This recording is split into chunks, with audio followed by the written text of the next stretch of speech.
Woo, woo, woo, woo, woo. Welcome back. Welcome back. Mic check. Mic check. Make sure all the everything's working. Can you guys hear me okay? How we looking? How we looking? So this is up.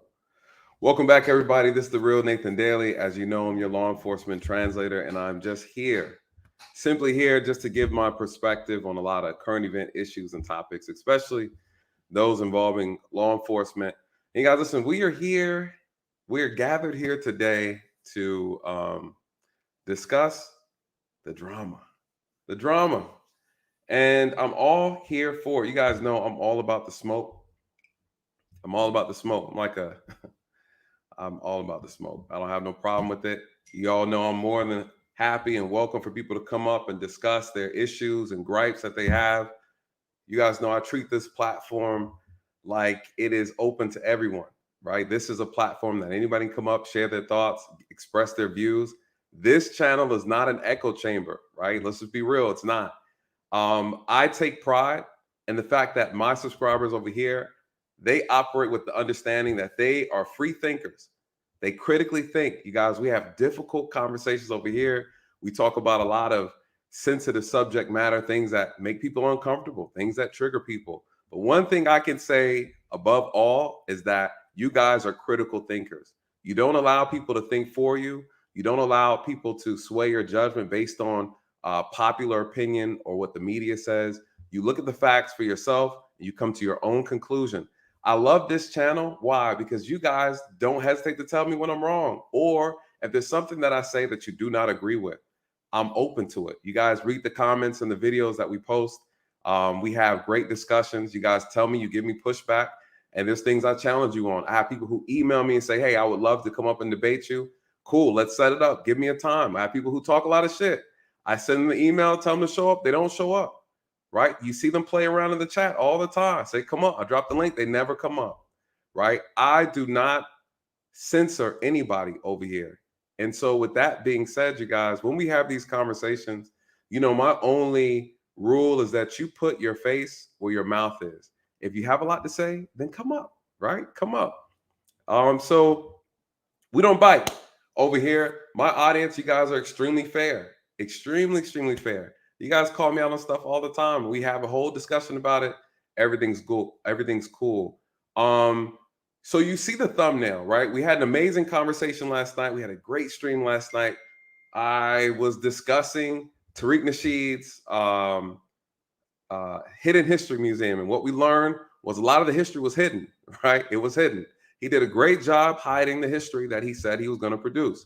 Now, there's things about him I don't care about. There's a lot of things that he says I do agree with. There are things that he says that I don't agree with as well. And so, you know, I don't have to like a person. I can give a person a compliment and not have to like them, right?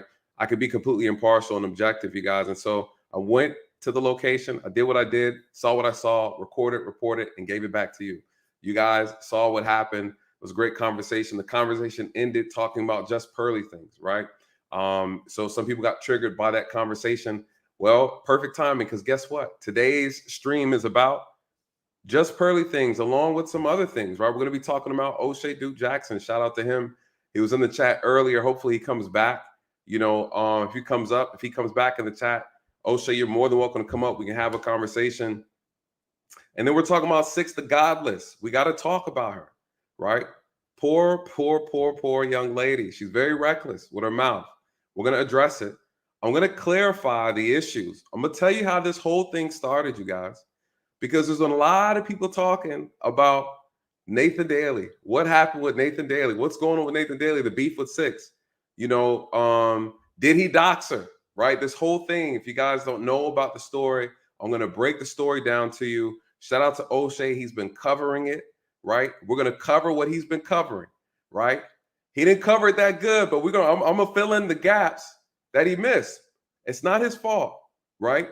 So what happens when information is not properly reported, right? When people are listening to people who don't know what they're talking about, right? i.e. Six. She tells her version of the story, and then people get it confused. Then people come to me and say, Nathan, you should be the bigger person. She has a kid. You know, like, come on, she's just a lady. She's just a pretty lady. Be nice to her. No. No, she's a heathen. And she's an imbecile, you guys. And she's out of line and she needs to be checked. It's just that simple. You know, gone are the days when we sit and let women think they can do and say whatever they want without consequence. You know, it goes both ways. As a man, we are held accountable for our words, for our behaviors, for our actions. She's a grown woman. This also applies to her. She's 33 years old, you guys. Bless her heart. She's a grown woman. She can be held accountable. Did Nathan dox her? You guys, I did not. I'd never doxed her. So we got to call out the lies. We got to call out the lies. Listen, we're going to have some people in the chat, to my moderators. Let them express themselves. Bless their heart, right? We let people express themselves. We're going to have her defense squad show up, right? Who are they, you guys? Her harlot heroes. They're going to show up, you guys. They're going to put capes on, and they're going to be crash test dummies because they don't know any better, right? Harlot heroes, they're out here. Then she's going to have her harlot princesses show up as well. This is the problem with a lot of Black men. Unfortunately, too many of us. Within this space of YouTube, you see someone that you find attractive, and all of your common sense and your ability to see truth goes out the window. And you allow someone to pump poison into your head, and you run into the wall every time. These women will finesse you out of your money. They'll rob you. They'll drug you, take advantage of you every single time. How do I know this, you guys? I've been a police officer for 13 years. I've seen it happen. I've seen and watched these men get played by women, by prostitutes. Social media prostitutes. My problem with Six the Godless, aka Chelsea Nelson, that's her name. That's the name her mama gave her, you guys. Rest in peace, Mama Nelson. She named this woman Chelsea. That's her name. Chelsea turns around and thinks she's a goddess now. All of a sudden, you guys, she has a mental illness. Bless her heart. We're going to talk about it. We're going to cover it all. We're going to cover it all. When you pull up this video, you guys, under the comments, under the description of the video is a timeline of the videos of events, how this whole thing unfolded. I'm going to break it down. We're going to react to 2 Oshay Duke Jackson videos. Shout out to him. And then we're going to react to who? We're going to react to Six's video, her most recent video, where she's talking about me again. I told this woman to leave me alone, right? No one respects when a man says, leave me alone. No one respects that, right? I'm just a hardworking guy minding my business. What are people upset about when it comes to this interaction between me and Six? They're saying that I'm trolling her, that I'm following her around on YouTube, that I can't stop talking about her. I'm obsessed with her, right? This is what they're saying. They're saying I doxed her. This is what people are saying, you guys. They're saying I started it. They said I wouldn't leave her alone. You guys, this is what's being said on YouTube. You guys, unfortunately, they're wrong. She is a habitual liar. A habitual liar. She lies. You guys, she's on this thing for money. She's here for money. She's about money. What does she do, you guys? She is a stripper. She sells her body for money. That's a fact. That's a fact. You can't make this up. I told her, do not let me expose you. You practice performative femininity. You are not who you say you are. You insult and disrespect Black women, yet your channel is about supporting and uplifting Black women, Black men, Black family. That's what you said. You are a liar. You are a fraud. And you're an embarrassment to Black women. You're an embarrassment to Black people. Yes, you, Six, the godless. You should be ashamed of yourself. Your mother didn't raise you that way. We're going to talk about it, you guys. My issue with a lot of Black men in this space, you guys are putting on your capes. You cape crusaders are out here trying to jump in front of her. This is what she wants.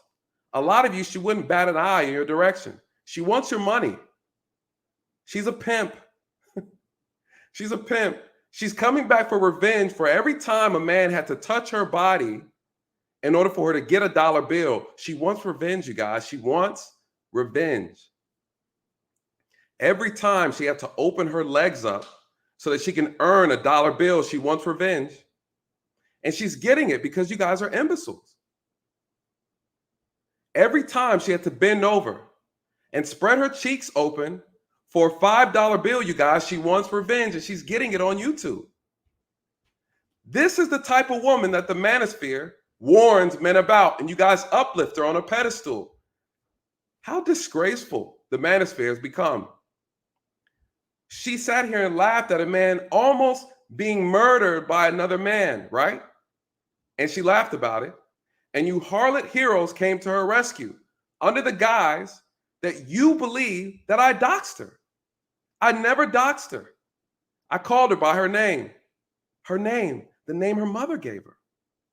And you, all of you, put on capes. You put on capes. You should be ashamed. This is the woman. If I'm not mistaken, now listen, I'm not a part of the manosphere. Don't get it twisted. But from what I heard, based on my understanding of what the red pill community and the manosphere stands for, this is the woman that you guys have been talking about.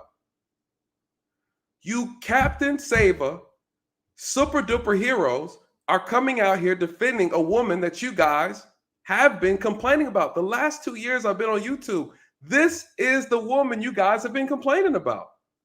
And then she shows who she is. A harlot. The harlot of Babylon is showing you exactly who she is. She laughs at a man almost being murdered on television. And you guys thought that was okay. You thought it was okay. Listen, I'm not expecting any sympathy from a wicked heathen and an imbecile such as Six. She doesn't know any better. Bless her heart. I know she wasn't raised that way. But listen, when you strip for years and you sell your body, you look at the world differently. You do. I don't blame her. She needs therapy, you guys. She needs help. This is an outcry. She needs a hug. She needs a hug. Shout out to Malevolent Elephant, her previous boyfriend. Bless his heart, you guys. He didn't know any better. He didn't know any better. You guys, she's not going to get a ring. Who's going to give her a ring? It's over for her. So here we are. You fast forward. Here we are. What is the issue that people are saying? You sit here and you listen to her on her stream. And she said, this man doxed me. He's harassed. He made a 7-hour video about me. I did, and it was hilarious. But it wasn't just about her, you guys. Everything I said was factual. It was examining the stream. But before we get into all that, what's being said? He made a 7-hour stream. I doxed her, right? I started this. I put her in danger. I have a kid. I'm a single mom. He gave my address out. You guys, I did not make a 7-hour video about her. Unfortunately, how did this whole thing start? Just because your face is in the thumbnail doesn't mean the video is just about you. And what's funny is a lot of people who follow her will never go and actually do the research. They'll never actually go and watch these streams, you guys. So guess what? I did you a favor to save you all the hassle. I put a timeline of the videos in chronological order for those who are too ignorant, too lazy to actually do the research on their own. For those who don't know what actually really happened, because see, Six will make videos about me and she'll never tag me in them. She'll make a video, she won't put me in the thumbnail. So you think she's not even saying nothing. You guys, listen, these harlot heroes are off the chain and they're everywhere. They're everywhere. Unfortunately, the manosphere has become a place where men will listen to any woman who is giving them compliments. Any woman that is basically validating their claims, validating their issues, validating their problems with women. Then you don't care, you don't do your research, you don't examine that woman who's speaking to you. There are women in this space who are operating like wolves in sheep's clothing, and you're too stupid to see through it. You're too stupid. They let the cleavage out, and you lose yourself. You're giving them $100 to $500 super chats. How far have men have fallen in this space till you cannot see that you're being taken advantage of? The manosphere that allows women in it. Make it make sense. You have women who are in this space, you don't even know what they look like. And you men are giving them money. Just giving them money. You have women in this space who just simply need to agree with you, and you're giving them money. You never ask what their work looks like, what their credentials are, right? Are they even qualified to have these conversations? You did the same thing with Pearly Things, and it was all good just a week ago, and now she's a racist. This is the problem, you guys. You, the men, y'all are the problem. You allowed this to happen, and now everybody else is at fault. Shout out to Oshay. What did he say in his video? This is all Pearly's fault. No. Black YouTube is falling apart. It's Pearly's fault. She got nothing to do with shit, right? If anything, she exposed how weak, fragile, immature, and the lack and inability, right, of loyalty, discipline that the men are supposed to have in this space. All she did was put a mirror up. You mad that she took advantage? She paid someone to teach her how to run the game, and she ran the game, and you're mad? No, you guys, it doesn't work like that. This is business. It's called capitalism. Grow up. She said something you didn't like. Okay, check her. Check her. Check her. It's just that simple. You check her. What happened, right? This whole Pearl Harbor event that took place on Black YouTube was embarrassing.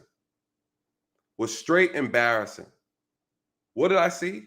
I see people who had an intellectual outlook on what took place and was like, oh, okay, I see what happened. People acknowledged and agreed that what she said was inappropriate.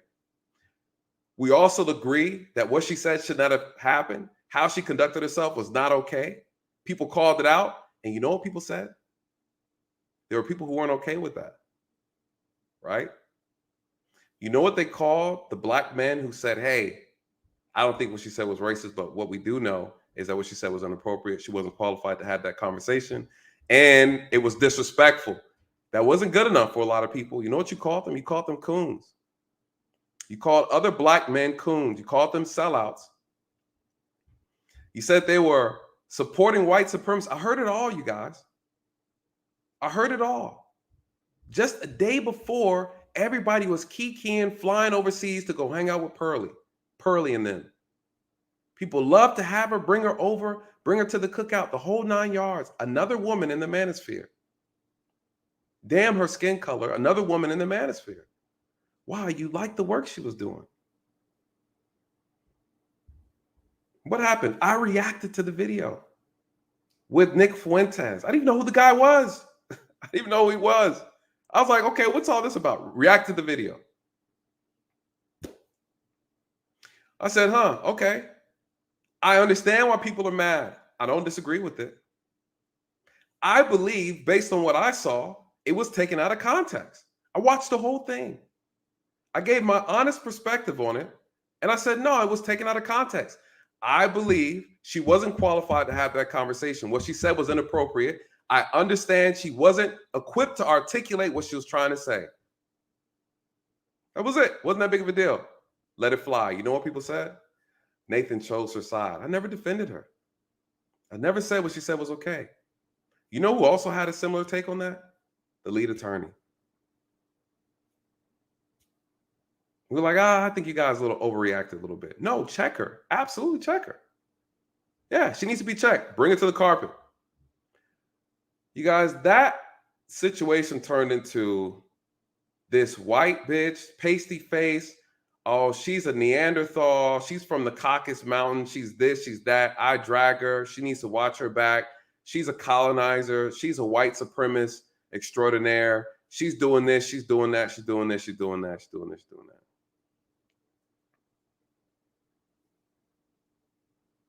I started seeing Black people who have so much to say about white people, white supremacy, and racism. What I saw behind this Pearl Harbor event, I saw Black people sounding just like racist people. That's what I saw. That's what I saw. So then I start seeing this divide. This is what Oshay's talking about. I'm going to play a video. Oshay saying Pearly created this division between Black people. No, Black people divided Black people. We weren't getting along prior to this Pearly thing. Before Pearly and I'm making content, people calling me a pig and a sellout and an Uncle Tom and a coon and an Uncle Ruckus because I'm trying to help explain issues revolving around policing and the criminal justice system. The fact that I did the job, people were disrespecting me within the Black community. And I did nothing but save Black lives. Hell, I got dragged down the interstate and I had people laughing about it. This is before Pearly things. We were dysfunctional before Pearly. Stop putting all this on some white girl. Y'all act like everybody was tight, kumbaya. I was on the Lapeef net. Matter of fact, the way this whole thing started was on the Lapeef network. I watched Black people and Black men and Black women tear each other to cinder on Lapeef network. Tear each other apart. And you want to act like we just been all... No, stop playing. Stop playing. The majority of guys make your money off of the dysfunction of Black men and Black women on YouTube. I'm over here trying to sell y'all information on how not to get killed by the police and how to file charges against police, how to understand the law better. I could barely get y'all to watch a video, but let me drag a Black woman on YouTube and I get 100-something thousand followers, 100-something thousand views. The first video that I had that went viral was me pointing out the hypocrisy between a Black woman and aborting babies.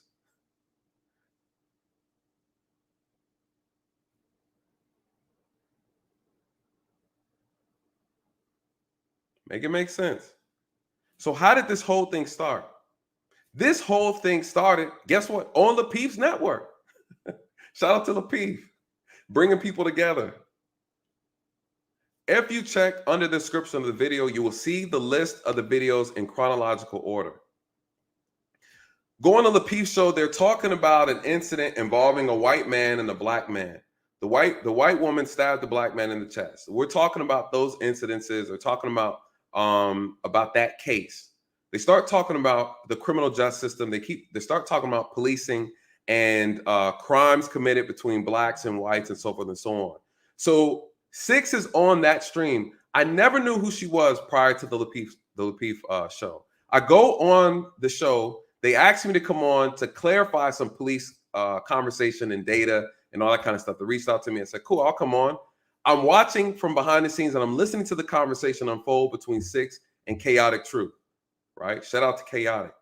So they're having the conversation. The conversation gets wild, right? They're going back and forth. 6, the Godless, AKA Chelsea Nelson, what does she do? She tells Chaotic Truth that what he's saying is not relevant because his parents, or because he's a tether, right? He's an immigrant. He was born in America, but because his parents aren't from here, she's saying that what he's saying is not credible. He's saying, I've worked in this field, I've done this, I've done that. I'm telling you what I've seen. Here's what the data and the statistics say about these issues. Here's what I'm speaking towards. She wanted to discredit him because of his lineage, right? That's how this whole thing unfolded. That's how it all unfolded. That's the first video you see on the description, the Lapeef video. You can go and check it out. I show up on the stream. 6 is talking about crime. Who commits more crime? Black people, white people? Who gets shot by the police more? Black people, white? So we're talking about these sensitive topics in reference to the criminal policing and the Black community. I go on there and I start giving them the real information. She doesn't want to hear it, right? Communication already falls apart from the very beginning. I get on the stream, people calling me a pig and blah, blah, blah, blah, blah, right? So that's how this whole thing started. Me and her bumped heads on that stream, right? We're trying to have a conversation. She's ignoring me. She doesn't want to have the conversation. I try to clarify, listen, what you're saying is not accurate. You're saying based on what he's saying is wrong because I feel this way. I'm telling you what the data is, the statistics are. I did the job. I'm explaining to you. She didn't want to hear it. She's ignoring me. Cool. So we bump heads on the stream. That's a fact, right? She didn't like how I was communicating with her. I didn't like how she's communicating with me. That's fine. No one cursed each other out, right? I was a little sarcastic with her. Absolutely, I was, right? We're on the stream.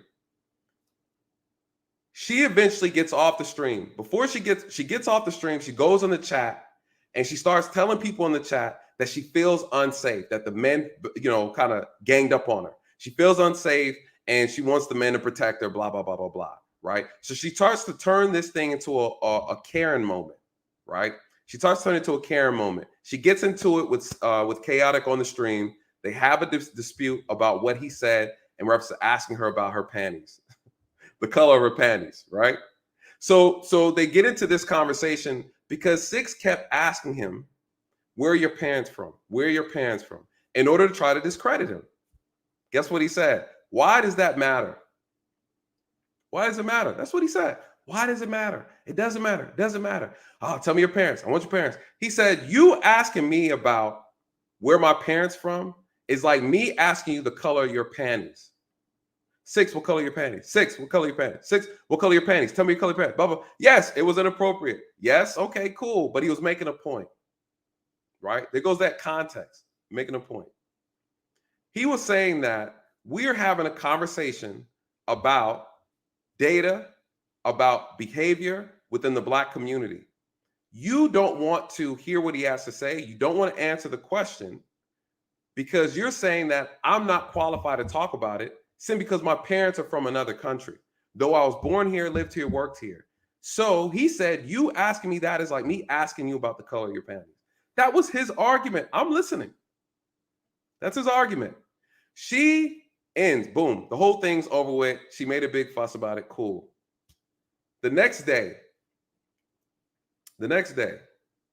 she goes onto her channel, right? And you'll see that this is the first video, the next video under the description of this video.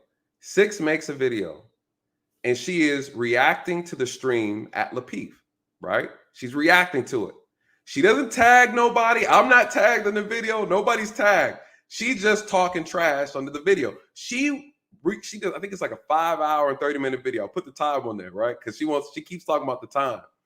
She goes on there and she reacts to the video. Guess whose name gets brought up? My name, right? My name. She starts talking shit about me. Okay, cool. Listen, I'm new to YouTube. This was a year ago. So this is my first person who has something negative to say about me on YouTube. Okay, cool. Someone else sent me the video. I didn't even know about it. I didn't even know who she was. So she made a reaction video. She's talking about me. She's saying some disparaging things about me in the video. She's also talking about policing issues. She's talking about crime. She's talking about crime, violence, whatever. She's talking about police shootings. She's talking about what else was she? White serial killers. She was talking about shit that she didn't know what the hell she was talking about. Let's just put it that way. So someone sends me the video a couple days later, like, oh man, Six was dragging you on her show. I was like, did she tag me? I'm all excited. Did she tag? What? She didn't tag me. How you gonna talk trash about somebody? You don't let them know you're talking trash. So I'm new to YouTube, right? I'm just like, okay, cool. I watched the video. I was like, wow, she's lying. She's lying and she's gaslighting. You know what she said in her video? She said that she was sexually assaulted, you guys. She said she didn't feel safe on Lapeef's channel. I didn't feel safe up here. All these men up here, nobody came to my rescue. What did she mean? She said there were no harlot heroes coming to her rescue on the channel. No, because everybody saw her BS on the channel. Oh, I don't feel safe. And then she came up on the panel and said, I was just playing. You guys, that type of talk That type of rhetoric has gotten more men locked up and put in prison and killed. Women who play and weaponize that I've been hurt, I've been assaulted, I'm afraid of this black man. Yes, very dangerous language. She thought it was a joke. So what she do? She Me Too'd everybody on the panel and said that these men did not come to her rescue. Oh, if Anton, shout out to Anton, right? Her best friend that she even cut ties with because of Pearly Things, right? Like, we're gonna talk. Listen, I'm gonna clear up all the bullshit. So what did she say? If Anton was on the panel, Anton's a real man. Anton would have stood up for me. Right? Anton would have stood up for me. No, Heifer, you were wrong. You were wrong. You were wrong, and you got caught playing victim on Lapeef's network, and the men called you out. So you run to your channel, and you looking for Captain Save a prostitute, and they came to your rescue. That's what happened, you guys. The videos are, and the links are there for you to watch it. Take your time and watch them. Take your time and watch them. Now, you know, her and Anton have fallen out. What did she say? And I played this on my video about hypocrites, harlots, and hoes. Hypocrite, harlots, and hoes. I said hoes. Racist, harlots, and hypocrites. That's what it was. On that video, what did I point out? Anton and Six, when they had that little falling out moment, and he's asking her, why'd you ghost me, right? Anton's like, why'd you ghost me? Why? I thought we were cool. I flew you out. You hung out, met my family. I brought you in the house. All of a sudden, now you don't mess with me no more. What is this about, right? This is Anton. She's like, I don't need to tell you that I'm not messing with you no more. Did y'all watch that? Did you watch that? This is what happened. You know what she said? She said that you acted like you did not see that 7-hour video that Nathan did about me. You acted like you didn't see it. And then you brought him on your channel and you collabed with them. You guys, that is what she's concerned about. She was holding on to that thing all the way. It's a year later. It's a year later and it still bothered her, right? She was mad at Anton for collabing with me. We collabed on an issue in reference to a police shooting, right? It had nothing to do with Six. She brought to Anton, you said that you didn't see that video, which what she was alluding to, she thinks he lied, right? I don't know whether he did or he didn't. I never asked him, right? She cut ties with him. But again, we rewind back a year ago. What happened? What she said on her stream was, if Anton was there, he would have protected me on the panel. Anton wouldn't have let them gang up on me like that if Anton was there, right? This is how this whole thing unfolded, you guys. And then fast forward a year later, she throws Anton on the bus, right? She cuts ties with him. This is how harlots operate. You're only good for when they need you for something. And then after that, when they don't need you, they're done with you. They dust you off, right? You bought them stuff, you fed them, you clothed them, you gave them a roof. The moment they see that you have no value, they cut ties with you.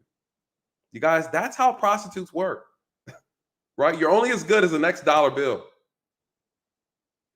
So she did not value that relationship that she had with Anton.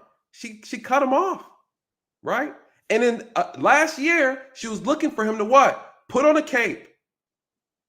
So all you harlot heroes out here, be careful. You're wearing a cape today, and she'll take your cape tomorrow. She doesn't care about you, right? She doesn't care about you. So that was her first video that she did about me. She talked about a lot of stuff, you guys. She talked about a lot of stuff. And you know what I did? I reacted to that video. I didn't even know who she was. Had no clue who she was. I started researching her, finding out who is this chick talking all this trash about me? Who is she? So I did my research. And I'm like, listen, I'm not going to call her Six, the God nothing. You know? She's a thought, you guys. She's a thought. She is a And she's not even completely FBA. And she's not going to tell you that, listen, don't let me expose her all the way, right? Let me keep a little bit in the ammo. Let me keep a little ammo on me, right? It's hard to take a woman who sells her body seriously. She's uneducated. She's ignorant beyond belief. She has experience on a pole dealing with men, right? She's a master of seduction. So she found a way after COVID, oh, I can come on YouTube and pretend to be a feminine woman and teach women how to be women and tell men what they want to hear, and they'll pay me for it. And then I'll partner with Danica. That dingbat, right? That's another one. You guys, what is going on in our community? What is going on in our community? This is a reflection of our poor and broken homes, that we have two imbeciles of women that can come on YouTube and garner a following and spit nothing but stupidity out of their mouths and make a living. Women are the only ones who can do this. They're the only ones who can do this, you guys. How wonderful it must be to be a female when you can just be completely retarded and all you have to do is show your body and earn a living. That's it. That's it. Jesus Christ. It must be nice. Men have to go and actually build, work, and strive for excellence. Women have to just... So, two imbeciles joining forces. Tweedledee and fucking dumb. Jesus Christ. You can't make this up. You can't make this up. So I do a response to it. For those who actually saw the video, yes, it's a 7-hour live stream. Yes, it was. And it was spectacular. It was spectacular. But you know what we talked about? It wasn't about sex. All of it wasn't about sex. It was about what she said, you guys. It was about addressing the lies. It was about talking and bringing receipts and evidence, right? These things take time. What was I breaking down? I was breaking down her stupidity. I was breaking down her ignorance. I was breaking down the fact that she's not qualified to have real conversations about real life issues. Why? You guys, she is uneducated. She's trying to talk to you about politics. She's going to talk to you about race relations. She's trying to talk to you about things she knows nothing about. Six, she's talking about all these things about how Black folks need to do this. We need to do, this is what's going on, and white supremacy, and white people are doing that. And here's the crime. Here's what a serial killer looks like. All the serial killers are white. All this BS she's talking about.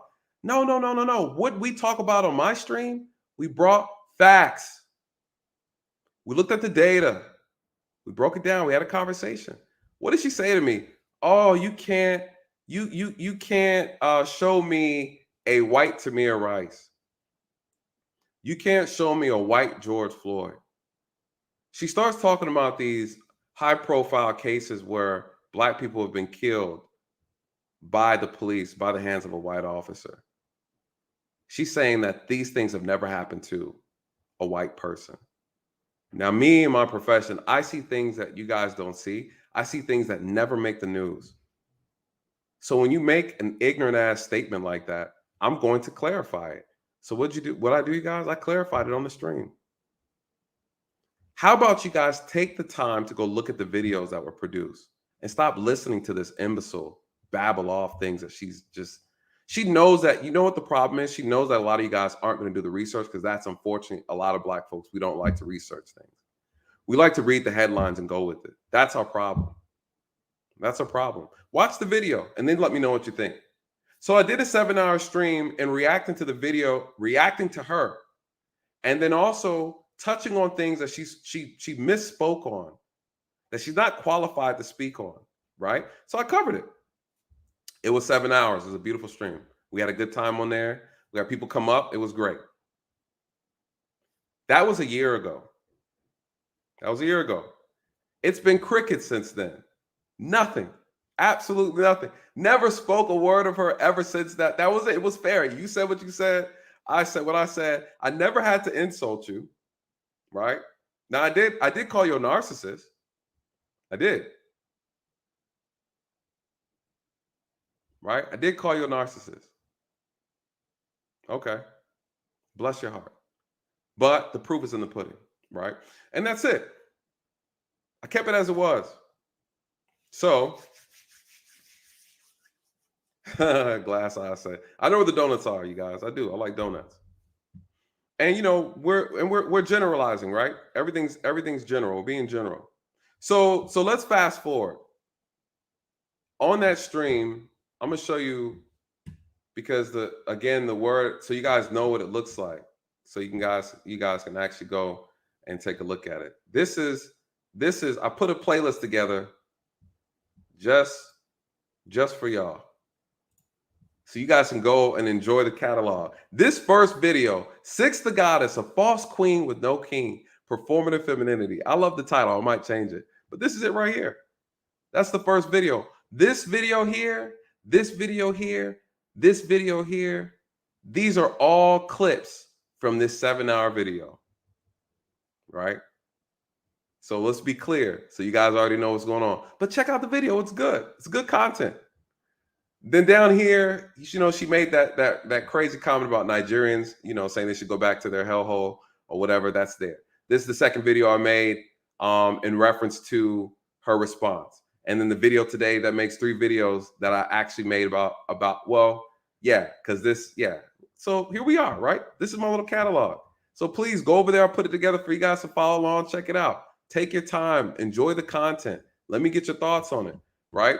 So let's discuss why we are here today, right? That's how this whole thing started. It started a year ago. An absolute year ago is when we made these videos. Never said nothing to her. I don't know if she said anything else about me because I don't watch her content. But how did we get here, you guys?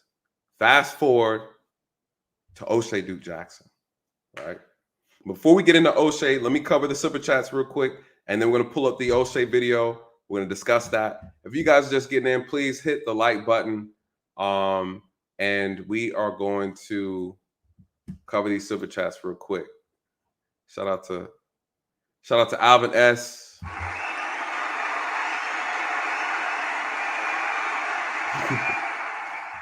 What is it? Shout out to the real chameleons. Tricks, the fraudist, man, they're out here, right? They are out here. Thank you so much for that. Thank you so much for that super chat. Shout out to Ab is great.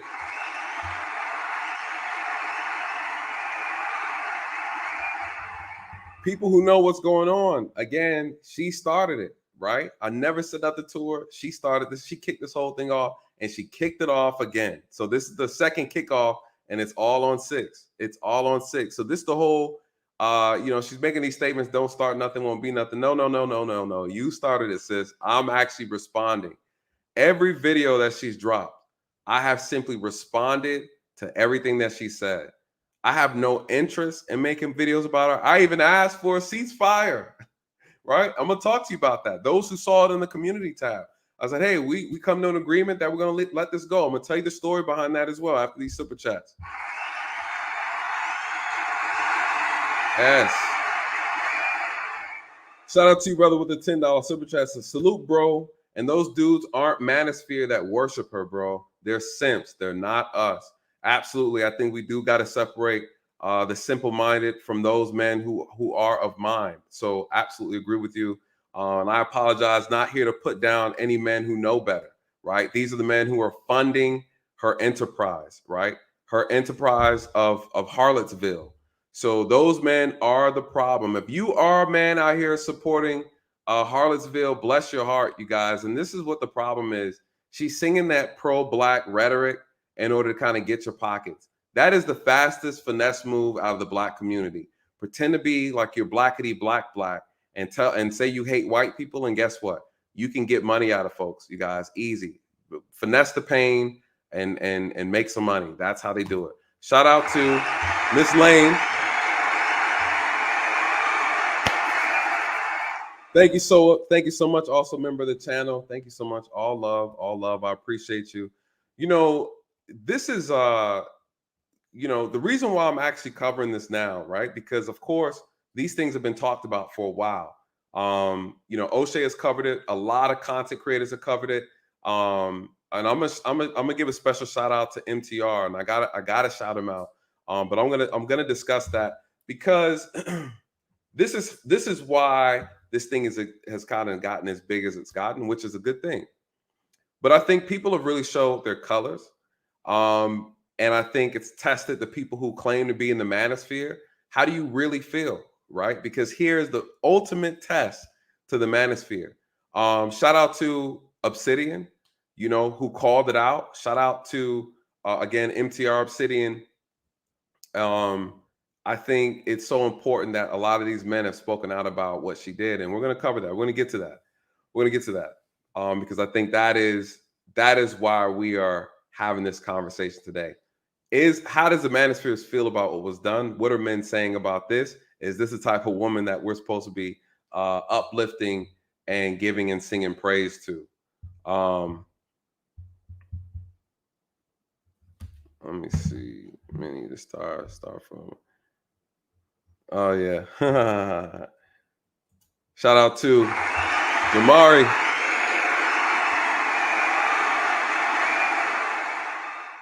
Says, I think those content creators, aka fake news content vultures, who said JustPearlyThings was racist, displayed racism themselves.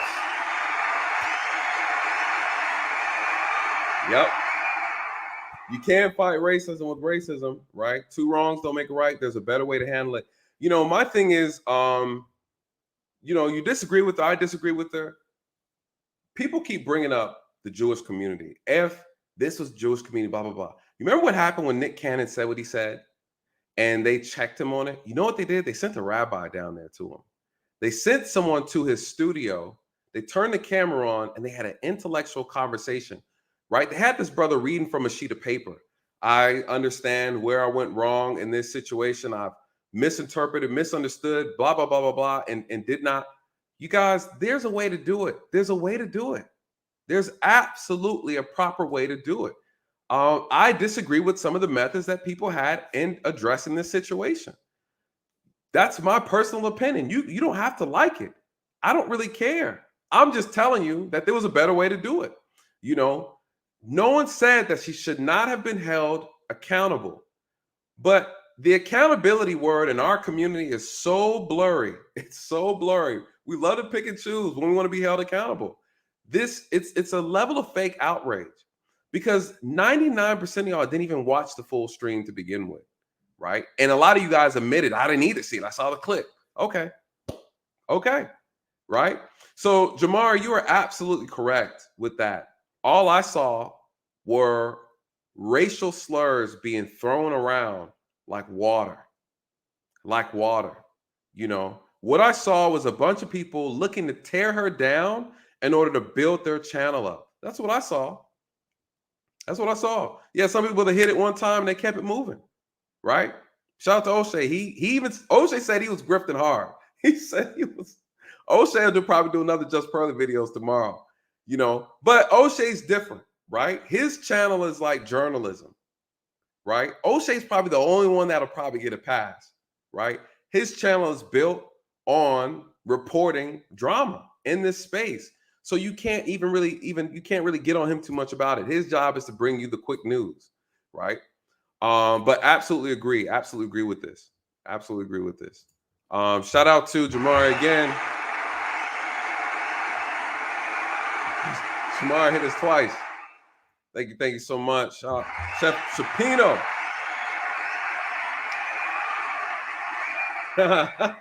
He said, Chef, shout out to Chef. Y'all go check out Chef Shapino. Great channel. Says, my bro, I'm going to call you Instapot for the slow flavored roast you deliver. Facts. I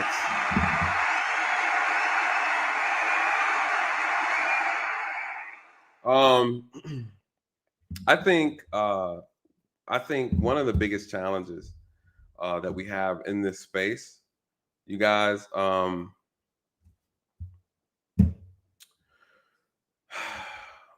one of the biggest challenges that we have in this space is that we're not allowed to have a difference in opinion. You know, we might not agree 100% on the same things. That doesn't mean that that doesn't mean that this person needs to be excommunicated, right? Because you don't like the perspective that they have on a particular situation. Only in our community can we then call someone a raccoon or a sellout because we don't share the same visceral reaction.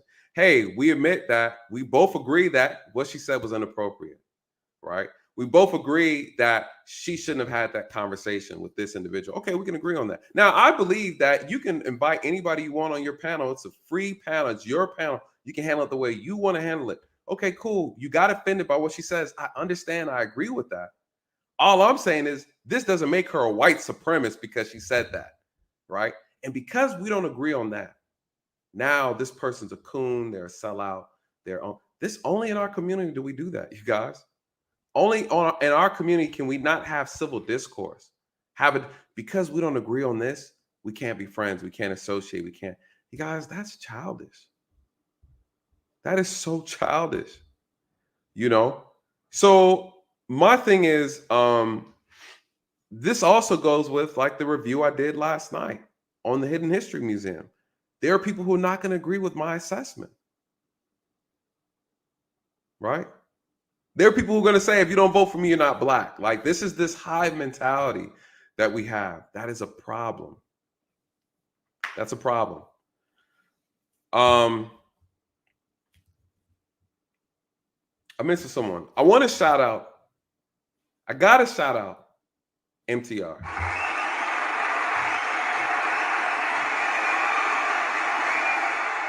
I got to shout out MTR. And let me tell you why. There's been a lot of back and forth going on in this space, just in general. And I'm familiar with his content. I've seen his content here and there. Again, a lot of people in YouTube talk about things that I really don't watch. It's not that I have any issues with the person just in general. But I'm just really not interested in relationship talking stuff, right? Like I'm not really interested in red pill stuff. That's just I don't have a problem with that. I have a problem with some people. I don't agree with everything that everybody says in reference to the space, blah blah blah, right? But that's just not the content that I watch. But I've seen clips here and there about him. I've seen stuff that he says. I appreciate the work that he does and the things that I've seen of him. So from that standpoint, cool. Yeah, absolutely. Same thing with another shout out, Tommy Sotomayor.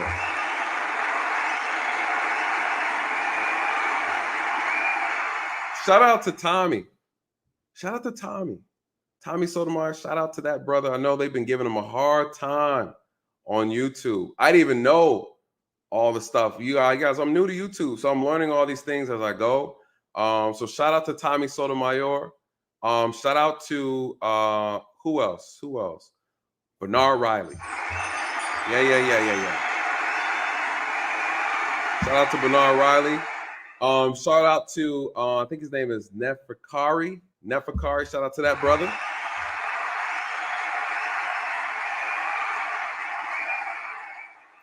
So I want to shout them out. Why? And shout out Oshay. Let me shout Oshay out. That's shout out Oshay. And anybody else that I missed who called out Six's bullshit. Who called it out? You know, nobody was really hearing it. They didn't really see it till MTR called it out. MTR saw it and he jumped on it. He jumped on it. He jumped on it, you guys. He absolutely jumped on it. And I never had a chance to thank him publicly, right? I did reach out to him on IG and say, hey man, I really appreciate you calling it out. You don't have to agree with my content. You don't have to like everything I say.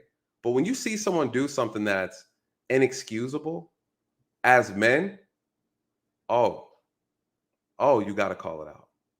You got to absolutely call it out. Absolutely 100% call it out. And I think what I saw from these YouTubers, and others. There's other YouTubers who called it out. I didn't get a chance to write all the names. These are some of the big ones in the space. Absolutely, you got to call it out. And I think that is what the manosphere is supposed to be about. They are supposed to come to the defense. They're supposed to speak out against things that are counterintuitive to what men represent. So my thing is, if you have a situation like this where you have a woman, any woman, right? This is beyond sex. Any woman or any issue in the media where they are dragging or trying to denigrate the image of a black man, we are supposed to speak out against that. That is a fact, right? You don't have to agree necessarily 100% what they're doing or so forth and so on. I listen, it's not about that. But there is a line. There's absolutely a line, because you know what's really funny about this? If a man did what she did, right? If a man did that to a woman, you guys, guess what? Game over. Game over. There's no way the entire hyena coalition is going to come after that brother. I'm telling you, right? Men do not have that luxury where we can laugh at the pain of a woman, a black woman, right?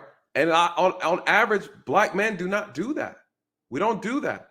You're not going to see, could you imagine if you have a woman where there's a video of her getting sexually assaulted, right? Or a man trying to kill her and it's recorded, right? And you have a man who's going to pull that video up and laugh and say, that's what you get, right? Oh, he tried to sexually assault you. You should have pulled that skirt down, huh? You shouldn't have left the house dressing like that, huh? Could you imagine? Could you imagine? There should be standards. There should be standards. There's certain things that, oh, do your thing, Gail, do your thing.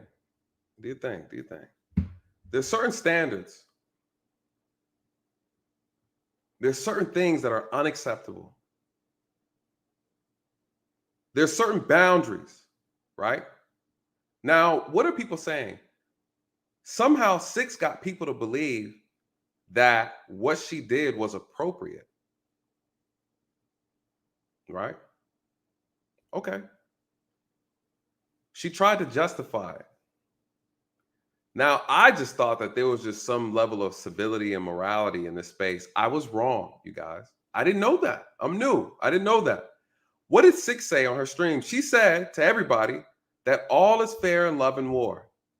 I'm like, damn, I didn't know that's how we're operating. But now that I know that there are people who have no moral fortitude to save their life, cool. I can play the game too. Right? I could play the game too. I could be petty beyond belief. This is what I said. I could be immature. I could be childish. I could be morally absent. I could play that game. I could play that game. I just thought it was common sense. My bad, right? I'm not looking for any kumbaya moments, any of that. I just thought that, why would you do that? It didn't make any sense, right? You made a video about me. First, you were the first one. I responded and I corrected your ignorance. That was it. A year later, we left it alone. Now you brought this back up because of what I said about JustPearlyThings, because you didn't like my stance on it. So what'd you say? Oh, and TLA, oh, he's a coon too. You know what he said about PearlyThings? And remember that Jamaican cop? You guys, this is how it started, right? This is just last month or 2 months ago. She brings up PearlyThings and what I said about JustPearlyThings. This is the second video that she's made about me. I didn't say anything to her. And then in that video, guess what? She plays a video about my accident. You guys saw it. And she laughs. I'm like, damn, that was disrespectful. Damn, that's how we doing it? Oh, okay. Now I got to get you. Right? Now we're playing. Now that's where you want to go with it? Cool. Cool. I could be petty too. Right? I could do that too. But now what are people saying? Oh, Nathan, you should be better than that. She's a woman. She's a woman with a child, without a daddy, without a father. She's a baby mama, without a man, without a husband. Just be gentle. You don't have to do that, Nathan. Right? Why? Nathan, you should just let it go. It's okay if she's disrespectful. Nathan, it's okay if she slaps you. Nathan, it's okay if she spits in your face. Nathan, it's okay. Hey. These are men saying it's okay for a woman to disrespect another man. It's okay for another woman to insult, belittle, shame, right? Another man, right? She is what we talk about in this space, right? We talk about accountability. You guys, she's a grown woman who opened her mouth, who is a mother, who has a child that she was not considering when she decided to disrespect another man. You know what her boyfriend told me? He asked me, if a woman slapped you in the face, what are you going to do? Hit her back.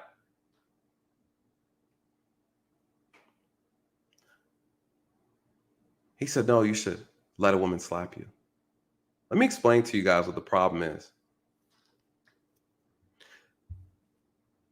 I've showed up in people's homes where men have been abused, beaten up, assaulted by women. And these men do their best not to get the police involved. And the moment this man shoves her in her forehead, she calls the police. Guess who goes to jail? You, sir. You, sir. I've seen men get assaulted to the 10th degree, eyes black, lip bloody, with their hands behind their back. The police show up, we're looking around. Please don't take her to jail. Please don't take her to jail. Sir, I'm locking her up. Because if the shoes were reversed, guess what? She wouldn't hesitate. She wouldn't hesitate. Listen to me, ladies. Keep your hands to yourself. Don't spit on someone and then complain when they spit on you back. This has nothing to do with you being a woman. This has everything to do with you being an adult, being a grown adult. That's what this is about. I told her boyfriend, listen, your logic, the law doesn't support your logic, sir. The law does not talk about male and female. You do not put your hands on people. We have created an environment and a society where now women think it's okay to assault, disrespect, say what they want to say, do what they want to say to men as if there's no consequence. Yes, there's consequences. She has a kid. She should have thought about that. I hope your son doesn't see this video of you stripping, because I got more. I got more.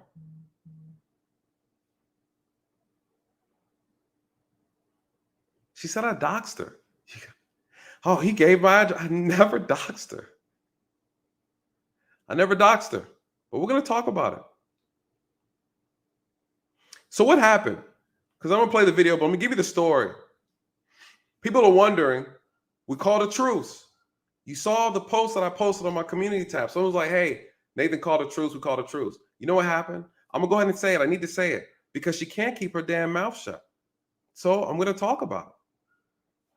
We had a third-party individual reach out to me and said, hey, Nathan, I see you about to drop some more videos about Six. I know you're about to go in on her. Man, we just want to repair this thing. We want to kind of let it go. Is there any way what can we do to get you not to release any more videos, and kind of, can we just squash it? I'm like, listen, I don't even really care about all this. What she did was disrespectful. I don't mind not releasing any more videos as long as she keeps my name out her mouth.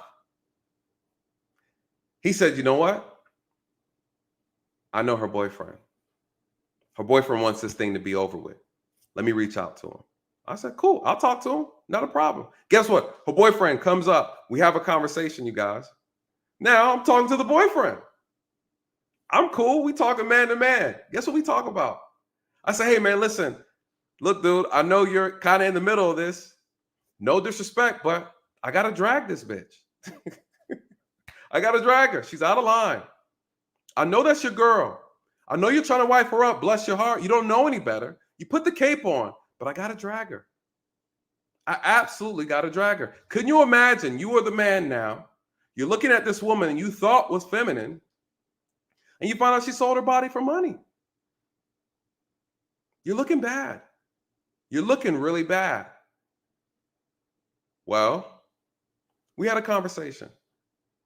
And I'm not going to share too much about the conversation. It's not important, right? Between two men.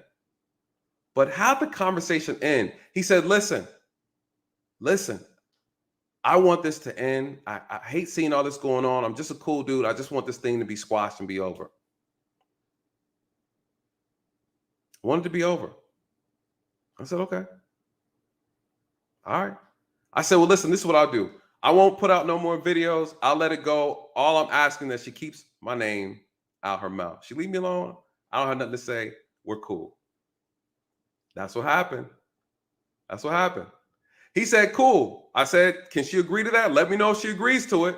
Guess what? He messaged me back and said she's in agreement with that. We're cool. No more videos. She ain't gonna say, I ain't gonna say nothing. Cool. I said, cool. I'm cool. So guess what I did? I posted on the community tab. I canceled the video. Hey, that's it, you guys. We're cool. That's what Oshay is going to talk about in this video we're going to watch. So I want to give you clarity. People say, where did you get this from? You know what this trick said? Let me tell you what she said. I guess she got bad. I guess she wasn't feeling it. Or I guess the boyfriend didn't have the pull that he said he had.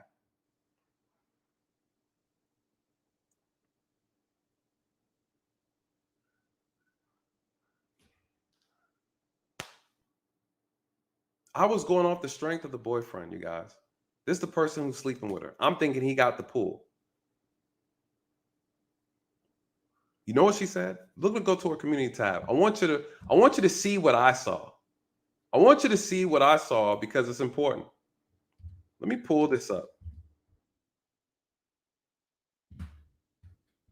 This is what she said. I'm going to pull it up. Let me see if I can find it.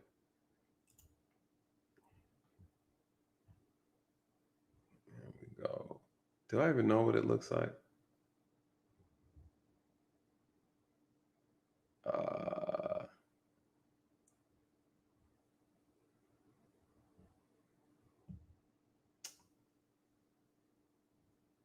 Do I even know where it's at?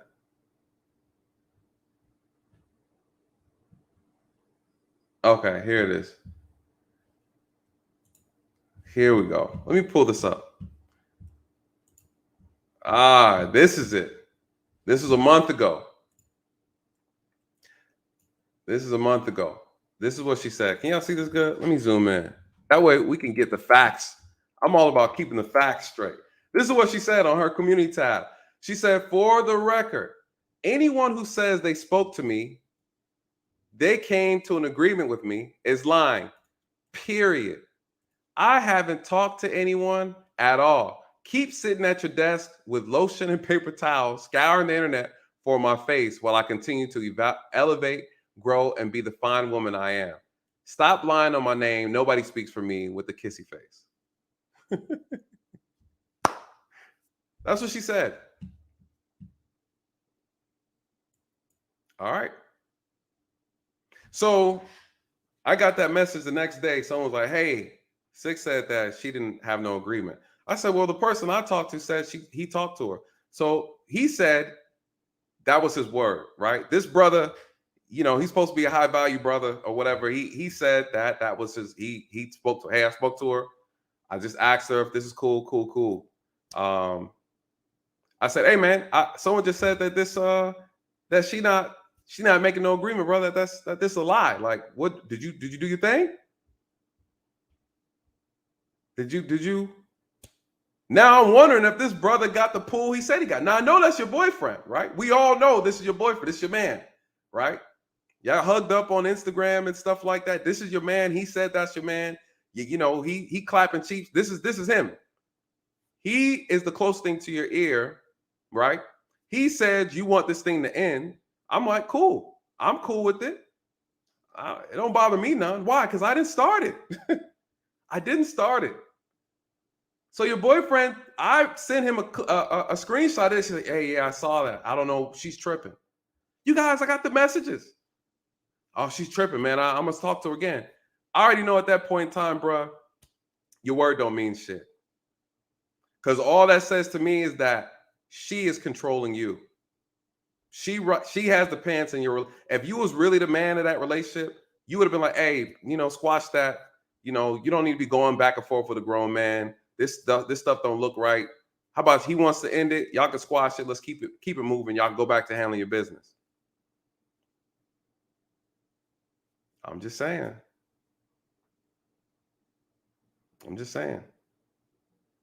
So that's where that happened, you guys.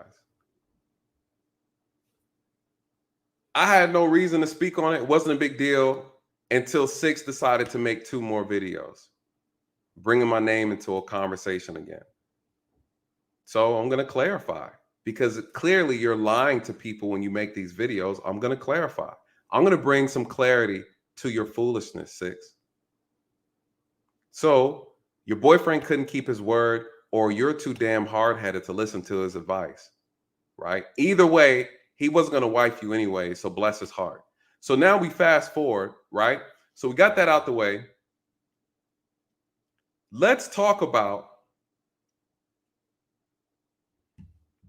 the infamous doxing, right? I'm going to go ahead and cover that, because this is what this whole thing is about. Six somehow is trying to garner her support with people on the internet by saying that I doxed her. You guys know what doxing means? It means that you maliciously reveal a person's private information, like their address, their social security number, their name, where they live at, where they work at. That's what it means.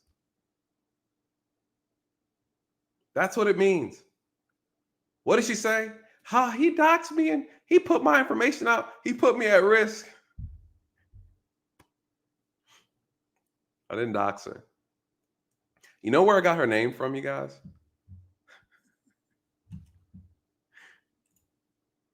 You know where I got her name from?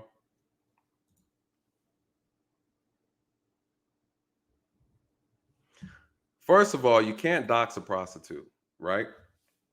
You can't dox a criminal. You can't dox an author. You can't dox someone who's been arrested before. You can't dox someone who voluntarily puts their information on the internet. You guys, she put her information on the internet. This is her name. But guess what? It gets better. It gets better. How do you dox someone? She even tells you in the video, well, my name was in my book that I released, but he didn't have to get it from there. Oh, and also guess what? He didn't have to share it with the people on his channel. I never doxed her. She knows I didn't dox her. That's why she can't do anything about it. Ma'am, you put your name and all of your business on the damn internet like an idiot. Like an idiot. Chelsea, you are a retard. And it's so embarrassing that people actually follow and support you. You actually make your subscribers look foolish because you're an imbecile. You're an imbecile. So she's telling people I doxed her. You guys, here's her LinkedIn profile. Chelsea N. You scroll down, it says Six the Goddess. She went to Aveda Institute of Orlando, whatever that is. It's a cosmetology school. Oh, okay, here we go. Hi, you guys. My name is Chelsea Nelson. You You can't make this shit up. Hi, guys. My name is Chelsea Nelson. Who am I? I am a creator of Six the Goddess brand. Who am I? A blogger, a femininity influencer. Oh, hold on. My brand is built upon the promotion of families and femininity and women. Hold on. I'm also the host of Six the Goddess podcast, available on all major streaming avenues. Six, you're a fucking retard. All of you harlot heroes who said I doxed her, you put her name out on the internet. You put her name out. Everybody knows where she is. Hold on. It gets worse. It gets worse for all you harlot heroes, right? And you prostitute princesses who follow her. Let me explain to you what this is. Let me explain to you what's going on. Just to be clear, so we can dead this. We can dead this. Here we go. Let's go back, because this Karen action that she does, she's a black Karen, right? A black Karen who's trying to dog whistle y'all. That's what she's trying to do. Here we go. And then it goes to this.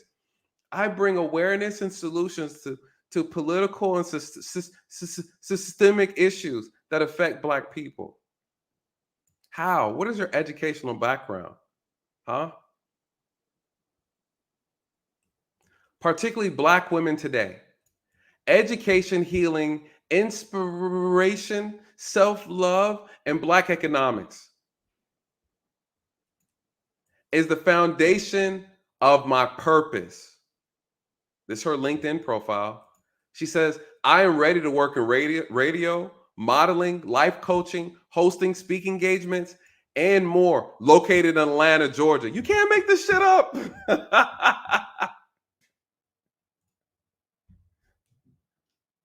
What? Hi, my name is Chelsea Nelson. I live in Atlanta, Georgia. I want to be a model so bad because I don't have any other skill sets. What did she go to school for? She's telling you guys she wants to tell you about education, healing, inspiration. She wants to talk about systemic issues affecting the Black community. When did she ever talk about that? Last I checked, she's laughing about a Black man almost being killed by another Black man, right, on her channel. When is she doing all these things? Okay, let's look at her experience, because she's so educated. Look at her experience. I'm a blogger and a femininity influence. Six the Goddess. I'm self-employed. No, ma'am, you need the grace of YouTube to pay you to survive, because stripping during COVID didn't work out too well. Let's just keep it real, right? You lost your job during COVID. You were a spinologist. You didn't put that on your profile though, right? You didn't put that. What university did you go to, Six?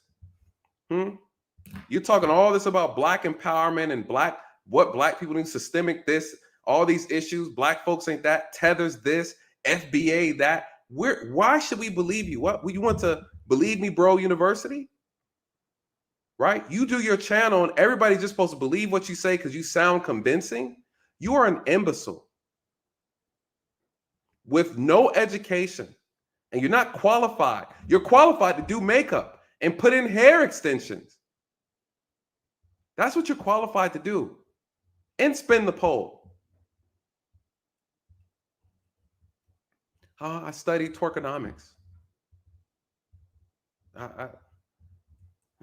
Yeah, that's what you're good at. That's what you're good at. Open your legs up so we can throw money at you. That's what you're good at. Freelance makeup artist. She's a eyebrow technician.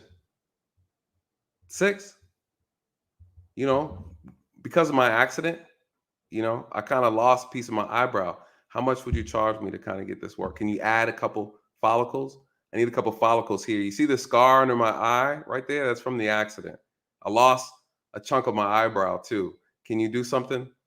Six, can you do something for me?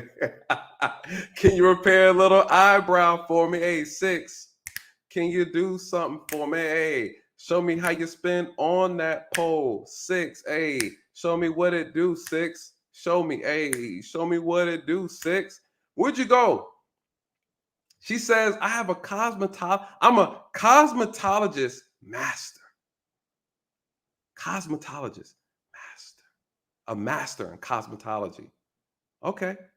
All right. Holla at me. I got some blemishes right here. Got this permanent dark spot under the eye from the accident, Six. You know, the one that you laughed about? The one I was actually doing a real job where I was, actually helping and saving people. She laughs about that. Oh, this, blah, blah. And we're going to talk about it. We're going to talk about it. But I wanted everybody to see where I got her name from. The name that she put on LinkedIn for the world to see. And guess what she also did? Hey, you guys, I'm from Atlanta. I'm in Atlanta looking for work. Looking for work. You can't make this up. You can't make this up. Come on, bro. Is it necessary? It's absolutely necessary. Oh, we're going to talk about it. We're going to talk about it. When you go around telling somebody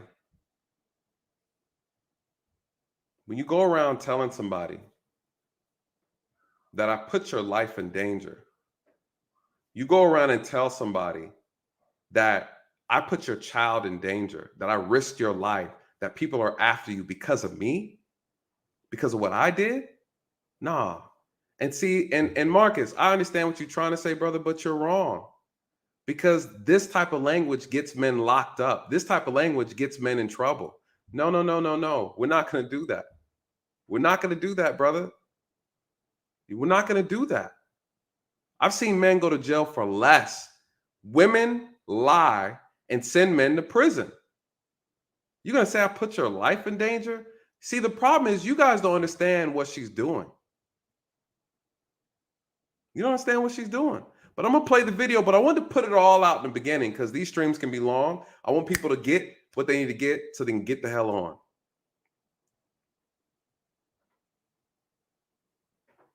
You're not going to throw dirt on my name. You're not going to disrespect me, and you're not going to make false statements about me and then expect me not to come check your ass. Six, Chelsea, you're out of line again. Again, you're so desperate for attention. You're mad because I struck a nerve. You're mad because I exposed you.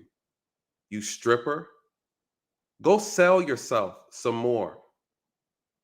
Please. All I ask you to do is leave me alone. And clearly, you don't listen. You don't listen. And you made a joke, say, I don't let go. I do not let go. Yes, I do not. You got the right one. And this content that I'm going to put out about you is going to follow you for the rest of your life. It's evergreen content, boo. Evergreen content. Evergreen content. Your son will see it. His son will see it. Six, can you do something for me? Can you swing on the pole for me? Hey, Six, hey, do your thing, Six. Do your thing. Come on, show me how you do in the club, Six. 6 footer coming to the stage, busting it wide open for the hoes. Come on, Six, show us how you do it. Don't let me pull up the stripper video again with you. You can barely twerk though. Barely twerk. Tell them how you bought them breasts that you got. How much the breasts cost? Who bought it for you? Your pimp? Ooh, don't let me tell the business. Who bought them titties, Six? Who bought them? How much they cost? How much they cost him? Come on, Six. Tell the business, Six. Tell the business. What's your pimp name? Don't let me drop his name.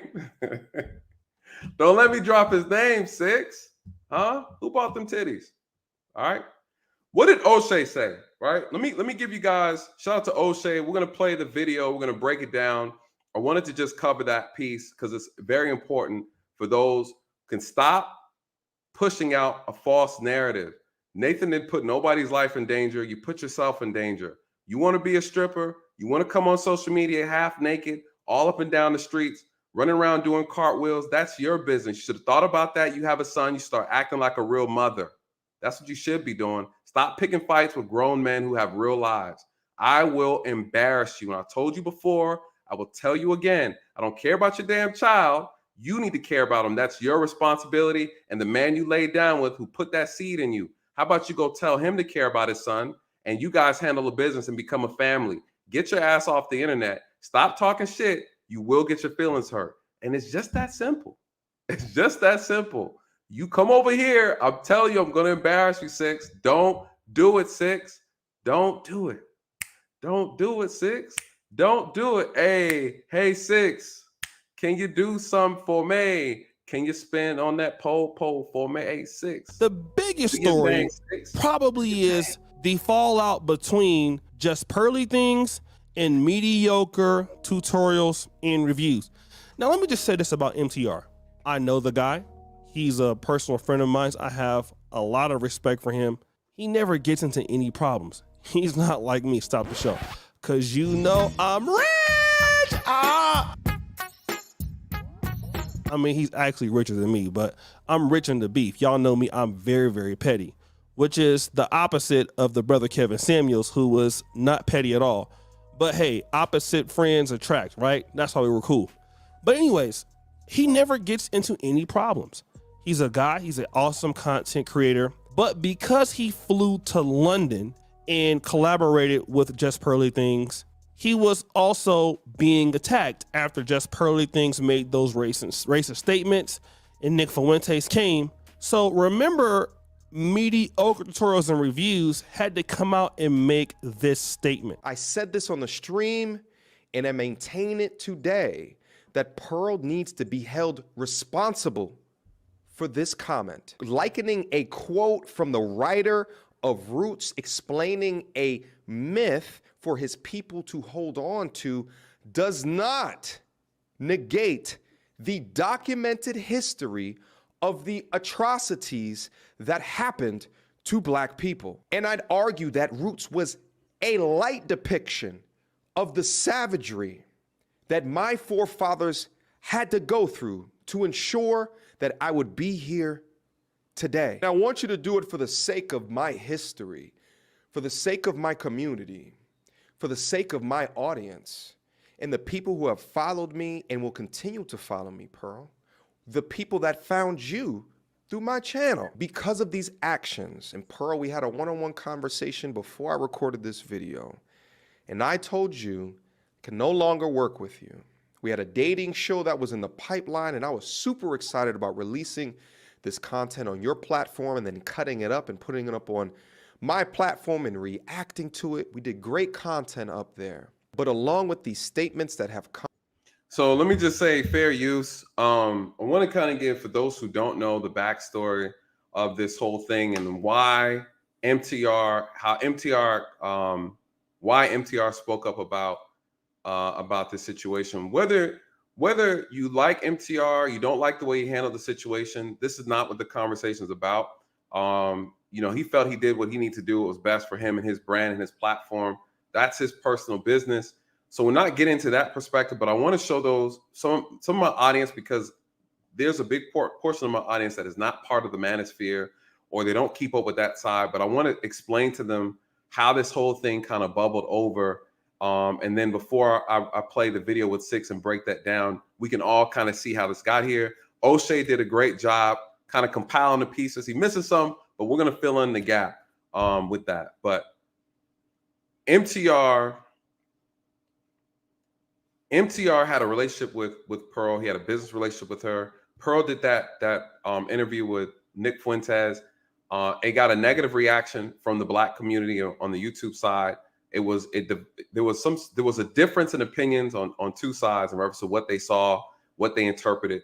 Some people were like, "Nah, I'm not feeling that." Some people were like, "Okay, I'm not feeling it, but I understand what she was trying to say. I can still rock with it." Blah blah. So regardless, there was a break, and a difference in opinion.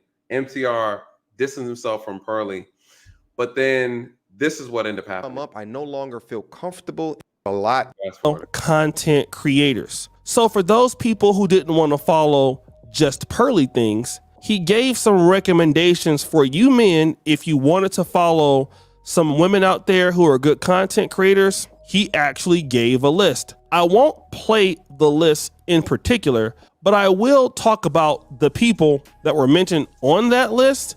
And here is actually that list. So if you can see. So what he ended up doing was, and I understand what he was doing. He was saying, listen, we have JustPearlyThings is a white woman, and she's having relationship talk conversations and things like that. And she's also been a part of the Black manosphere, having conversations and things like that with Black people about Black dating and blah, blah, blah. So some people were not okay with it after this happened. So MTR said, hey, you guys, here are alternatives. These are Black women in this space that are having these conversations that you can pour your support into and take your support away from Pearly. This is what he did. And it's like, here's the alternative. So he listed Chantel Simone, Kendra D Live. He listed Six the Goddess, Danica Marie, Melanie King, Pink Book Lessons. I actually like Pink Book Lessons. And he listed Courtney Michelle. So, so these are the people that he listed, right? So now here's the thing. He shouted out Six the Goddess, right, on here. But then this is what happened. So female. Oh, I hate when it does this. This is like the worst way to do it. I'm gonna have to re-upload. Hold on 1 second, guys. Stop sharing. Present video. Last 3 weeks on you I'm not gonna argue with you. of a beef. Have hinted at My whole family's Six the Goddess. Now, Six the Goddess is a content creator who I believe she's actually 6 foot tall. And she is actually somebody that we would say takes the side of Black men. All right. You know, she's somebody that we would say kind of calls it down the middle. Most people don't have any real issues with the content about men, but I think there is an issue with how some people feel about the sort of ADOS or FBA lineage thing that she has going on. And that is kind of where Six the Goddess gets some controversy. Number one, she's very adamant about being an African-American and not necessarily, I don't know if she talks down so much on other groups, although I heard that there were some things she said about Africans before. I don't have the clip, I can't play it, but I have heard her speak of, you know, the kind of situation where it's more like us versus them kind of thing. I have heard that. And so what happens is if she goes on to panels or live streams, people who follow her content will sometimes try to, you know, pretty much challenge her on that. And the guy that I believe that is challenging her on that is a guy by the name of Nathan Daly. Now I like Nathan Daly. I've emailed him before, but the first meeting of these two, of former police officer Nathan Daly and Six the Goddess, I believe it happened on this stream on Lapeef Network. I want to play that clip here, and then I'm going to come back. Well, we could talk about how women weaponize the use of them being afraid against other men and get them in trouble. We can discuss that. Sorry. So, and Oshay's playing the clip. That's the important clip where she talked about, I'm afraid. And then in the chat, she did that in the chat and then was like, oh, okay, I was just playing. I didn't really mean that. You know, again, so she has this Karenism that she has, right? That she does. She pretends like men are attacking her or she's unsafe. I don't feel comfortable around these men. And this is how she had her. This is why she's upset with TLA, right? This is where all this came from. Basically, I told her, if you don't feel safe, then you can log off the internet. This is the internet, right? You can take yourself off the panel if you feel unsafe over the internet, okay? No one is forcing you to be here. So I made that statement. TLA posted it under the video and said, hey, I don't feel safe. Nathan's response, log off. And she took and ran with that, and now she's calling TLA a coon and a sellout as well. So what ends up happening, you guys, is when you have people who you don't agree with them about something, then they call you names. It lets you know where their level of maturity is, where they're just childish, right? They're childish, and that's the person we're dealing with. And you know, it's not Six's fault. You know, this is how she grew up, right? So here we are. Oshay, and then laugh about it as a valid feeling. Daly, former officer Nathan Daly, is a Jamaican American. His whole family is Jamaican. And I don't know, in that stream, it appears that Six the Goddess may have hinted at the fact that because he's not an African American or what you would consider FBA or ADOS, his input doesn't really matter that much. And you can see him pushing back on that, saying, hey, I've worked in the black community for 13 years. You're acting like my experience is not very much. So Demo, let's fast forward. When the whole Just Pearly Things situation came out, Six the Goddess and Danica Marie, who are together at D6, decided to come out on the same side as me. Not to say they decided, but they're on the same side as me, right? They were on the pro-black side, against what she said. Nathan Daly happened to be out on the other side. All right, here we go.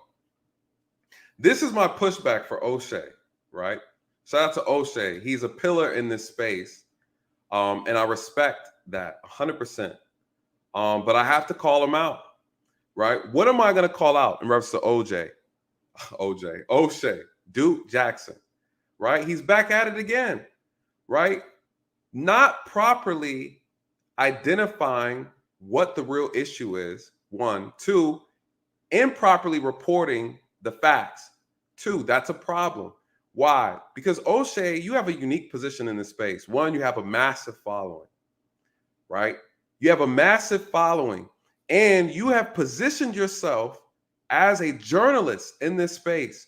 You are informing people on issues and topics as it relates. In this particular situation, it is a disagreement between 2 content creators.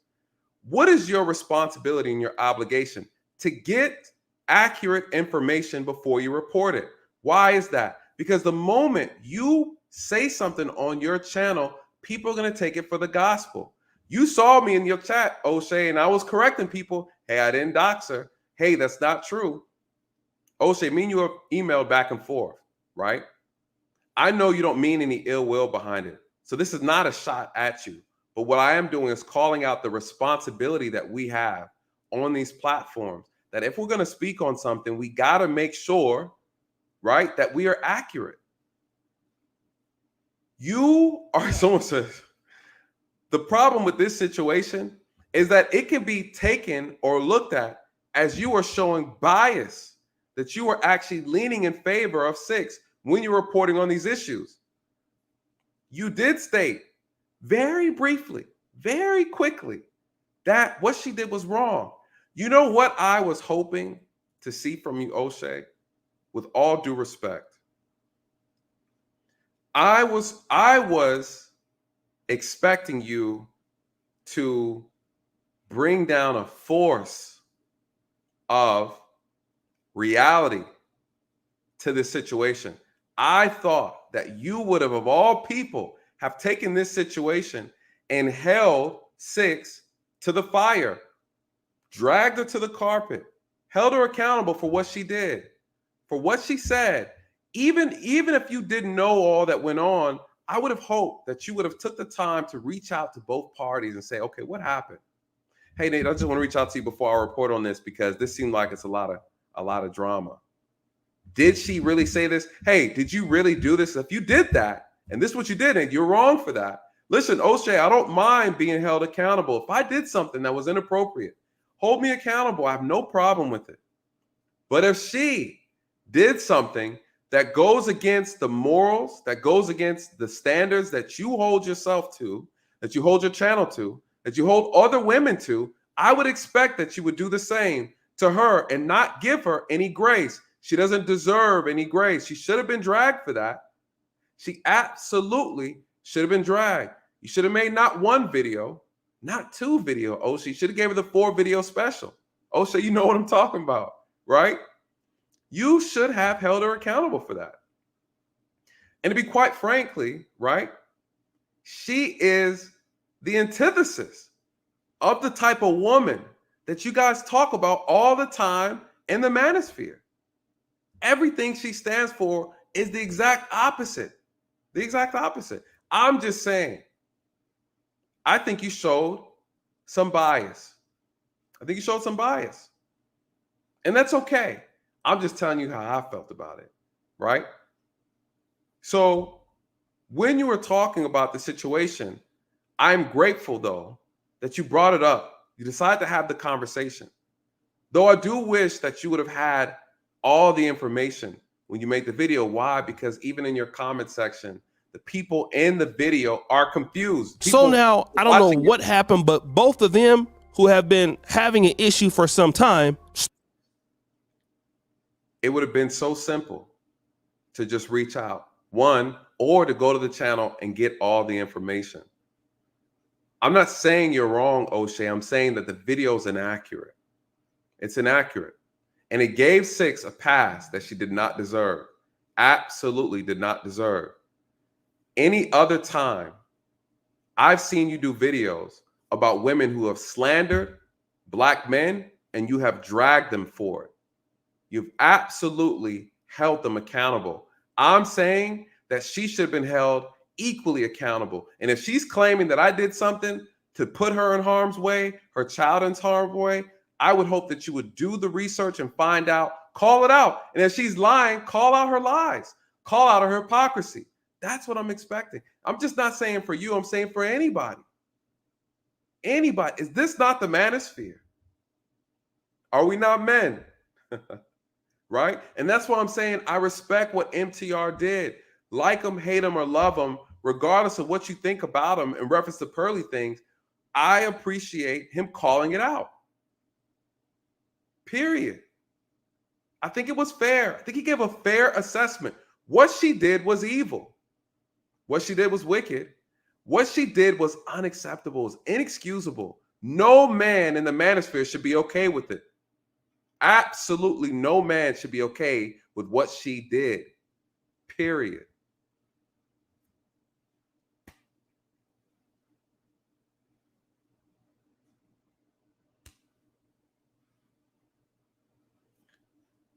Was it appropriate? I asked her boyfriend that. I said, do you think what she did was appropriate? It took him a minute, but he finally said, no, it wasn't. But you just let it go. No, it doesn't work like that. Why? Because in this space, as men, we do what? We hold people accountable.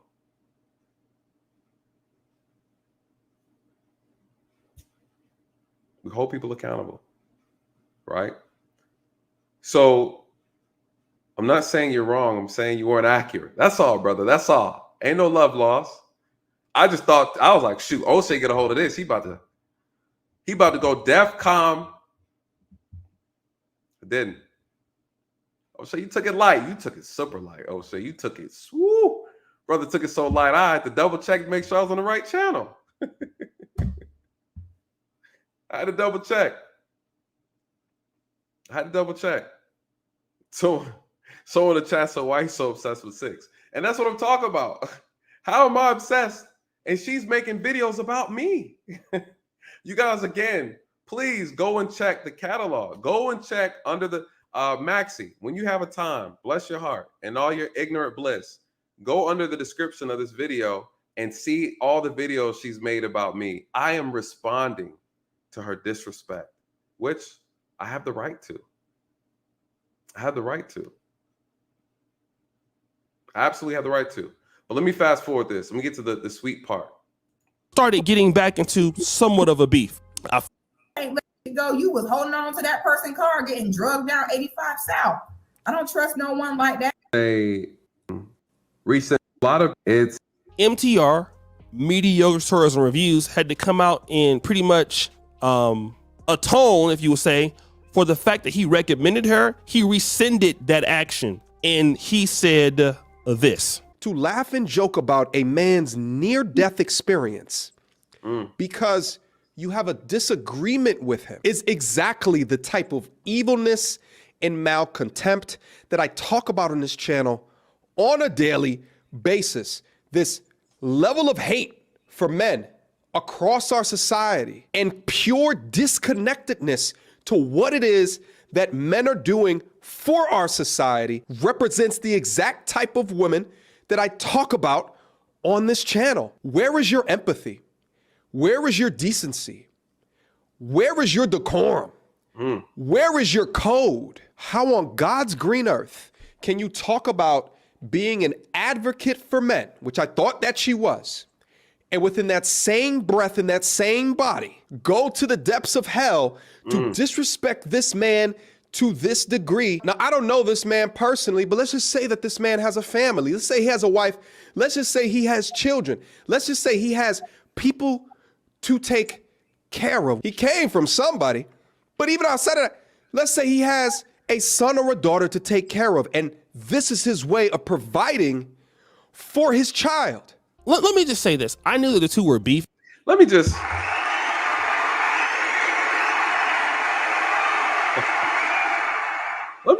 again another shout out to NTR. Thank you for that.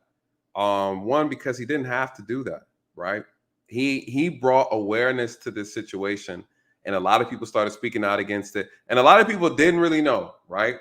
A lot of people didn't know the context of everything. You had a lot of people who thought, again, that I was in the wrong as far as, well, I would say this. A lot of people thought that I started this with her, right? That's what this whole thing is. He started it. He doxed her. These are the lies that she told the people on her stream.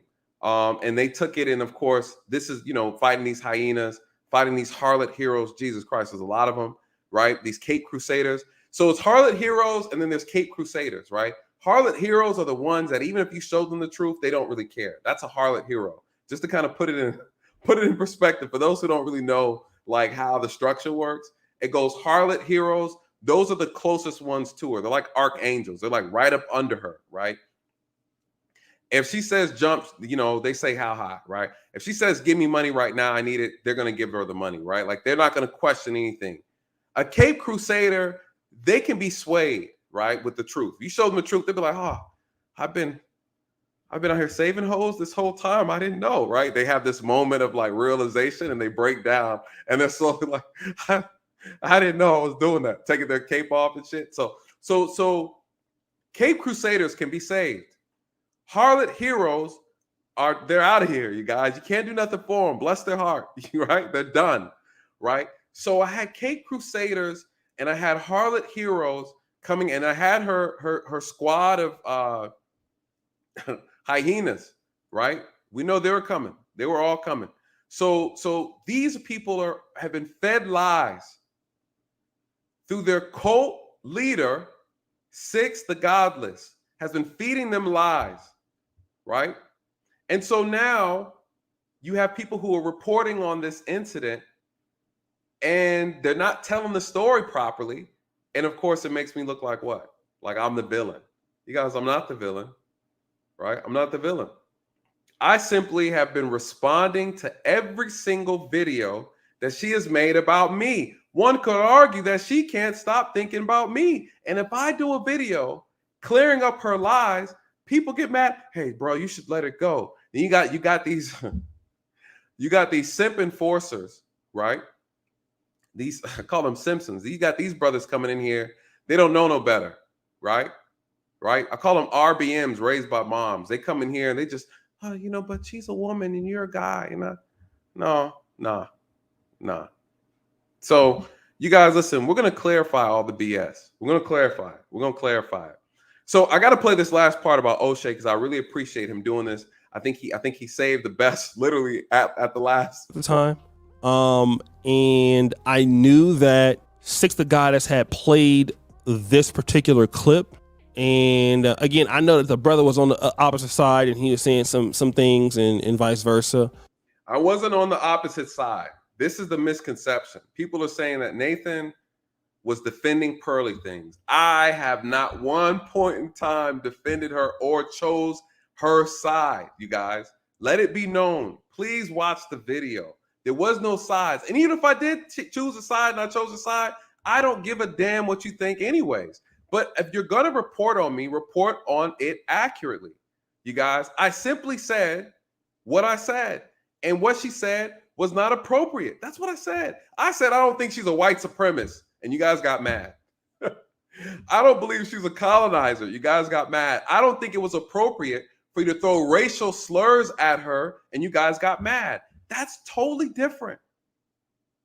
I don't like the way a lot of guys handled the situation. I think you embarrass yourself, and I think you make black people look bad based on how you handled it. That's all I said. That's all I said. So this isn't about a side. You know, please, you guys, do the research. You know, and this is why I'm telling Oshay, listen, just ask me. Ask me. You know, and I'll tell you now, I'm okay with everybody being mad at her. I'm cool with that. You guys, that's fine. You know, I just think a lot of things could have been handled differently. That's my only take on it, you know? And again, we like to compare what Jewish people do. They're not going to sit here and carry on like how we carried on. They are going to send somebody educated to educate the uneducated. That's how they do it. They do it every time. They either send you a letter and you got to read that shit to the screen, or they send a rabbi down to you and you talk it out. And next you know, you're crying and you're like, oh, I should have known better. Thank you for straightening me out. I don't know why we can't do the same thing. There's a professional way to do a lot of things, you guys. You know, there's the black way and then there's the professional way. According to what I was told last night, black people like to insult and call names and disrespect. I'm saying we don't have to do it that way. But I heard that these two had hashed it out, and because it got so bad between the two of them, I didn't even want to cover it on my grift, right? Like I just didn't want to. It was so, in my honest opinion, it was so graphic, the back and forth between the two. What was graphic was her laughing about someone trying to kill me. That's what this is all about. That's what this is about. That's what's graphic. What is graphic was she pulled a video up about someone in the process of trying to take my life and laughing about it. That's what needs to be discussed, right? That's what needs to be discussed. That makes sense. With them. I just didn't want to cover that part. So once I heard that they had squashed it and it was dead, I left it alone. Here's what I'll say. I've been in YouTube beefs before, on wars before, where it can get real ugly. It gets bad. And I'm guilty of that and reviewing that and stuff. I don't know exactly what she felt he did to him. But again, that was something I believe she maybe apologized to him for or whatever. But yeah, it was something that I would not do. Again, not knowing the whole story of her or him, I just know they have been beefing. But again, I think that they said that everything is cool. I've seen people who have done worse than that and become cool. Which is, I've seen people pull up to each other's houses here, bro. I done seen people steal folks' social security number in beefs. I done seen a lot of things, right? But again, this is how a brother media tutorials and reviews feels. And I can't necessarily blame him after saying like, hey, this lady is good for you to watch and follow men's rights when, hey, this is something that he's seen on her channel and all of that. And again, me personally, once I saw that and then I heard that they got over it, I was like, all right, because I wanted to keep the pressure more or less on Just Pearly Things, not so much on something that graphic. But even though media tutorials doesn't agree with Nathan at all, and I definitely don't, yeah, that was a little bit out of line, right? It was definitely out of line. And I know how it is when YouTubers start beefing and stuff like that, but that was out of line. But okay, so Oshay finally said it 3 seconds before the video ended. Oshay, you got to put that stuff in the beginning. You got to put that stuff. Oshay was tapping around he waited to the very end and gave that nugget, the most important nugget. What did he say? He said it wasn't okay, right? It was out of line. It was out of line. Say it louder, Oshay. Say it louder. It's okay. I wish that was in the front. Hey, this is out of line. This is blah, blah, blah. But, listen, everybody, he says a little out of line. I'll take it. I'll take it. I'll take it. Regardless, he said it. So that brings us to the main event, right? The main event. We're gonna break down her last video about me. You guys, listen. She's done 2 videos about me, and the last video I didn't really care again. But then she made another one, and she said some things that, guess what? I'm gonna clarify. You say some things about me that are false. You try to create a narrative that's false. I'm gonna check you. I'm gonna check you. I'm gonna what? I'm gonna hold you accountable. That's all. I'm gonna hold you accountable. And we're gonna break down this video that she made about NTR. My name's in it. So we're gonna talk about it. Before we get into let me get into this, the last super chats. The last super chats, the ones I missed. Shout out to Smith Shot Racing.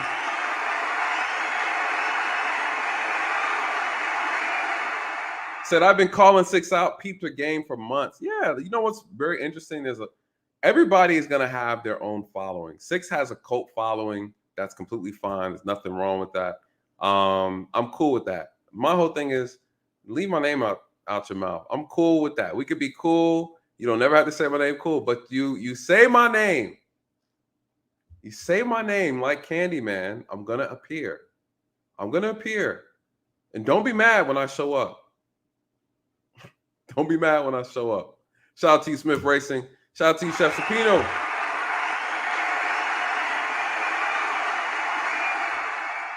He said for you to do that feminine, hey, Nathan voice again.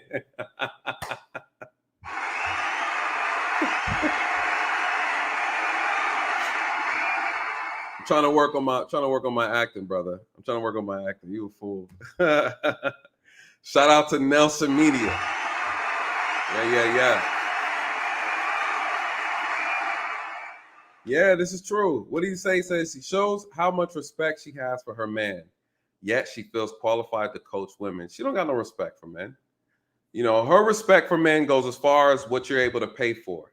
If you're not able to pay for anything, she don't got nothing. She's not studying you guys.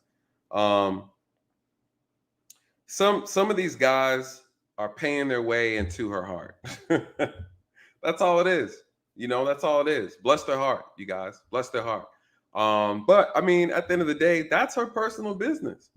You know, it only becomes a problem when you put my name out here in this YouTube verse and expect I'm supposed to just let you ride with the foolishness you're saying. So that's not going to work. So, and here we are, right? Here we are. I keep my promises. I keep my promises.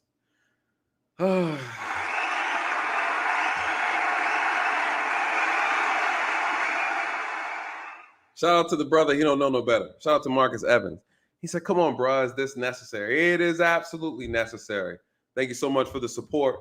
It's necessary. What I would say to you, Marcus, is the next video that she does or the videos that she's doing about me, I want you to go over there and give her $5 under her comment section and tell her to leave me the hell alone. How about that? Go over there and say, hey, 6, can you just leave that brother Nathan alone? You can even put Officer Curry Gold in there to make her feel better. Let her know that you're a part of her crew and say, hey, can you just leave him alone? I want you guys to go back to talking about economics and saving the Black community according to your LinkedIn page, 6. That's what you should focus on. And then we'll be good. So that, Marcus, all I'm saying is, and others who feel the same way, make sure you equally, because I'm an equal opportunist, make sure you go over there and do the exact same thing. When she is over there insulting and disrespecting Black men and Black women when she feels like it, I need to make sure you guys are showing the same level of commitment to the cause. I need you to make sure that you are also willing to hold her accountable. Don't come over here to men and tell men how to defend their name. I want you to make sure you go over there and do the same thing to her. And that's all I'm saying. If you're willing to do that, I can take it. But make sure you're equal opportunists. That's all I'm saying. James. Listen, I said it. James said, simping on the super chat. Listen. I told you, you got Cape Crusaders. Cape Crusaders are in between. They don't know what to do, right? A Cape Crusader is interesting because they feel like they're doing the right thing. They have a righteous disposition. They feel convicted, right? They have to defend women at all costs. They feel like they're victims. They're not victims, man. They're not victims. That's the dilemma.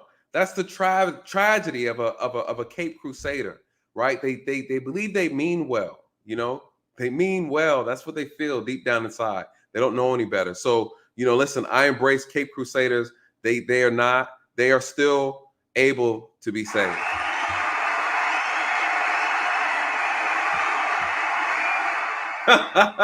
Shashpito says a pimp named Jelly Roll. Nah, pimp named Slickback. I like Slickback better. Pimp named Slickback. Shout out to you, Shashpino.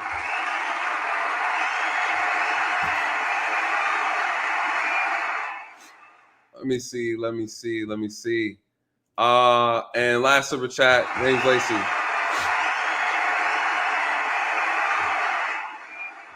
So hold on, well, I missed this. You guys said Friedman, I agree with you about MTR and Oshay. Oshay is the international John. I don't know what that means, you guys. But shout out to you. Thank you for the super chat, you guys. Thank you guys so much. So where are we?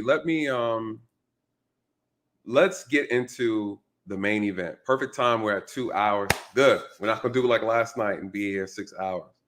Now I don't want her complaining, talking about I made another 7-hour video. We're gonna be real quick. She didn't say much, but she said enough for me to talk about. So let's get in this because there's one thing that she said that's gonna get her in trouble. And I'm explaining to you what it is. So let's play. I can't relate to. I've had YouTubers that I've had beef with, but so let me be clear what we're watching right now, you guys. This is the infamous downtrodden thought of the year, harlot hero herself, the harlot of Babylon, 6 the Godless. Are you not entertained? Are you not entertained? 6 did another video. If you go under this video in the description section, you will see it is under, let me see. 6 video number 3, then you got 6 video number 4. This is her 4th video that she's made about yours truly. All right, the 4th video. You guys, I have, and you'll see the videos that I responded under each one. I didn't respond under her video 3. Okay, I responded under this video 4 right here. I'm sorry, I didn't respond under her video 2. I responded under her video 3, and now I'm responding this video here, her video 4. Just so you guys understand what's going on, so the people can actually report back accurately. All right. So here we are. We are gonna break down this video. This is 55 minutes. She said some things that need to be addressed, and that's ultimately going to get her ass in trouble. But let's play it so you guys can all be on the same page. never has it once came out my mouth that you should not listen to them, you should not watch them. I've never pocket watched police people and, oh, why do you donate to their channel? If there's a man teaching men how to be men, I'm not going to get on there and say he's not even a real man. So why are y'all listening to him? It ain't never made me feel as though I was going to eat better by attempting to starve someone else. Okay. If I got a problem with you, I'm going to roast you up, and it's going to be that. I'm not trying to stop your bag. I don't care if people subscribe or unsubscribe to you. People are grown. They can listen to who they want to listen to. The work I do, I have been doing it, and I'm going to keep doing it, regardless of who feels as though, oh, she's this and she's that, she shouldn't be this. I don't care. The real women in real life that I am helping, the real women in real life that let me know that I have. So that's fine. You're helping real women. That's cool. Stick to your message. Stick to what you're doing. Help real women in real life. That's completely fine. You veered off your content, right? As we all do, right? We all, give our opinions to things that might be a little bit outside of our content our foundational content. Cool. I do it all the time. I talk about things that aren't directly related to policing. I'll talk about racial issues and so forth and so on. I talk about Black community issues, things like that. Cool. All right. So you veered off your content about teaching femininity to talk about some stuff. And then, you didn't like my response. And then here we are. Fast forward a year later, you are still talking about me because you can't help it. Bless your heart. So here we are. Let's keep going. Let's keep positively impacted their life is great. We need Black content creators that come from all walks of life. You may have some Black female content creators where you may feel as though they have the better image or the better squeaky clean past, but the women don't want to look like them. The women don't want to dress like them. The women don't want what they have. You may have some where maybe she does give great advice about how to look good and women want to relate to her as far as that, but she has horrible views when it comes to relationships or us as a people. Everybody has something that they can contribute. That's my motto. Okay. I'm not here to be like, you're a fitness influencer. Well, 10 years ago, you was eating pulled pork sandwiches. Everybody is entitled to grow, evolve. And that's something that me or no other human is entitled to tell you that you can or cannot do. So I just want to preface that by saying that is, listen, what I do is because I'm entertaining. I'm funny. Okay. When you're getting in front of a camera and your job is to not only entertain people, but teach them, that is a God-given talent. Y'all can sleep on that if you want to. I don't care. It's a God-given talent. And it's not something that requires other YouTubers to act like they're the judge and a jury with their microscope and their magnifying glass, deciding if everyone else should create the content they create. Okay. If I don't like it, I say. Okay, fair use. She's babbling. I'm gonna try to get to the. Do I remember what the actual timestamps are? Let me see, because I don't want to miss. I did not watch his content. I did not care. Okay, that's how I get down. MTR is his tutorials and reviews. So there's a YouTuber named. All right, so this is originally fair use. She's talking about, she made this video to explain what happened with, she's reacting to MTR and why MTR actually came at her and said, hey, you know, I'm rescinding my stamp of approval on her. I'm taking it back. Why? Because of what she did to another Black man is unacceptable. I don't want to co-sign that. He took his co-sign. That's what he did. Now, Six is pissed about that. She's absolutely pissed. But MTR is absolutely correct, right? That's what you're supposed to do. It's okay to rescind. Someone does something that damages their brand, and you're like, I can't associate with that. What you did was uncalled for, is unacceptable, right? And so I don't think there's anything wrong with that, right? I don't think there's anything wrong with that. So here we are.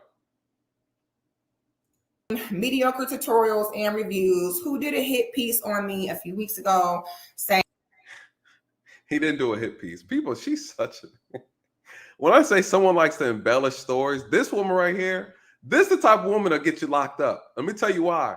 She can tell a lie.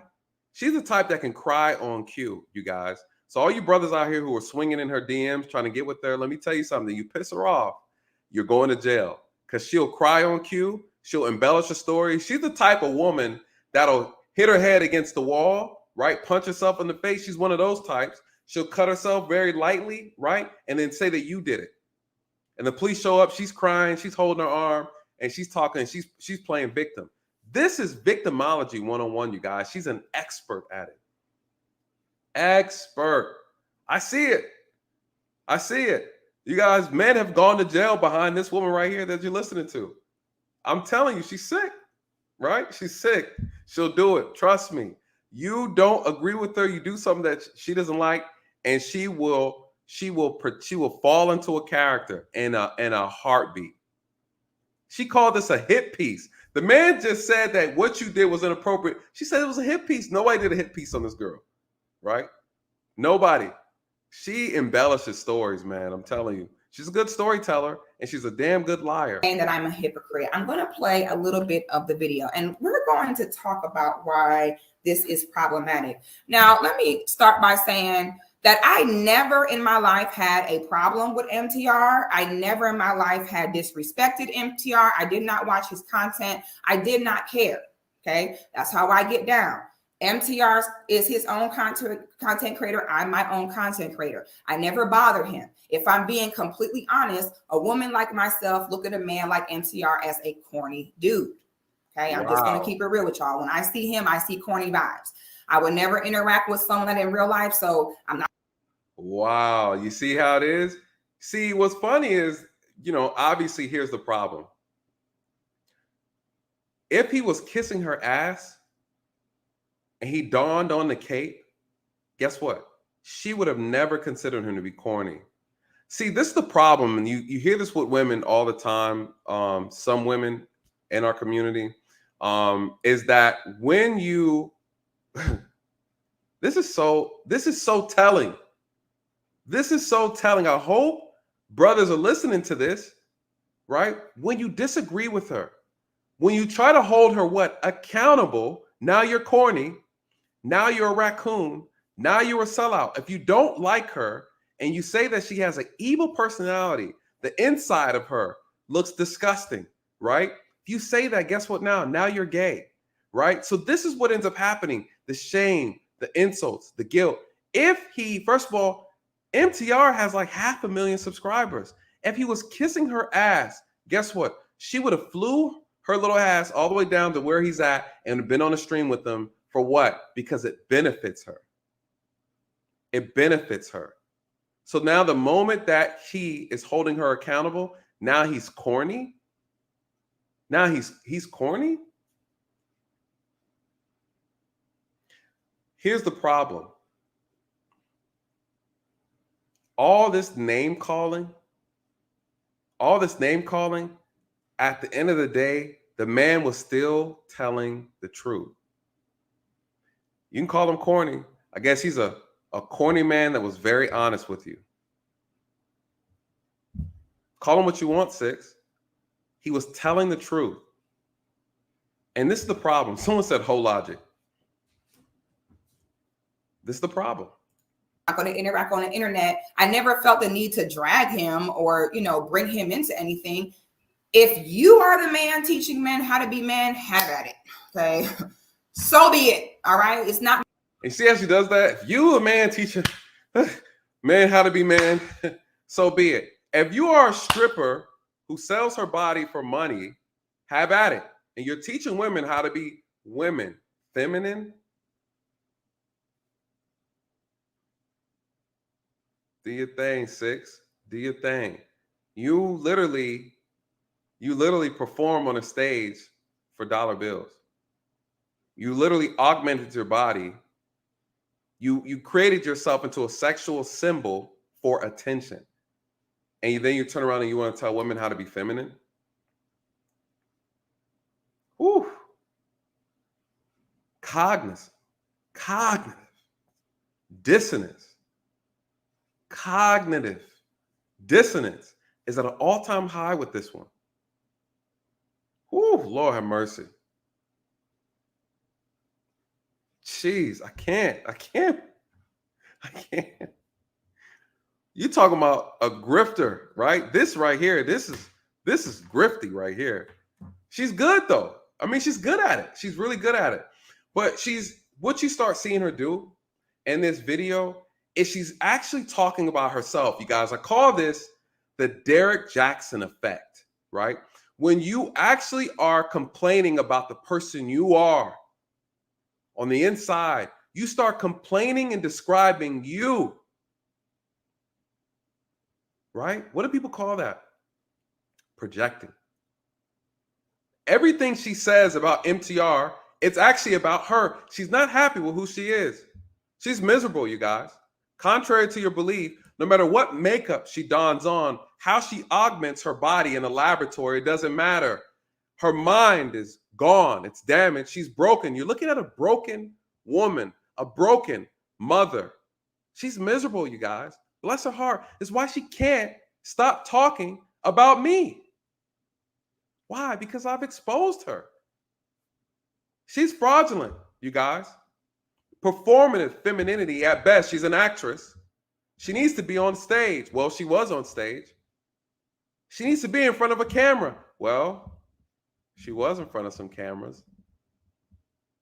Listen, don't let me drop the video. I'd have to put it in the members section, or I might sell it. I told Six, don't do it. Don't do it, Six. Performative femininity. She's an actress. She's an actress. And she's good at it. Why? Because you are paying for her lifestyle. You harlot heroes out here. You cake crusaders. Hoe knights.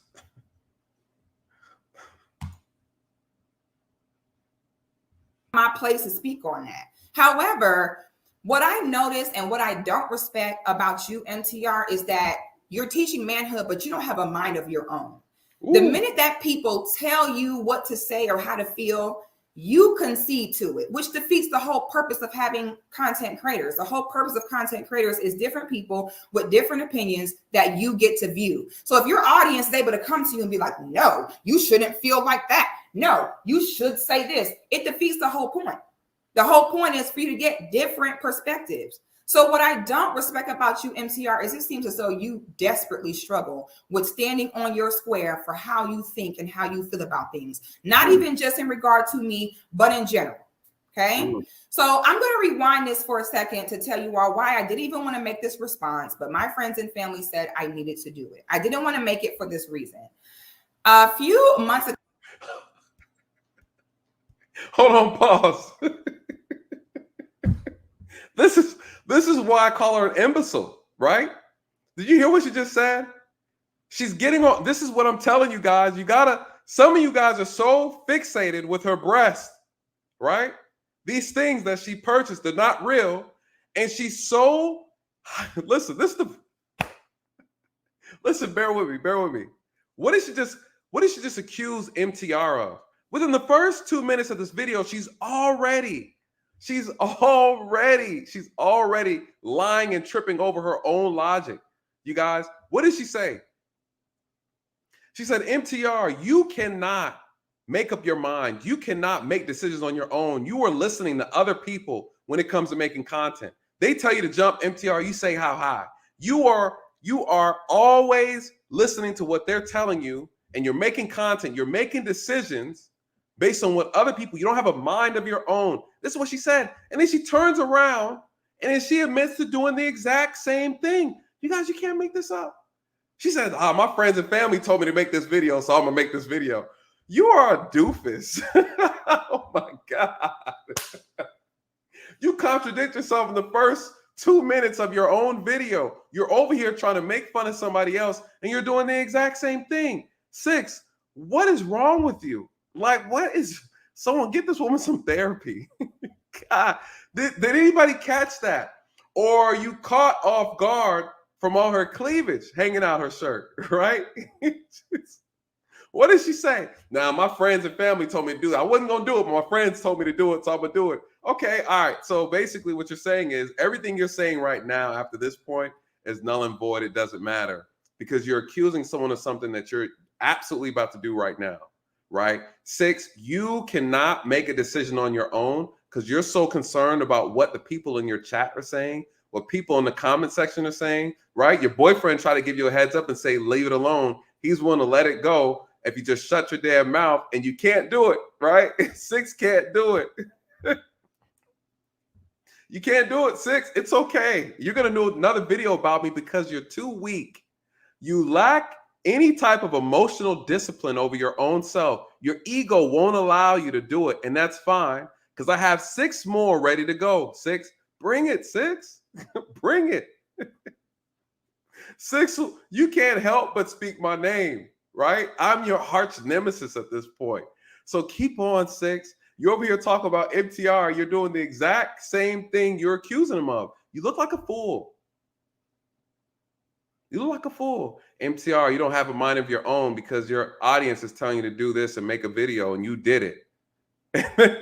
My friends and family told me to make this video, and I did it. 6, you're an idiot. But here we go. So MTR did a video about the most attractive female YouTubers in which he dubbed me as #1. Cool. No problem. Then in the comments. He wasn't corny then, though, huh? He wasn't corny then. funny how that works. There were men saying, why are you giving her this attention? Why are you validating her? She ain't this, because male YouTubers just have a hard on for me. They can't never just leave me alone. Let me do my thing how I leave them alone. Every time I turn around, they are finding a way to insert themselves in my business and my conversations. That's a hot lie. And again, I would point you guys to Exhibit A under the video description, where it shows all the videos she has made about me and then my honest responses, as according to YouTube you're supposed to do. So she's a lie. I've asked her to leave me alone. I told her boyfriend to tell her to leave me alone. She decided she didn't want to do it. And you guys, here we are, right? Cuckoo, we're here, right? Fair use. Fair use. Okay. So the men, MTR decided that he liked what he saw in me. Great. You should stand on that. The minute the And she said a hard on, right? One thing I noticed about Six, everything is hypersexual with her. Are we surprised though? Right? She was in the sex industry. So are we surprised that everything she has to revert back to someone having some type of sexual fixation on her? This is the problem with a person with a humongous ego problem.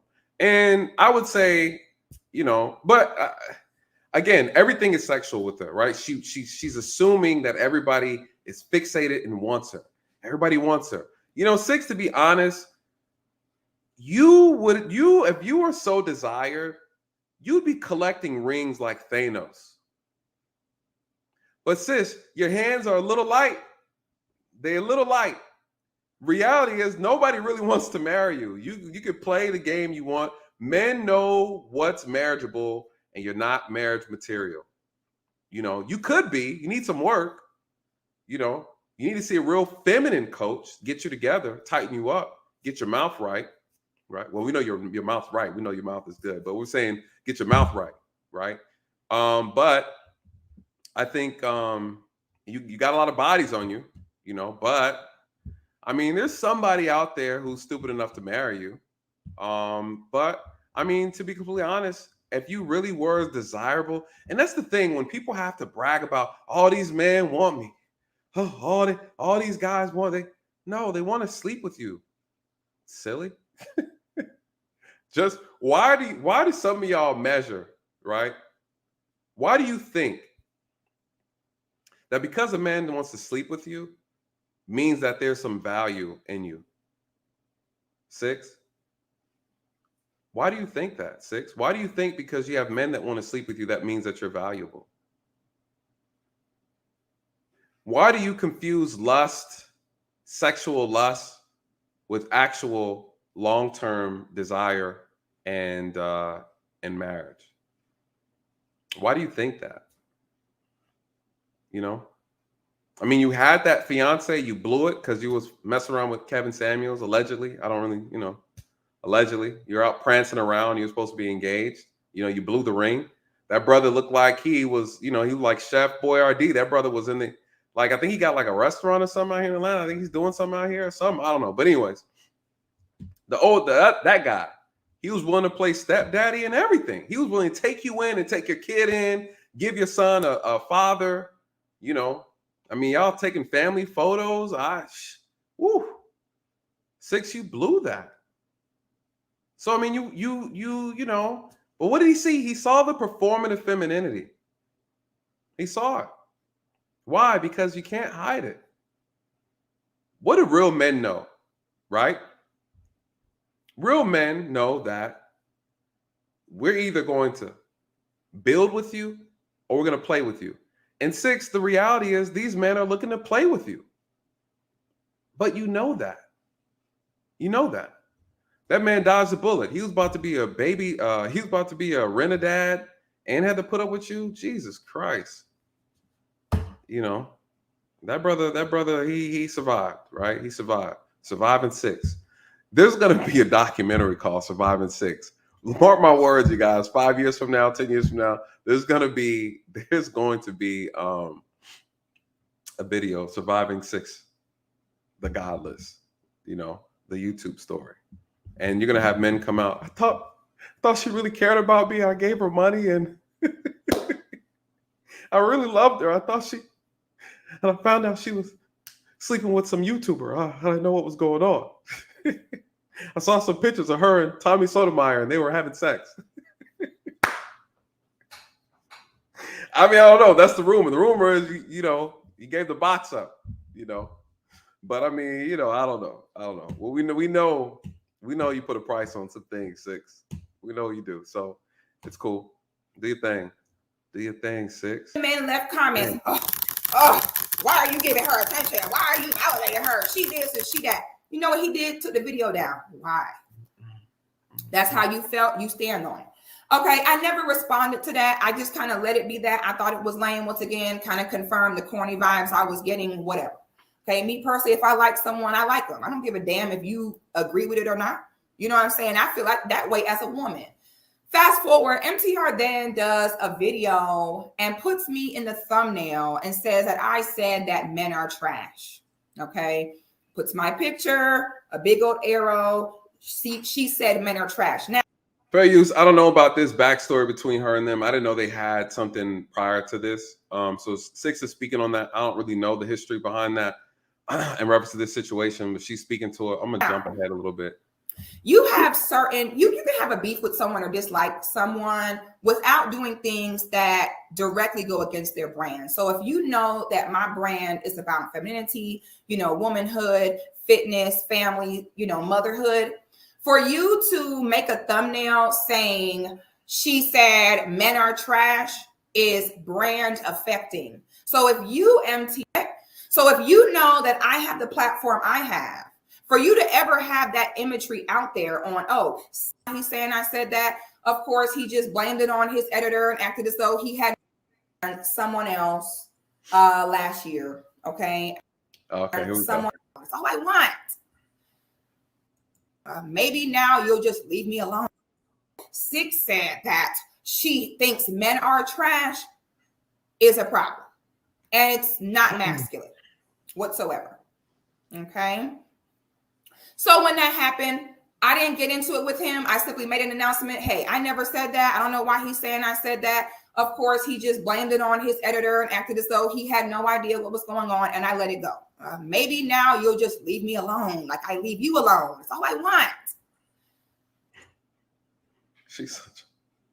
So there was an altercation that happened between me and someone else. So that someone else is me, right? She doesn't want to say my name. That's fine. That's fine. Come on, Chelsea. Let's get to it. Last year. Okay. I am going to link the video in my description box, and you will see the interaction between myself and this male. Okay. You will see how this male literally, quite literally, forced a conversation on me during a panel. Okay. I let the man know respectfully, excuse me, I don't want to have a conversation with you. I don't. So this right here, she's talking about last year, the Lapeef conversation, you guys. You can go and check that. I've linked that in there as well. She's right. I was trying to get her attention. We were on a panel. We were trying to have a discussion. She did not want to have the conversation. She was ignoring me. I said, hey, six. I'm trying to talk to you. This is what you said. Let's talk about it. And she was being disrespectful. She was being rude. That was my take on it. So yeah, she's right. I was trying to get her attention. So she's absolutely correct. So let's keep going. As I try to keep talking and ignore him and move on, he proceeds to refuse to let me speak, saying my name over and over again. Six. I'm talking. As I'm talking, six. Refused. Okay. The next, so then he tries to, have the conversation. I didn't want to have the conversation. The next day, he got roasted for it. Okay. Nobody attacked his past. Nobody attacked the way he raised his children that he don't have. Nobody did any of that. He got roasted for the interaction. Okay. I had never seen his content, didn't care to see it. It wasn't that serious to me. I reviewed my whole panel interaction, and my interaction with him was a part of it. Exactly. So that's correct. So what she's saying is now after the Lapeef situation, she didn't like the interaction. She's right. We bumped heads, right? The next day she did a roast session and she was roasting. She was roasting me on there. She was roasting me, Chaotic, and other people on the panel. She did. That's absolutely true, right? So this is where we are, right? She's fast forwarding. She made a video about me first. She never linked me in the video. I found out later, and I was like, oh wow, she talking shit like that. So what do? I roast back. I make a video and I do my response. I didn't throw the insults out there. I just stuck to the facts about why she was wrong, and I checked her, right? Looked at her qualifications. And she's upset that I used her first and last name. And this is where the conversation about did you dox her comes from, right? So let's go. And he simply got roasted, okay? It wasn't anything that was that serious. That's what we do in Black American culture. We roast, okay? So MTR decides to speak up against me before he even knows what is going on here, okay? Which he don't need to know. Right. And I think that's the moral of the story. He doesn't need to know. He saw what you did. That was unacceptable. I think that's where this confusion comes around with people who are like, okay, well, she did that. Well, what did he do? No. Yeah, we can talk about what he did, but regardless of what he did, that's not okay. Right. I think at the end of the day, she's trying to justify why she felt the need to do what she did. Instead of just saying, you know what? I don't like his content. I don't like what he said. I can't stand him. I think he's an immigrant, whatever, tether, whatever you want to call him. But you know, that was a little too much. I can admit that was a little too much. You know what I mean? Like she could have did that. I mean, I'm cool with any of that. I know she's not going to do that. But what I'm saying is, regardless, she's trying to find a way to justify. She wants to try to justify her response to her audience and to people who are going to come and listen to her. She wants to try to justify it. And she's saying, MTR, you don't know the backstory. You just jumped and came at me and said, I was wrong for that, but you don't know why I did what I did. So again, I find that to be problematic. So, I roasted him. I roasted a bunch of other people that were on the panel in the interaction. Cool. I roast you. You want to roast me back? That's fine. Even though you really brought that whole thing on yourself. If someone say, I don't want to talk to you, they don't have to talk to you. Okay. It's odd personality issues for you to feel as though, no, you have to talk to me. No, I don't. And I don't want to. Respect people's boundaries. So you got roasted. The man. That's true. She's absolutely correct. She did not have to talk to me on that panel. Right. I was going at her because I knew what she was doing. I knew what she was doing. She was trying to avoid the conversation because she didn't like the way I came at her. And so she tried to ignore me and not have the conversation. And yeah, I was like 6. Okay, you can try to ignore me all you want. You don't want to be on the panel. You don't want to have the conversation. You want to talk trash. You can leave. If you don't want to have the conversation, I was there to have it. You said what you said. I wanted to say what I wanted to say. And cool. She's absolutely correct. She's not obligated to talk to anybody on the panel. This is true. She's right. I don't disagree with her. And I don't disagree with the fact of saying people have boundaries. Respect people's boundaries. I 100% agree. So when I tell you, 6, that, hey, you can leave me alone. I can leave you alone. I don't have to make content about you. You don't have to make content. We can separate, right? That's me telling you, here's my boundaries. You decided you didn't want to accept that. And yet you came back with more. You crossed the boundary that I asked you to respect. You made a video about me first. I made a video about you.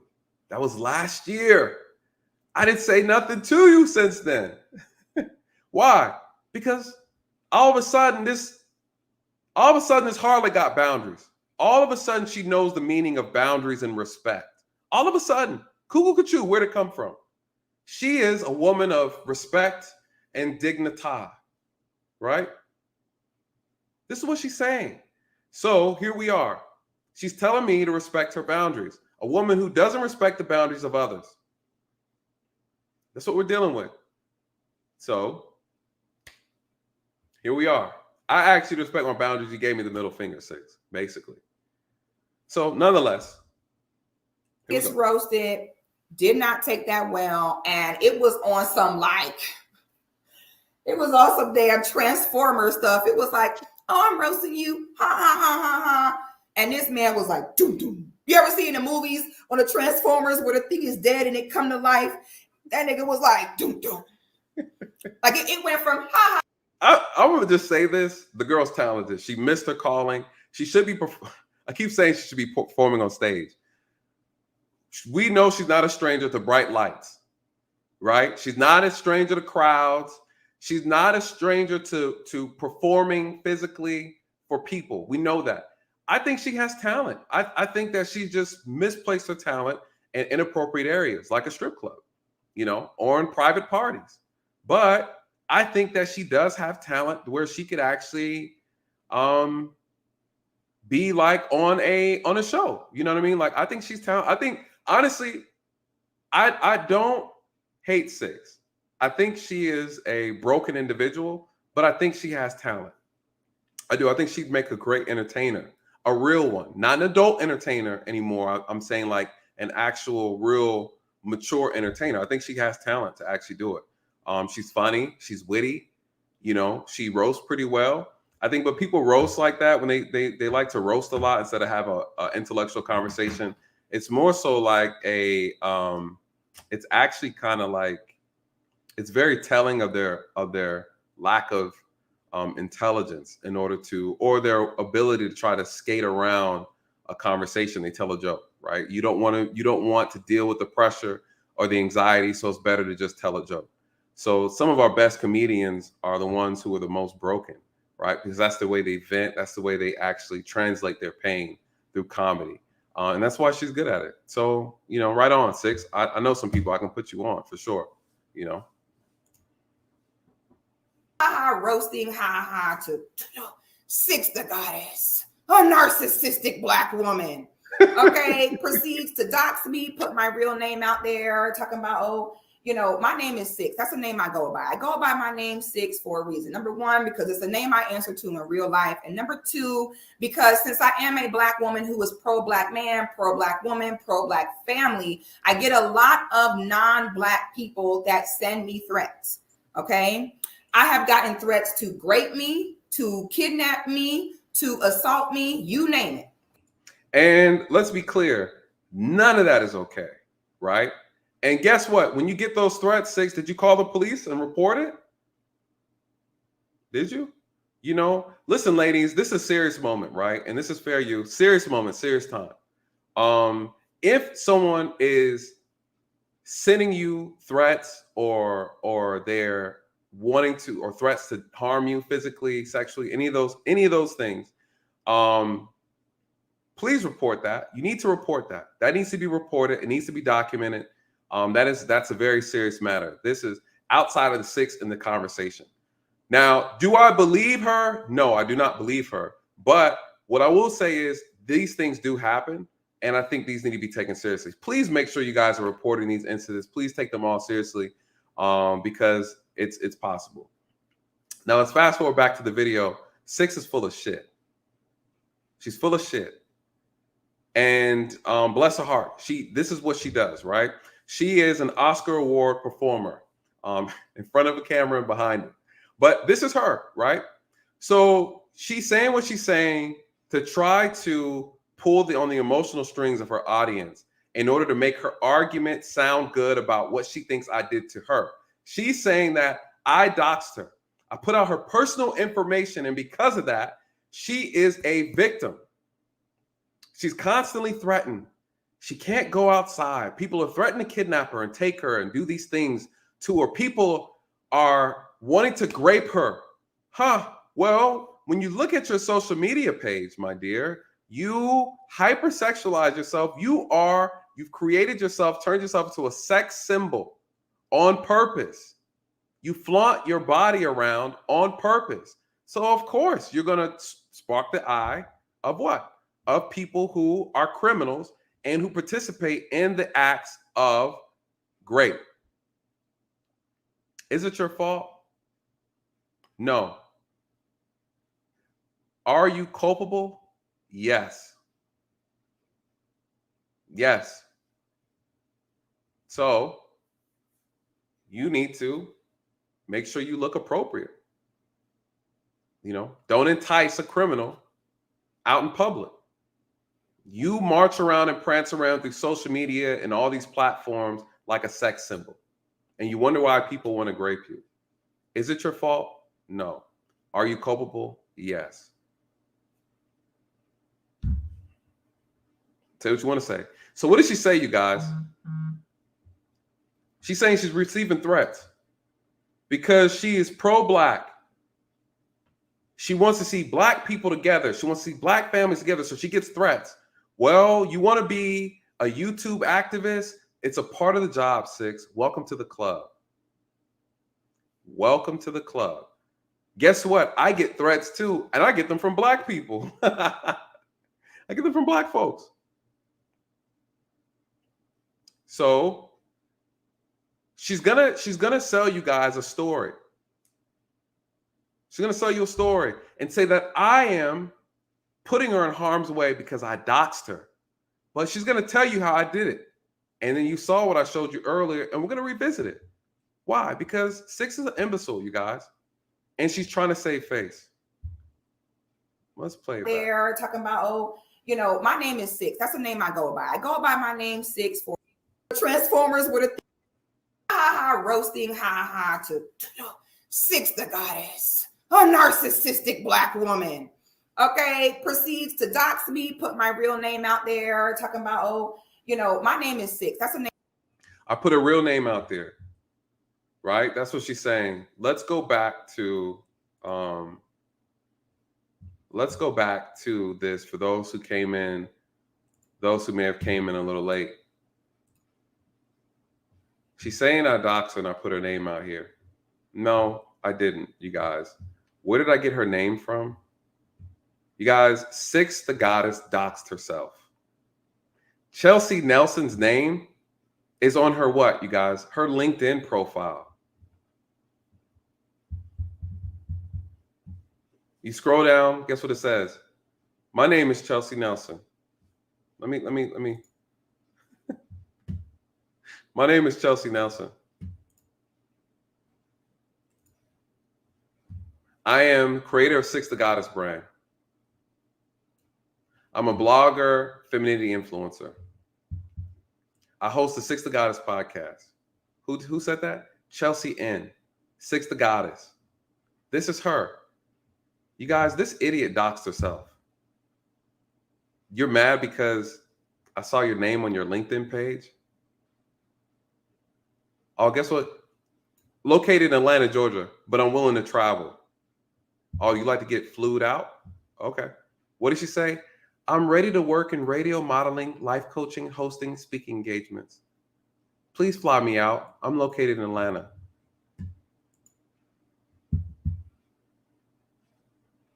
You let these harlots come out here and try to lie on you and say that you put them in danger and they put themselves in danger. Listen to what she says, you guys. This is why women like her are extremely dangerous. And I hope the manosphere takes a note and a clip from this and calls this foolishness out. I go by my name Six for a reason. Number one, because it's the name I answer to in real life. And number two, because since I am a black woman who is pro-black man, pro-black woman, pro-black family, I get a lot of non-black people that send me threats. Okay. I have gotten threats to grape me, to kidnap me, to assault me, you name it. Okay. And you put your personal name on LinkedIn and told them you're a model, you want a model, you want a coach, located in Atlanta, Georgia, fly me out. You did that, Six. You know, this is how people sex traffic people. Hey, I'm looking to be a model. Okay, how much will you pay me? Can you fly me out? Yeah, ma'am, sure. How about Dubai? Oh, of course. You guys, just recently, she's in a music video pretending to be a Nigerian princess. You can't make this up. That'll be another stream. But listen to what she says. We're going to watch this black woman try to Me Too and Karen a black man, you guys. This is what she says. So I go by the name Six, number one, because I like the name. And number two, because I do dangerous work. It is very dangerous to be an attractive, in shape black woman and tell other black women to keep them white men from between your legs. It puts. Hold on. So your work is dangerous? Hold on. You do dangerous work from the privacy of your home. It's dangerous because you're telling black women to keep white men from between your legs? What? You guys, do you hear this? 6, what's so dangerous about the work you're doing? And you're talking about a man who's been shot at, a man who's been dragged down the interstate, a man who's saved and rescued people for a living. And you're saying your job is dangerous? Someone pull up the CDC report, and see if being a stripper is on the list of the most dangerous jobs. Someone pull up the CDC report and tell me if being a YouTuber feminine coach who has a cosmetology license is a dangerous job.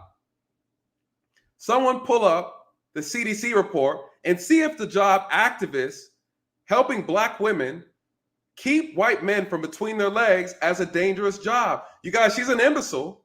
She's an utter idiot, and she's over here trying to educate women on how to be feminine. You can't make this up. With the cosmetology certification. This is who we're talking about. 6 the godless.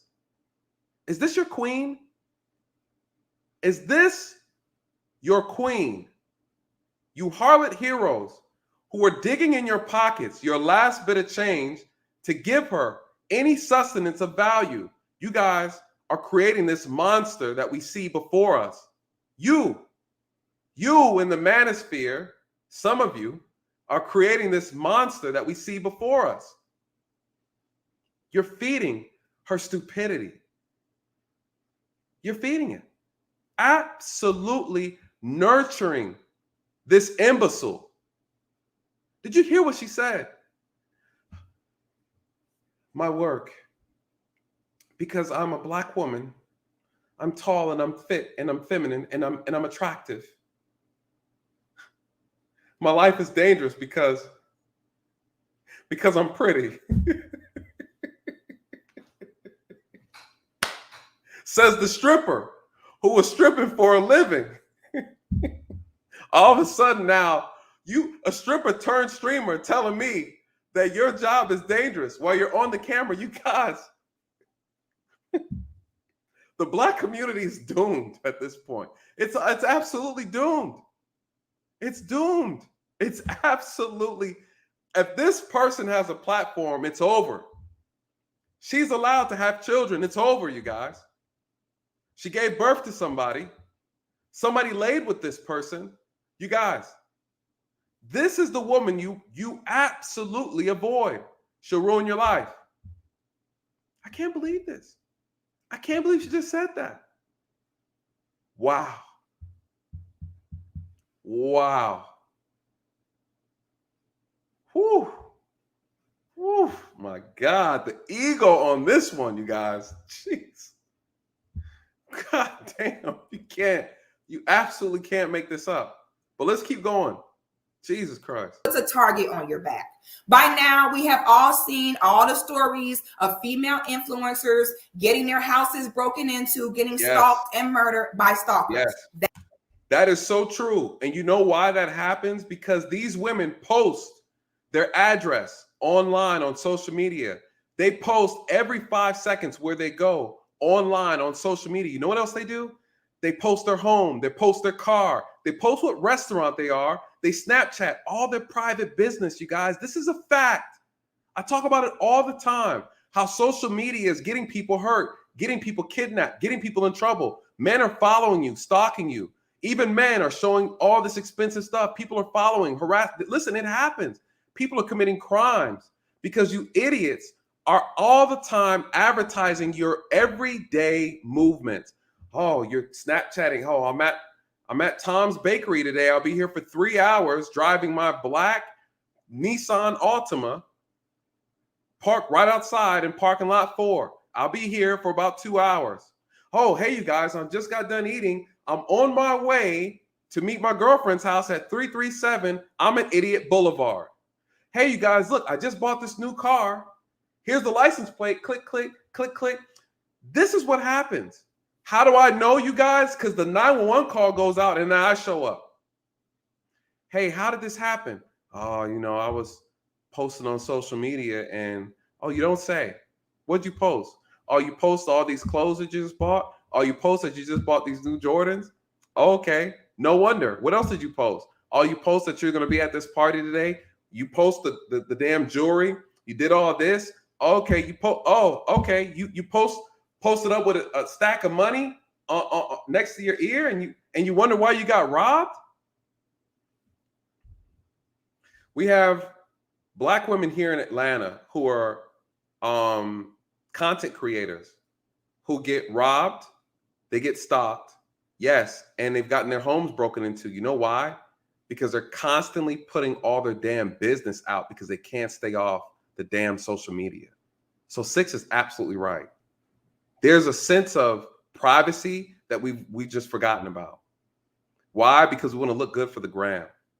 6, I mean, pretty much something what you do, 6, all the time. I've seen your social media page, right? You share a lot of your personal business and your body parts on social media. So to your point, there's some culpability for your stupidity. I mean, that's just what it is. And you're a single mother. So that's not smart, right? That is a thing. There are some men on the internet. They watch you on this internet. They think they're your girlfriend and they catch feelings. Now, before you know it, they're outside your house. For those. Well, 6, you provide a lot of soft porn. You and your girl, Danica, right? You and Danica, I pulled up you guys' content. I look like it looks like porn. It looks like soft core porn, right? It looks, you guys look silly. And just be honest. Bless her heart, Danica's married. That's her husband's okay with that. That's his business. That's their thing. I'm just being honest, right? I'm just being honest. So,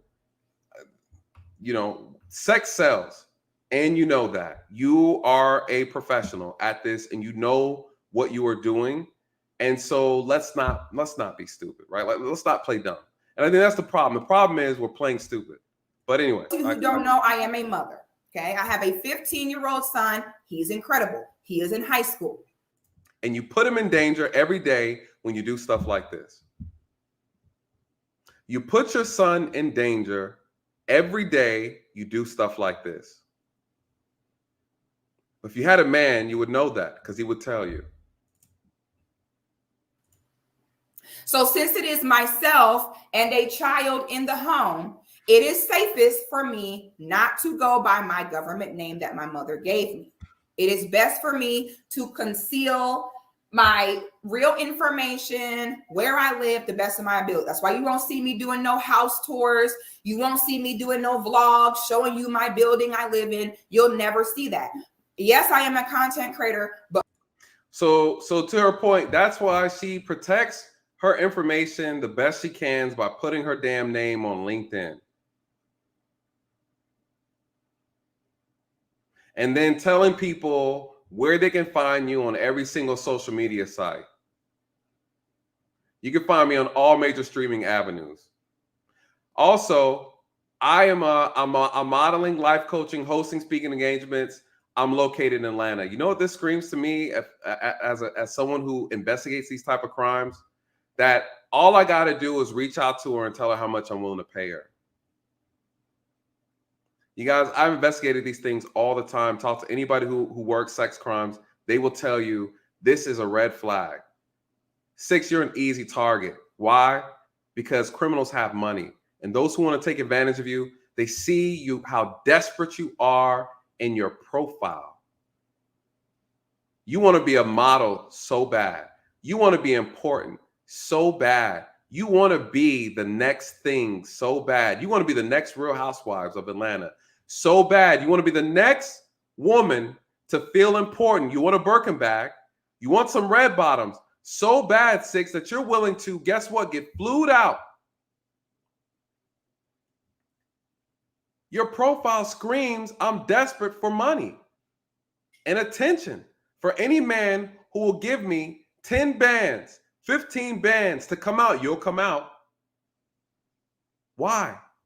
Why, 6? Why? Because it's about money. You want money. You're in Harlots, 6. That's who you are. Harlots are slaves to money. my main focus is to protect myself and my son in our home. You don't say. You don't put your name out, 6? It's right here. Chelsea Nelson. Courtesy. You put it on the most easily accessible platform. I don't even have an account. I'm not even logged into an account, but here we go. Chelsea Nelson, a content creator. Please hire me to model. I want to model. I'll do something strange for some change. Don't worry. Hey, please, you can fly me out. I'm willing to travel if you're willing to pay for it. What did Anton say? Anton said, I flew you out first class, Six. I flew you out. And you showed up. You came to my house. Six is willing to. Who's watching your son? I'm not saying it, Six. You put your own business out here. Who doxed you? You did. You made yourself unsafe. You put your personal. Hey, guess what? Guess what else she said? Where can you find me? Located in Atlanta, Georgia. Wow. Thanks for narrowing it down. Good job. But protect your son, right? You're doing a great job, Six. You're doing a bang-up job. Somebody buying my book and finding out my real name is totally different than someone who dislikes me spreading my real information to an audience that wants to listen to what the police have to say. Huge difference. If he was on any other panel and there was like a trans woman on there and he did not refer to that trans person with the pronouns they said, he'd be canceled. But when it's your nonsensical sister who say, my name is Six, now all of a sudden you want to go on there and die. If you look like a man, you sound like a man, you a man. I'm sorry. I'm not playing any imaginary games with anybody. So you can miss me with that. Don't confuse me with you and what you would do in a situation like that. Me, put my real name out there. He went left. Somebody roast you, you roast him back. He took it all the way to doxing and proceeded to make a 7-hour long live stream about me. Tries to bring therapists and counselors onto his stream to. I could damn near end the stream with this. I don't know if there's anything much to talk about. There you have it, you guys. She doxed herself. She doxed herself. So there's two more things I want to point out about what she said. I want to cover. That made me even want to react to this video is the defamation. There's some stuff in here Six said that it's gonna get her in trouble. Where's that timestamp? Yeah. Let's play it through. Potentially diagnose me with personality disorders and mental illnesses. He takes it all the way to the extreme, which was unnecessary. Not at any point did another Black man go to him and be like, you know what? Listen, bro, you need to take the L. Okay, what you did was kind of goofy. She roasted you. Just let it go. Not one person said he took it too far. Not one person said, she got a son, like she don't need you doxing her, putting her information out there. So obviously we know that's not true. She doxed herself. She has a LinkedIn page with her name. She wasn't trying to hide it. So we know that's false, right? So we can move on from that. Please, those who are in here who follow Six, if we have any Harlot heroes that are still in here, if we have any Cape Crusaders, please go back, tell that information properly, and say, hey, Six, we found out that actually, ma'am, you doxed yourself, right? What else did she admit to? She admit that she wrote a book and put her real name in it, of course, if she's going to be the author of her femininity book, her name is in there. Listen, you cannot come out here and try to be a public speaker and you want to be this person, that person, and then your name not be known, okay? So miss me with that. Okay, no one put out any of her personal private information. I wouldn't do that. Why would I do that? That doesn't even make any sense, right? So who put out any information about her address, where her son, what school her son goes to, where she lives at, where she works at, where her family members live at, so forth and so on? I did none of that, you guys. Please grow up. Please grow up. All right, it's not that serious. Just call it the damn girl by her mom with the name her mama gave her. It's really. And she's just trying to embellish this and make it out to be something it's not. We know she's full of shit, but that's cool. So here we are, right? So let me keep going fast forward because there's one thing that's really important in this video that I got to touch on before we get done. And all these passive aggressive, these stream, the whole situation with Pearly ends up coming back up. All right. Now we're getting to why she brought my name back up again. Mind you guys, this whole thing started last year. I did my 7-hour video and then that was it. She's about to tell you why she's talking about me again. And I did not start it, right? So this is what she's about to say. Somehow we get back on the subject.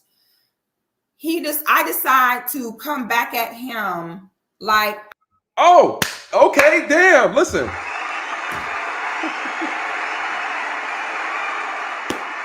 Okay, she admits it. I didn't know. I kind of didn't see this whole video, but she admits it. Damn, I didn't know that. Let's play it back for those who missed it. She admits that she came at me. She came at me. So that's good. That's good. And then at the end of this, I'll let anybody who wants to come up who has disagreements come up. All right, but I want to make sure I touch on this last piece. I missed this. I didn't see this whole video, so this is good. What did she admit? Listen, you know what, Six? I respect you for getting this part right.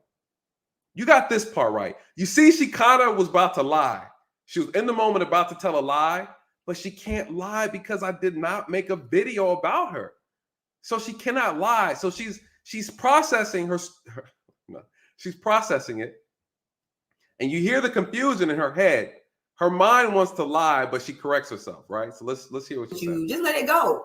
Not one person said he took it too far. Not one person said, you know, she got a son, like she don't need you doxing her, putting her information out there, and all these passive aggressive, these microaggressions towards me. Not one person decided to go ahead and let that be known.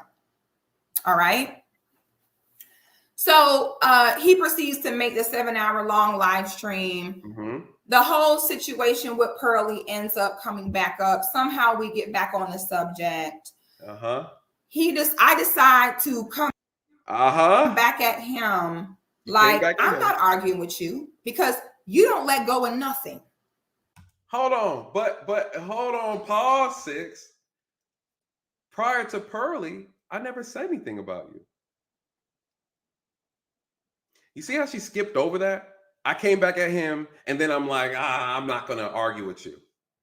No, what you did, Six, you heard me make a statement about Pearly on TLA's channel. Then you decided to make a video about me because that's what you brought up. Oh, remember that Jamaican cop? Remember him, you guys? Remember that Jamaican cop? He said this about Pearly. Remember him? Let me show you this video about him being dragged down 285 down the highway. That's what you said. And then I responded to that disrespect. You came out of your mouth and said something about me. So then I responded. That's why we are here today, because you couldn't keep my name out of your mouth. Last year, you said something about me. I responded with a 7-hour video. A year goes by, Pearly thing happens. I said what I said. It had nothing to do with you. Never even mentioned your name. And then what? Then voila. So here we are. So let her explain. Which then I proceed to show a video where back when he was a police officer for a very short period of time, that he got drugged on Highway 285. You guys, I was a police officer for 13 years, but I guess to her, it doesn't really matter. Okay, and there's truth behind every joke because really I was serious. When I seen how you're conducting yourself on a job, I have no desire to have a back and forth with you because I see you have a very egotistical personality into which you try to stop a moving vehicle. Listen, I tried to do a lot of things. Stopping a moving car is not one of them. But again, I understand what she thinks she saw at the time is completely misguided. But nonetheless, I'm gonna let her finish talking. You guys, we know she's an idiot, but we gotta let her talk. Fair use. Now, the interesting thing about the state of Georgia is it is an open record state. And when I requested the records from this man's write-ups and his incident reports, it was countless numbers of them that were deemed to be preventable incidents. And he was reprimanded several times about conducting himself incorrectly during traffic stops. Hey, baby. Woo! You know that feeling when you start feeling a little bit of, what do you call that? A little bit of, this doesn't sound true. You start going into that territory. When you're putting out some lies, you're putting out some false information. Be careful, 6. What is she saying? You guys, she's saying I've been written up a bunch of times for doing things improperly. That's false. There's a word for this. Come on, 6. Let me hear it. I got somebody sending you some paperwork. I got somebody sending in some paperwork, 6. Because if this was really true, you would have put it up. If this was true, you would have put it up. Do you think if I had a very nasty record, professional record, that I would, 1, not have already talked about it, and 2, prance around here, right? Prance around here like I'm this perfect cop? 6, you better pull it up. And 6, let me tell you something. I'm going to give you, because I know you didn't do what you just said you did. 6, I'm going to give you 30 days. 30 days. We need 30 days. Ooh, you guys, this gets good. And this is why I decided to react to this video. Because again, she made another video I didn't react to. Why? Because I'm just like, she's an idiot. Why do I need to keep? But this right here, you guys, is a problem. Right? You just can't. Now, I called 6 a stripper because she was a stripper. Right? I have proof. I have receipts. If you're going to throw my name, you better make sure it's true. And you better make sure you have the facts. And you better make sure you have the receipts. You got to be careful, you guys. This goes for anybody. Shout out to your girl. Who's the wine girl again that was going at TLA? What's her name? Who just got sued by Cardi B. The wino chick who be making content. The chick, what's her name? Tasha K. All right, 6. Let's hear it. How was your day? I love you. 6, can you do something for me? I'm almost done. That's my son coming home from school. Yeah. So, this man was a bad cop. Several instances of him being written up, which I could pull up, but I'm going to fly high. I'm not going to pull up your dirt how you tried to pull up mine, sir.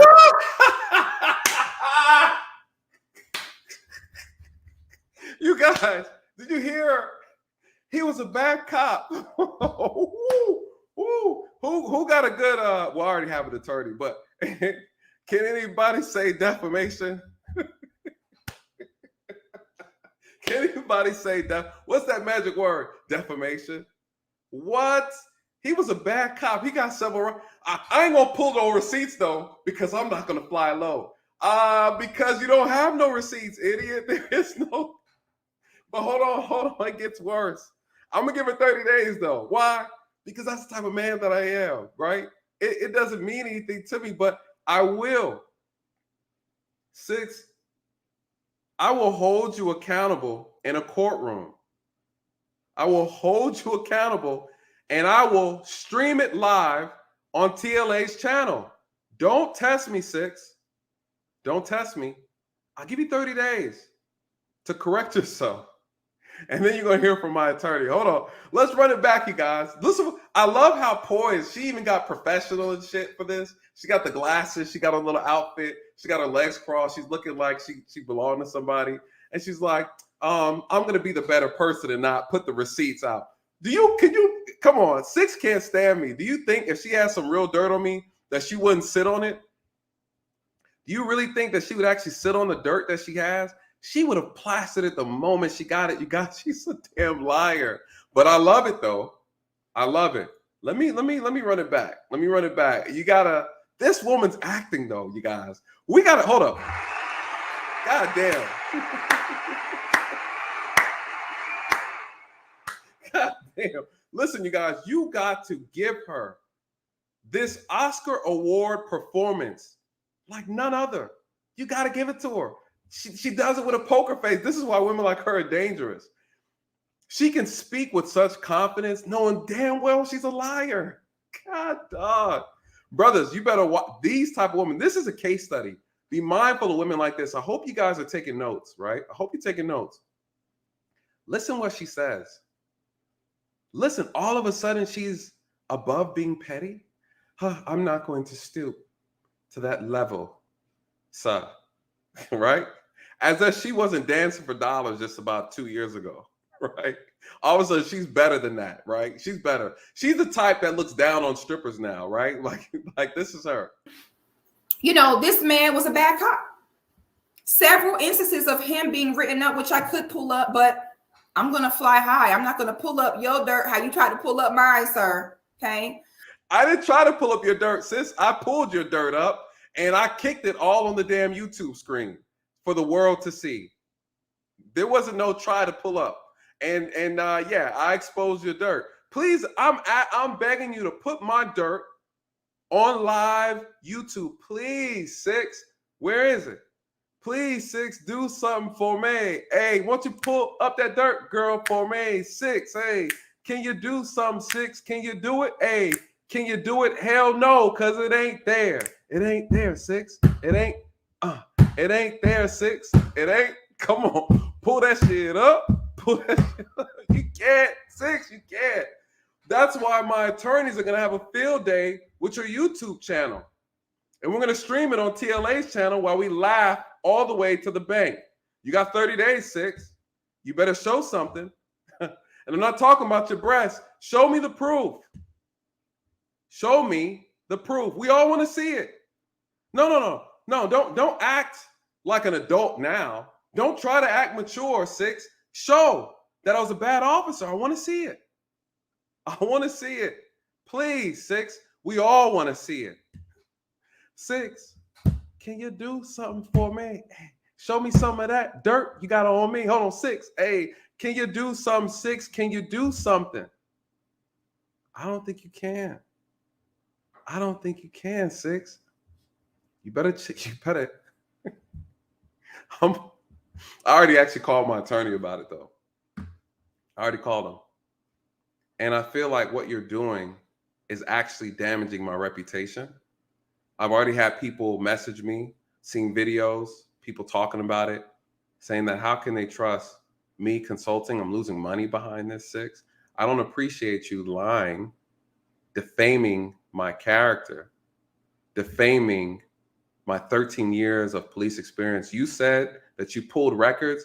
You know, today's date, today is it's May 23rd. You know, there's a paper trail when you go and you access those records, Six.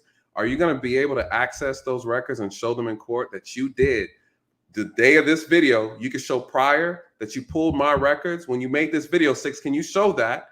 Can you show proof? Six, you defame my character. You're defaming it. Right now, that video has over 20-something thousand views. I want $5 for every person who watched that video, Six. You're taking away from my livelihood. You better come correct, or I'm going to take your channel from you, Six. This isn't a game. I know you're mad at me. You need to be mad at yourself. You played yourself, Six. Congratulations. And I told you my reach goes long and far. This is not a game. It's not a game. It's not a game. You say something about me, you better come with receipts. Oh, my attorney will be in contact with you.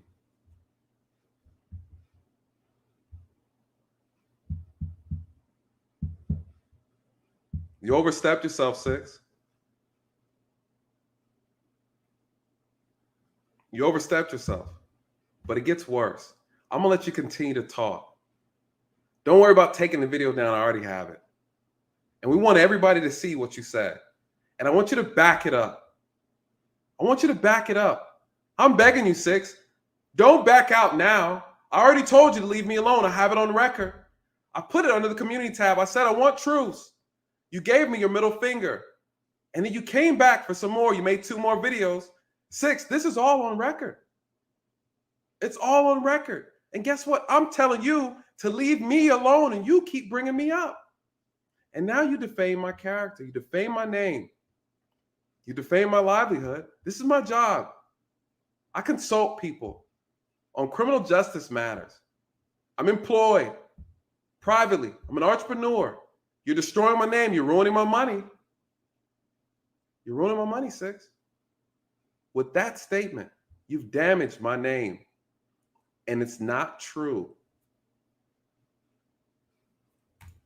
A man that has literally gone to has not lost any sleep. I'm talking about for hours. If he has done 2 live streams from about me, both of which equate to about 14 hours, Lord knows the other hours he had to spend scouring the internet for whatever he could find. So in excess of approximately 20 hours, that's an entire part-time work shift for the week that this man has spent to find a way to stop what I'm doing and disparage my audience. Okay. This is a man working in the city of Dunwoody, okay, which is not a black city, not a black area whatsoever. And he was that officer in that officer's report. He is that officer that pulls a black man over and is like, do you smell weed? He one of them. Okay. And now we have a man. So I went ahead and talked to one of my officer friends and I showed them the video. I showed them the incident report. And he said, I see why he does not work for them anymore. Okay. Because you become a liability when you have that egotistical personality where you don't know how to follow procedure. So this man has several instances of stalking people on the job, following them around with no sirens on, no lights on, which is against the law. That video that I laughed at, that I was evil. Stalking people on the job? Woo. Woo. You guys, do you honestly believe if she had proof of that, she wouldn't show that on here? Stalking people on the job. That's what she said. Her officer friend. You guys, you know, when you go to court, you gotta actually reveal these sources. She's saying that I was a troublemaker at my job. She's saying her officer friend said, I see why he got let go. You guys, contrary to belief, I didn't get let go, right? I couldn't physically work and do the job anymore due to my injuries. Because I had 2 surgeries, I couldn't do the job anymore. I was out, out. So I think it's interesting that she said that. Her officer friend, that's cool. I hope he's willing to come to court. This brother's, again, all of a sudden she liked the police. She got an officer friend. Good to know. Are you sleeping with him? What'd you do to get the information? What'd you promise him, Sis? I'm just asking, right? This man's going to have to come now and assuming that you're telling the truth, he's going to have to defend that statement in front of a judge. I hope he's prepared, and I'm sure he's watching this. Good luck to you, player. You know better than to put a cape on for these harlots. Some of y'all brothers will do anything for a piece of ass. I promise you. It's so embarrassing. It's so embarrassing. So, yeah, I'm pretty sure the judge is going to want to talk to him. Because now he's part of the problem. When defamation never looked so good. But we'll continue. For laughing at, which we're going to get into that, MTR. That was a preventable incident in which he endangered himself, his fellow officer, the possible suspect, and everyone around him because of his ego. And not at one point, MTR, did you take the time to look? So basically saying, you guys who don't know, who haven't seen the video by now, you guys should have seen the video of my accident. She's saying that I put myself in harm's way, not knowing that I actually could not get out of the car. Those who actually watched the video actually watched what happened. I wasn't able to free myself. And because I wasn't able to free myself, when I felt my legs being dragged, I hopped up and held onto the car. And that's pretty much what happened. And all of a sudden now, a woman who doesn't like the police, who hates the police, is now talking to a police officer as if she's the police expert. The woman with the cosmetology certification. We don't even know if she actually finished high school. LinkedIn doesn't say that she finished high school. So I don't know. I don't know what level of education. I wouldn't be surprised. But for the sake of the matter is, this is what we're dealing with. So here we are. This is the statement that she made. This is why I'm reacting to this video, you guys. Prior to this video, she made another one about me, and I didn't say anything. So I am, because this is important for me to talk about, because this is defamation. This is 100% defamation. 6, you got 30 days. You got 30 days to correct it, or I'm going to take you to court. And as you can see, I follow through with my promises. Play if you want to, right? Play if you want to. I'll take your channel from you. And we know this is how you make your money.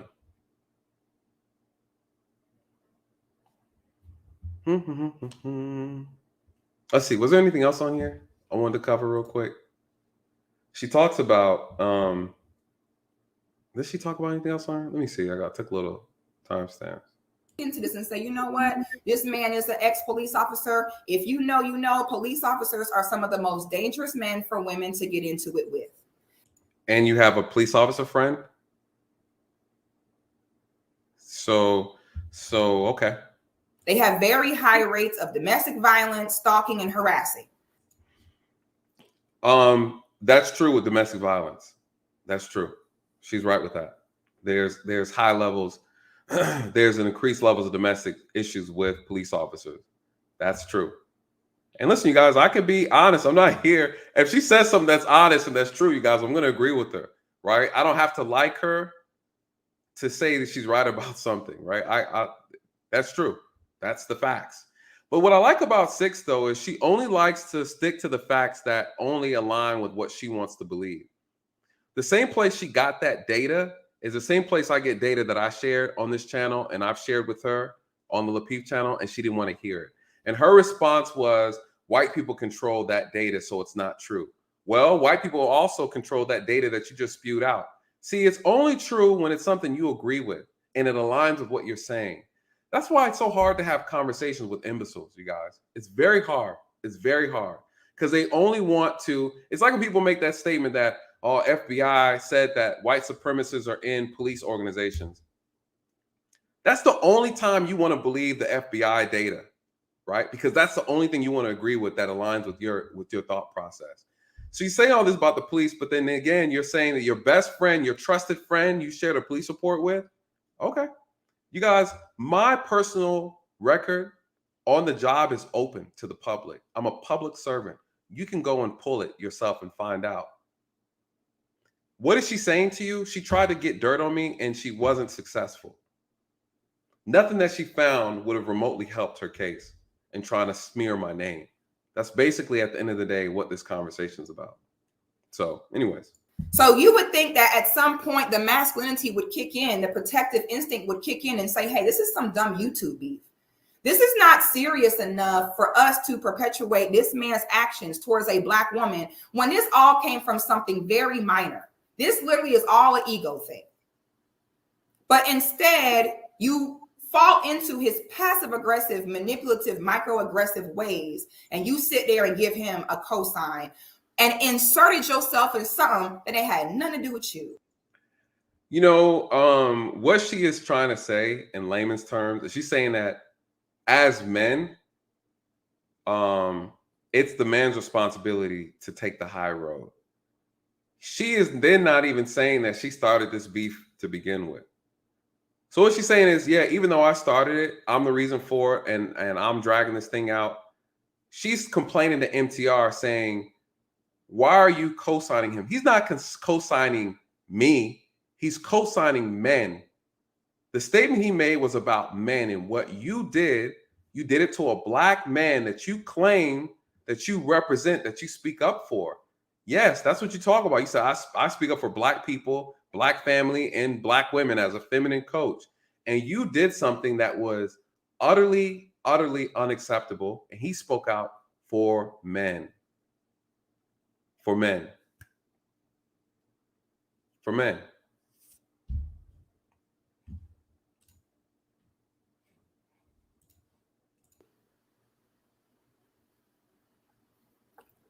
And so I talked to one of my officer friends, and this is the way it goes in Georgia. Okay. You pull over a suspect, which in that instance, that male pulled that person over because they were holding their cell phone in their hand. Not that he thought there was a child kidnapped in the back. Not that he was driving 200 miles per hour, endangering the road, because he was driving with a goddamn cell phone in his hand. We all know the black cops got to work overtime to show the white cops that they're not going to give us no favor because they black too. So he hits them with the, do you smell weed? Okay. And this is the report from the officer. Do you smell weed? The other officer's like, he come to the driver's side. Yeah, I smell weed. Okay. Then he walks back over to the passenger side. It is then on record that they visually see that person put that car in drive. The other officer followed procedure and removed himself back from the vehicle. Okay, the male that I'm having an issue with decides to reach into the car to attempt to stop it from taking off when he had already been fair use. So she probably actually got the police report and she read the narrative of the police report. That's possible. Or she actually read it from a news article. This is interesting. So what is she talking about? She's talking about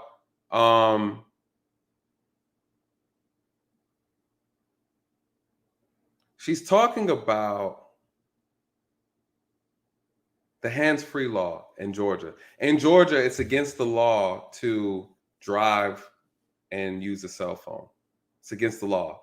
It's a new law that was implemented because we're having so many deaths. Unfortunately, those who have been to Georgia and see how people drive, I've worked plenty of deaths and accidents where people were driving, recording, FaceTiming. When Snapchat first came out, it was a big problem. You know, a lot of young kids were Snapchatting and driving. You had a lot of people who FaceTime, hold the phone and drive at the same time. I don't know if you guys ever seen that while you're driving. We get so many accidents. We've lost so many people because they can't put the phone down. So in order to curb that, the governor decided to put out a law saying that you cannot text and drive. You cannot hold the phone in the hand and drive at the same time. So what she's talking about is true. She's saying, she's trying to downplay and say, oh, he got pulled over for holding his cell phone. Okay. No, that wasn't what it was. So, but now here's the thing. And it's so sad. Driving while distracted is a real thing. I remember working an actual traffic accident where this lady wrecked her car and wrecked her in another car, T-boned another car because she was driving and putting makeup on at the same time. Have you guys ever seen women do that? They do it.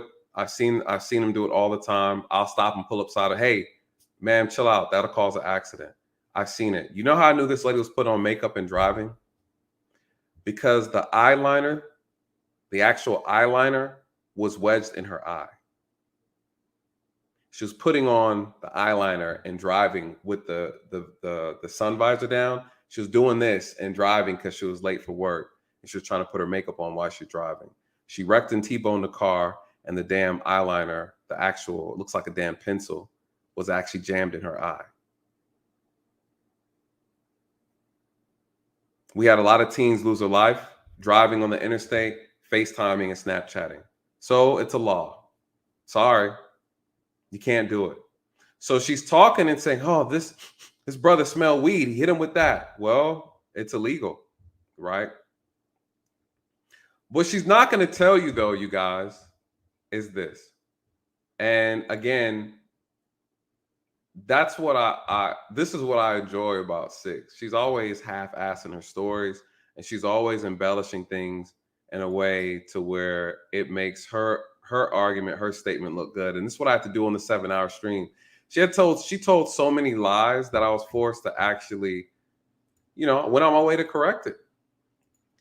Who is she talking about, you guys? She's talking about the gentleman in that situation that I was trying to arrest at the time. And so I pulled it up just so you guys can just see, just briefly, obviously the part that she purposely likes to leave out. But this is the gentleman, right? Derek Simpson. What was his charge? For you guys could see that. His charge is related to the incident. Might explain his attempt to flee after the traffic stop for violating the state's hands-free law. So Chelsea got it right. She's absolutely correct with that. That's what he was being pulled over for. What else? The traffic stop for violating the state's hands-free law. Okay, cool. As well as fleeing or attempting to elude the police, hit and run, aggravated battery. He was also charged with trafficking ecstasy. Trafficking ecstasy, possession of marijuana with the intent to distribute, possession of a controlled substance with the intent to distribute, and possession of a firearm by a convicted felon. And guess what, you guys? He was willing to kill me over it. See, that's the part that she left out, right? You see how she downplayed that? See how so she picked and chose what she wanted to read. And this is the problem with her and people like her who want to spin a narrative. As if this man was just taking me for a ride down 285 for the hell of it. And I just happen to I just can't let go of him. I just got to give him this ticket. No. Fleeing, attempting to elude. Hit and run. Aggravated battery on an officer. Trafficking ecstasy is what he's charged with. Possession of marijuana with the intent to distribute. Possession of a controlled substance with the intent to distribute. And possession of a firearm by a convicted felon.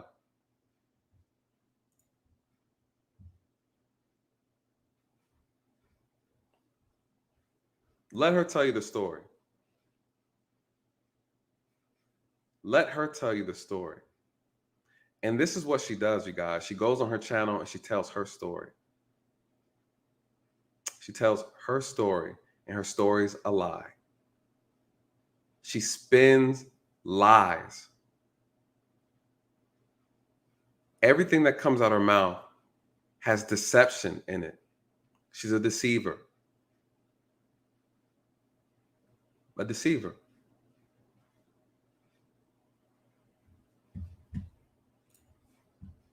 But that's why we're doing this stream.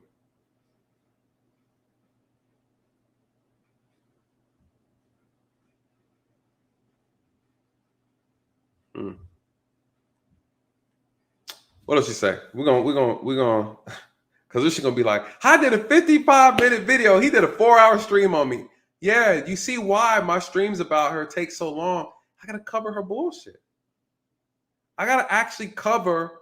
She tells so many lies. It's like and then guess what? I just can't say it because no one's gonna believe me. I gotta bring up the evidence. I gotta bring up the proof. I gotta show you. Because I only have to say it one time. I'm only gonna say it one time. And then I'm giving her 30 days.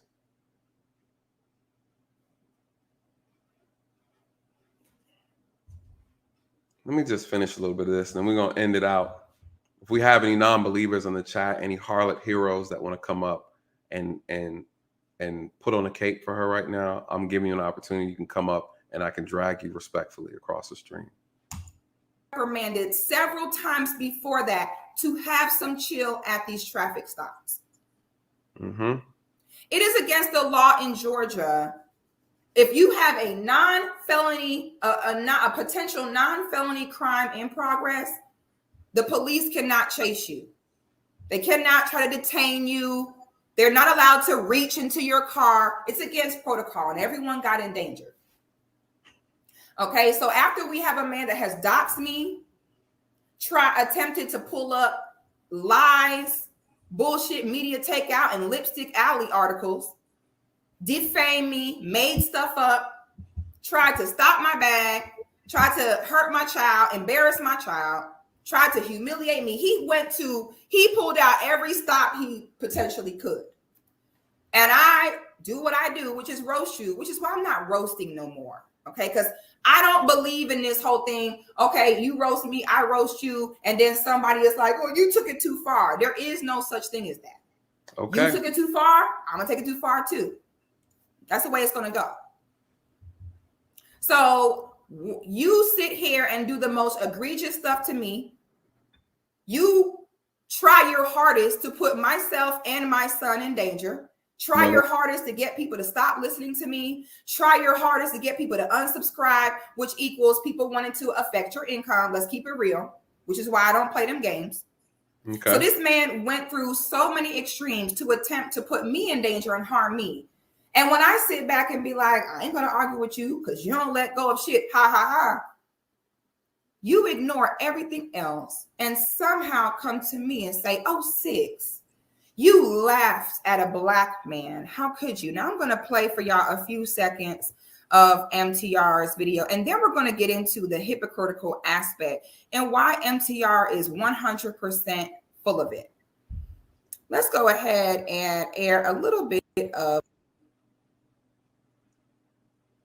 Yeah, fair use.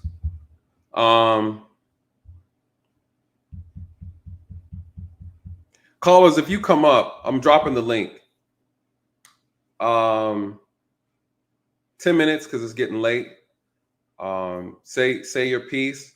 I want those who any disagreements, I want to bring them up first. 10 minutes, say what you got to say. Let me respond. I don't want to repeat from last night. Lord have mercy. And then I'm going to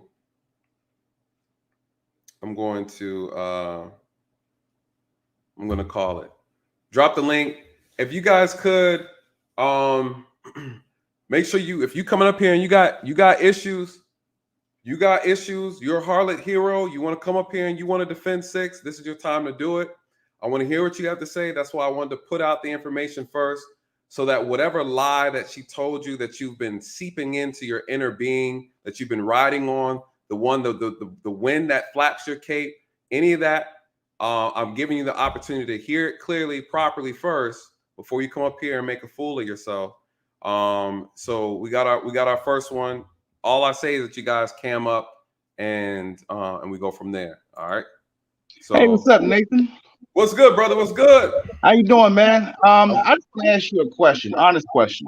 All right. Now, when you were on the Lapeef network and she made it clear that she didn't want to talk to you, why did you force the conversation? Isn't that not at the same level as, if I said, hey, Nathan,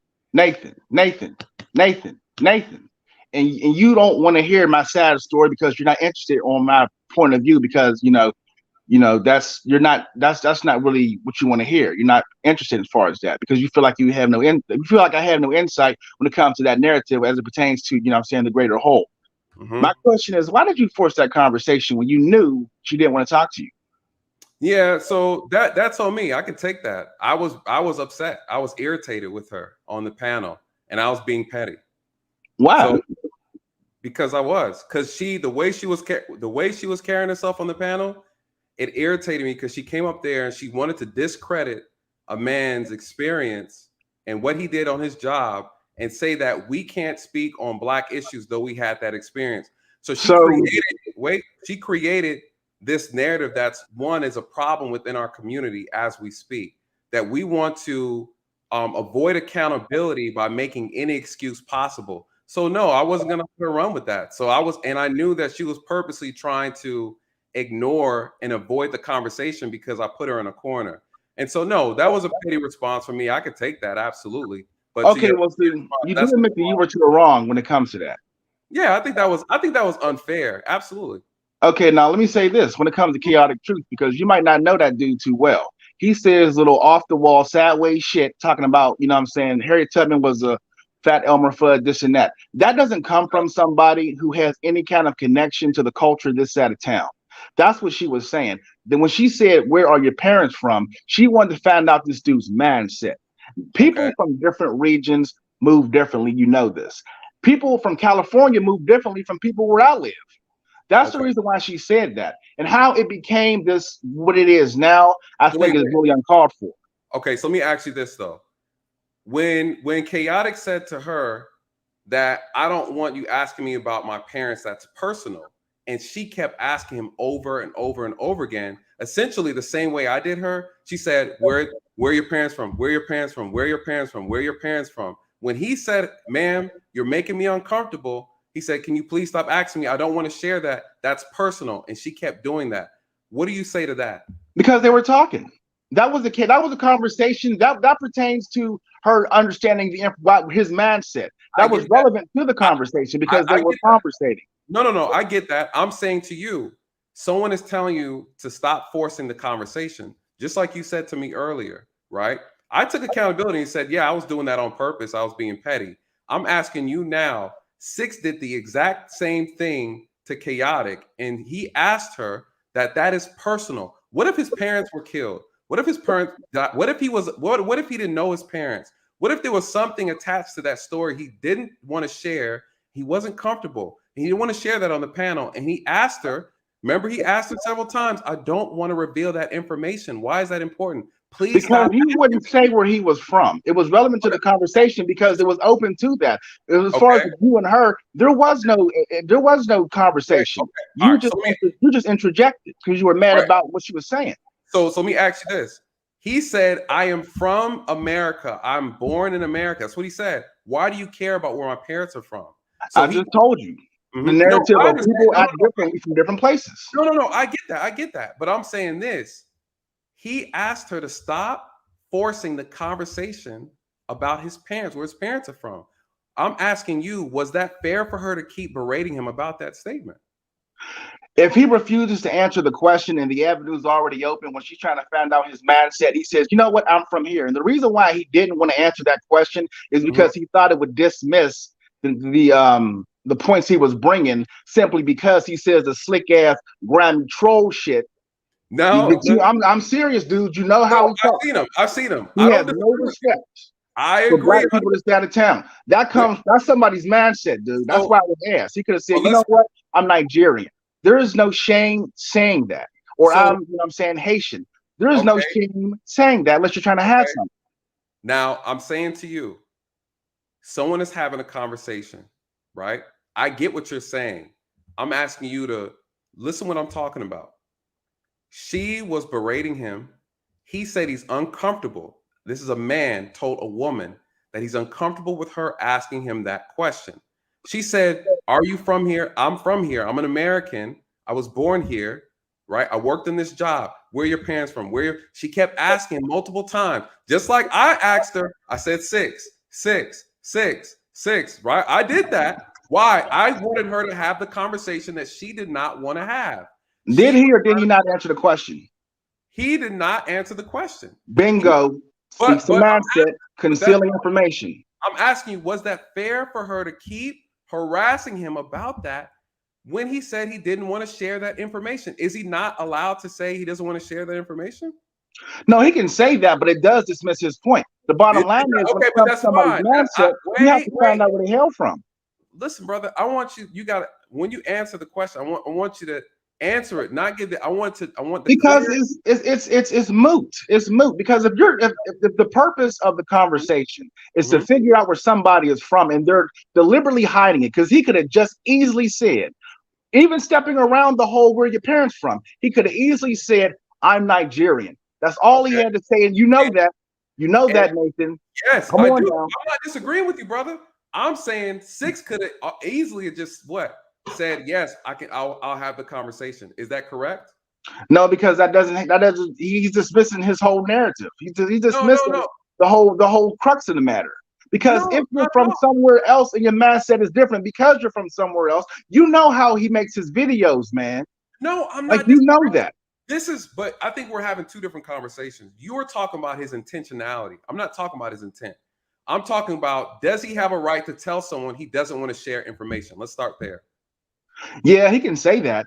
Okay, thank you. Let's pause. Right? Does Six have a right to say she doesn't want to have a conversation with someone on the panel? Yes. Okay. And I kept trying to force her to have the conversation, and she said, "I don't want to." Well, she didn't say anything. She just ignored me. Yeah, she didn't say anything. Come on now. She said nothing. You six. Come on, 6. Nathan. Yep. Yeah. I agree. It was petty, brother. I can accept it. What I'm saying to you is, we got to be able to be honest on both sides. 6 was berating him about something he didn't want to share. She should have, once he said, I'm uncomfortable. Should she have respected that? That makes his entire argument null and void as it pertains to what he's saying. Talking about. That's not what we're talking. If he don't want to back up his if argument, he doesn't want to talk about that, he doesn't have to. But that basically dismisses his entire point because he doesn't have the experience for it. But hold on. But that's all that matters, brother. The idea is that if you as a black man tell a woman that you're uncomfortable having a certain conversation, what should she do? She wasn't repeating his name again and again. She wasn't really forcing on like that. I'm saying he had the right to not answer. That's what I'm saying. From the broadcast, she wasn't hammering him to answer. Yes, she was, brother. Yes, she was. She was talking to the panel as it relates to the question. This guy, now you know how he was acting. From. She said, "Where are your parents from? Where are your parents from?" And then he said, "You asking me where my parents are from is like me asking you about the color of your panties." Remember that? Dude, you're comparing apples to oranges. That's like me saying, "What's your boxing?" No. It's not comparing apples to oranges. I'm just That's like saying what your dick size, dude. You know exactly where that goes. Come on, dude. No. But I'm saying, but that's what I'm telling you what the man said. I'm not defending him. Yeah, please don't. I'm defending him, huh? Please don't defend that dude. I'm not defending him. No. This is not what it's about. We're having a conversation about what was actually said. But what's your next point on this? Let me ask you this. Let me ask you a question. Let me ask you a question. Go ahead. Are you a harlot hero? Harlot hero? What do we mean by that? I don't understand what you're talking about. I'm just joking with you. Let me ask you this. Do you think that it was appropriate for her, 6, to share that video and then laugh about it? Well, if you put her information out there, it's what what information did I put out? Her first and last name. That's all somebody needs to get at you. But her name is already out there. I just showed. Did you see? It's out there, but you compound it. Look, it's like this. If I bring up your name, if you didn't go by the name Nathan, if you didn't go by the name Nathan Daly on here, because you might not have a problem with that, because you know what I'm saying, you might not have a problem with that. But some people don't like that kind of narrowing down to a mass degree. Let me rephrase it. Did I dox her? Yes. How did I dox her? You doxed her when you brought up her information. You didn't need to use her first and last name. You could have just said 6 and left it there. This woman 6. That you didn't have to. You don't even have to say Goddis. All right, just say 6. Wait, do you know what doxing means? Yes, you putting somebody's information out there. Okay, that's what it is, Nathan. What's that? Come on now. When you put somebody's information out there, they didn't need to know her first and last name. That was completely irrelevant. Did she? You know she wrote a book, right? Yeah, I know she wrote a book. She told you in her stream that she wrote a book and her name's in the book. Are you aware of that? No, what I'm trying to say is you don't have that leeway because you're coming from a negative angle. Wait. Her name is on the internet. Who put her name out on the internet? She does that. People usually advertise. Wait. She also shared her name in her own live stream. Did you know that? Live stream, dang, dude, how much searching did you do? I did a lot of research. I do a lot of research. Yes, research. Sir. Yeah. Come on, dude. Like, you want to get your mouth. I mean, I'm not trying to dart at you. I'm just saying. Let's have a conversation. We're having a mature conversation. Okay. So I want you to be honest, because I know you're an honest brother, right? So let me ask you this. She shared her name with her own stream. She put her own first and last name out on LinkedIn. Did you see it when I pulled it up? Yeah, I saw it. I was surprised because I didn't know it.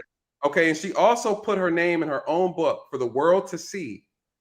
And so then I'm asking you, based on the legal definition of doxing, sir, you have to go by what is real, not what you think and not what you feel. Based on definition, based on law, I did not dox her. You were saying that you don't like that I shared it on my stream. That. I'm saying it was irrelevant to the whole topic. You could have just said this woman's 6. That woman's 6. Let's deal with facts now. Well, it's very relevant. The facts are, did I dox her? That's what I'm asking. You want to argue about feelings. You threw her stuff out there. Why use her first and last name? What was the purpose of that? Because I can. Because you can, because you were angry. Let's be honest. No, because I can. Dude, you're showing repressed anger. Like I can sense the anger running through you. No, not at all. This is my serious face. Okay. But I'm saying, I want you to answer the question based on definition by law and by common sense. She put her own name out on a stream. She put her name in a book, right? She's a public figure, and she put her name on her LinkedIn profile for the world to see.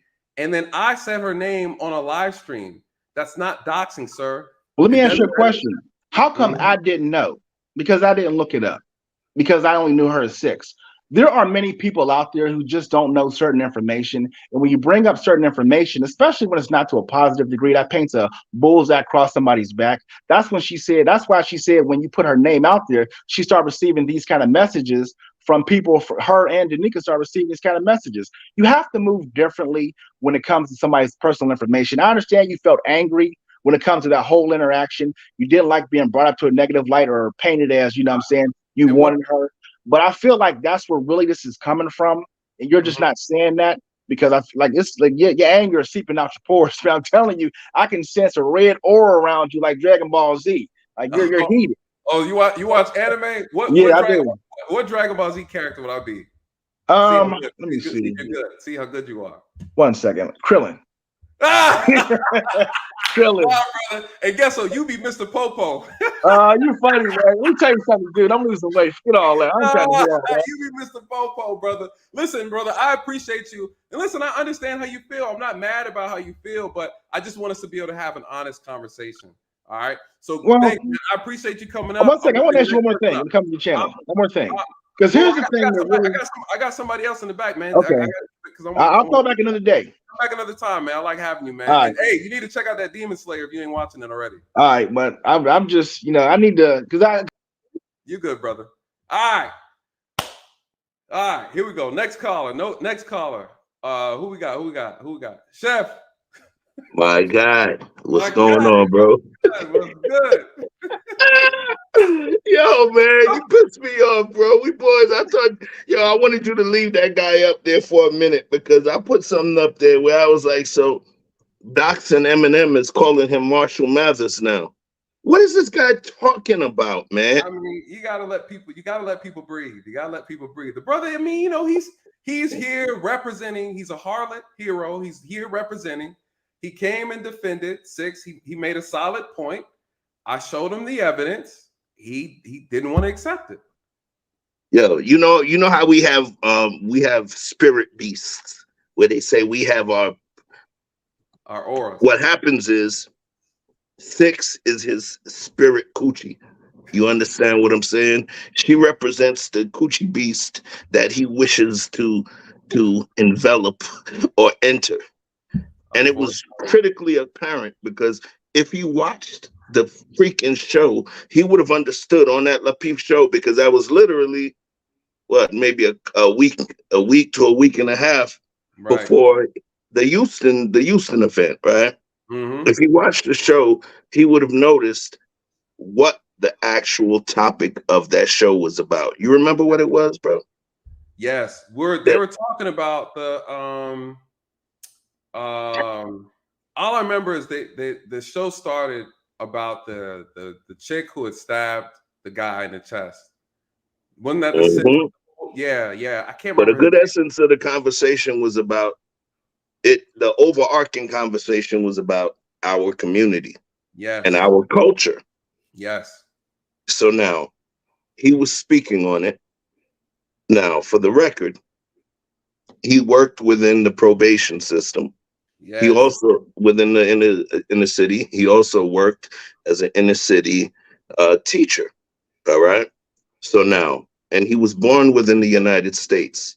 What ended up happening was 6 logged into the stream later into the game. And immediately what she did was she attempted to discredit whatever he was saying, even though, and I understand, I understand, and I see what Chaotic does, right? Yes. And his method is being hyperbolic. That means utilizing terminology and a sense of urgency that may seem more than what other people are thinking. So it looks like he's going off the ledge, but that's his method. Something triggered her to jump in. She jumped into the show and immediately started to question Him in terms of his parents. Yep. He is an American. Yep. He is an American. He was born here. Yep. And he contributed to our society. Yep. But at this point, she was attempting to discredit what he was saying by bringing up the whole 80s FBA conversation about where his parents were from. Yes. And what she ended up doing was at one point asking him and calling him Carlton Banks. You understand that whole, Fresh Prince metaphor, calling him Carlton Banks and talking about his tidy whities are your tidy whities in a bunch. Yes, what the fuck are tidy whities? We understand tidy whities are briefs, white briefs. So when he kept asking her, what does the questions about my parents' origin have anything to do with this conversation? And she said the tidy whities thing again. And then so what he responded with was, okay, well, what color are your panties? Mm-hmm. That was the conversation that she utilized to state that he sexually assaulted her online. All right. Yep. Look, she came in for the smoke. If you watch the show, Mr. I didn't see his name before, but Mr. Enforcer, Mr. H.E., call him he, right? He. That's a pronoun. He, Harlot Enforcer, right? Harlot Enforcer. But dude, watch the damn show. Your chick stepped into a beef that she was not able to acquiesce to. She was not able to handle. And she walked into a territory and she said some things to a man that she had no reason to say to. And she was attempting to trigger him. And she got what she got. And in the end, I watched that performative femininity. It's not 7 hours. It was 7 hours and 21 minutes. Facts. Okay. Facts. Okay. Right. I watched it. Put some respect on the screen. Son, on the screen. Look, I gotta watch your joint. My longest stream ever on my channel was an 11-hour stream that Nate was a part of. We were tearing it up too. He was wrestling with Information Man show. Oh, have mercy, that dude. But bro, I don't understand. I mean, I do understand where this guy is coming from. She is an attractive sister. She is. You get what I'm saying? I live in the Atlanta. I'm from Brooklyn, but I live in the Atlanta metropolitan area. And if I wasn't not in my situation, she's definitely an attractive sister. And what that does, it's almost like a really strong alcoholic beverage. We understand the impacts. We understand the impacts on that movement when we're exposed to that stimulus. So that's why I'm gonna give that last dude. I'm gonna give him a little pass. I get it. So I'm gonna let him pass. But I was hoping you brought me up here because I was ready to cook this fool, man. Yeah, nah, I wanna respect those who. The problem is the cognitive dissonance is what he suffered from. Shout out to my big homie. We need to talk. That's the homie. The problem with this situation is, again, you have Cape Crusaders, you have Harlot heroes. Cape Crusaders can be saved. Harlot heroes cannot. They have completely suffered from cognitive dissonance. Even after, and what I say earlier, even if you put out the evidence in front of their face, they cannot go against the hive. They can't go against the connection. They are sired. They're sired to her. You get what I'm saying? He's imprinted on her. He cannot turn around. He cannot turn around. I could show him. I showed him all the evidence. I said, "Did you see this? Did you see that? Did you see that?" Yeah, I saw it. Yeah, I saw it. How did you know her real name? He was upset that he didn't know it, right? You saw him take offense to it. He was like, hold on, how did you know it before me? I should have known because that means he loves her. He's married and imprinted on her, or she imprinted onto his soul, and he don't know a goddamn thing about her. So that makes me question relationships that he gets into, because at this point, she's so imprinted on you that it's giving you, it's allowing you to get that communicable disease of cognitive dissonance, where now you're displaying it yourself, which means that she imprinted on you and you don't even know her goddamn name, bro. Ooh, ooh. You follow blindly. But you know, there's so many brothers out here who are Yo, this is crazy, son. Ooh. That's the problem. You got so many brothers who are falling victim to this, Chef. And this is a regular, and she knows it. And he's probably paying dividends over there. Paying dividends. You saw, look at his eyes. He wanted to come to the screen and come at me. He was mad. Why did you do it? Why did you go at her? I was like, because I was being petty. So why did you bring her name up? Because I can. What is your point, sir? Right? I'm asking you, did I dox her? Let's go by let's talk about what the law says. Let's talk about what the definition is. He still couldn't process that. He's broken. You know, bless his heart, Chef. Moment of prayer for the brother. You know? He's going to be a good husband. He's going to be a good husband to somebody. But the only problem with that simping is he's going to be a good husband to anybody. Ooh. That's the key. You know, for anybody. For anybody. Let me hold on, Chef. I didn't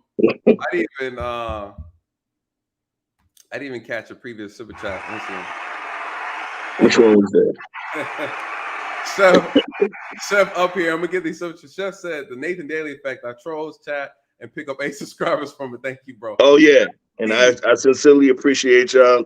Check my page out. It's cool stuff. So thank you for those of you that got a little curiosity based on the BS I was talking. Absolutely. You know, and Chef, we gotta do a round 2, brother. We gotta come back because there's so much stuff going on, man. We gotta link up and figure out what we can chop up on listen, channel. Before I drop off, we live in the same damn county, family. You know what I'm saying? Lynette, man, let's make it happen, yo. You don't remember the conversation when we were at the spot, but yeah. Let's make it happen. Let's do it, homie. Let's do it. You know, I appreciate all right, man. But peace, love, and light to you. This was a great stream, my G. And you know, I like when people that stand the high ground step down for a minute into the subway, pop that shit, my dude. Yes, sir. All right. And peace, love, and light to everybody else within the sound of my voice. Chef out. Hold it down, my G. Yo. Peace. All right. Shout out to Chef, the big homie. Where we at? Man, we have 4 hours. Let me get to these super chats real quick. Shout out to Marcus again. He's coming back.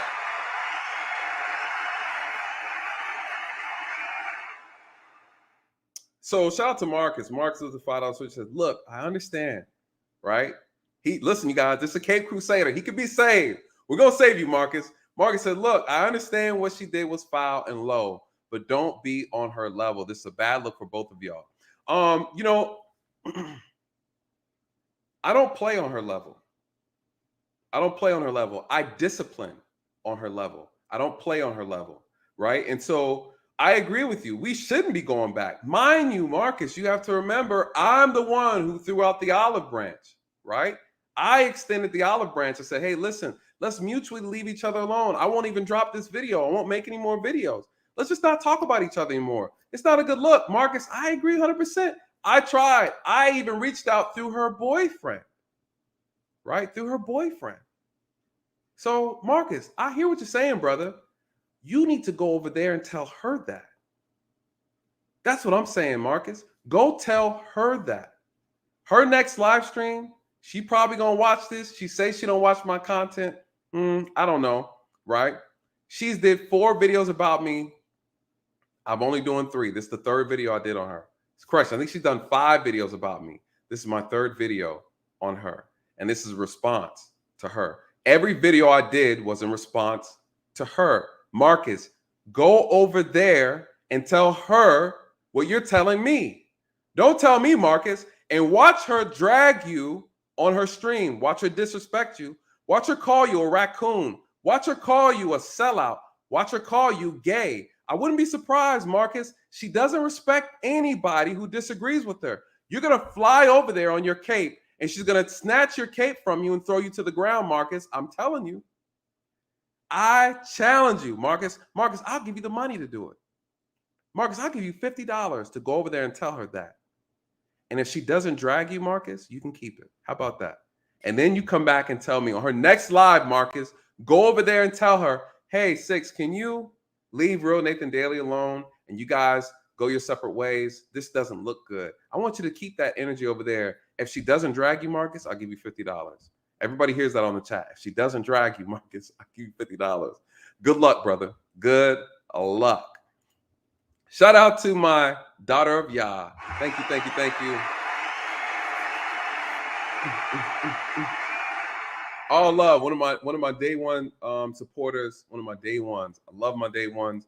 You guys have been with me even through this drama, you guys. Unfortunately, we got to swim through this type of stuff, right? We got to go through it. It is what it is. It's a part of the process. Thank you, thank you, thank you, daughter of Yah. I have Shay with the back-to-back. Shay was shout out to you, Shay. She was here last night with the drama too. Listen, you guys, we did the Hidden History Museum situation. Ooh, Lord knows that's gonna come with some backlash. I'm ready for it. Someone asked me if I was gonna be ready for it. I'm ready for it. Is what it is. I just kept it real. I'm just gonna be honest. What I saw, my experience. Thank you, Shay. Thank you so much for always supporting every stream. Here we go. Who we got? Sports God. He said, Nathan, why you insult Malevolent Elephant like that? I didn't insult him. I think he's a cool brother. Me and him had a conversation behind the scenes, you know, and we had a good conversation. You know, he said and expressed what he felt. I'm disappointed because he said he can keep his word. And he spoke with confidence that he could deliver what he said he could deliver. And he was unable to deliver. What does that mean? He couldn't control his woman. He couldn't control his woman. That wasn't an insult. That's a fact. That's a reality. He knows that. I know that. We all know that now. No disrespect to him. I told him the moment we spoke, I said, hey, brother, I have no disrespect for you. Don't take this the wrong way, but I got to get at this chick. She's out of line. She's out of line.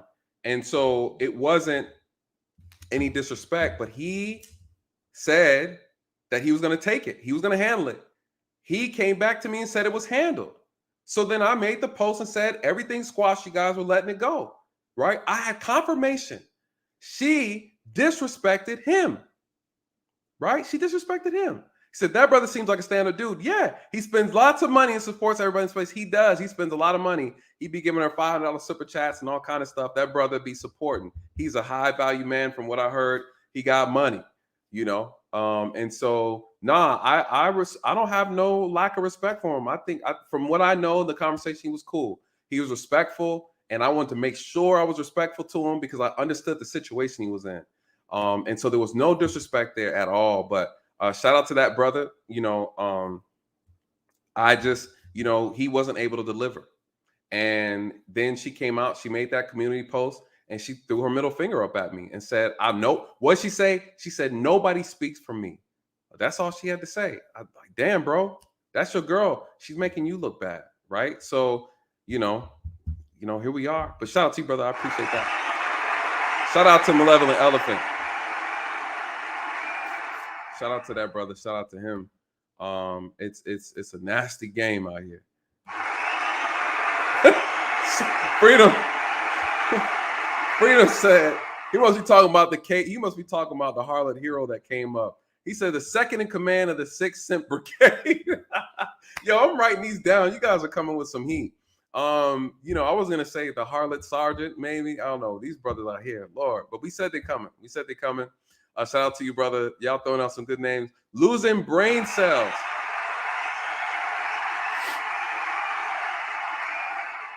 Nah, at the end of the day, he said losing brain cells by the second listening to dude. You know what though? I respect him for coming up. A lot of people don't come up and challenge. You know, you guys, I don't come off to try to demolish anybody, drag anybody. I like to have an honest conversation. If we are going to have an honest conversation, man, you got to be real with the facts. If I'm bringing you the facts, like don't disagree simply because you're trying to save face, because that's who you're representing. If she's wrong, she's wrong, and just say it. You know, I asked her boyfriend, is she wrong for that? He said she's wrong for that. Cool, right? Cool. Like that's cool. We can. That's cool as long as I know you understand that. We understand that. I don't. What she does is what she does. But I like to hear men say that was unacceptable. He don't want to say that's fine. This brother want to say it after all the proof. That's his personal opinion. I'm not here to force anybody's mind. So you know, I respect it. Shout out to Chef again.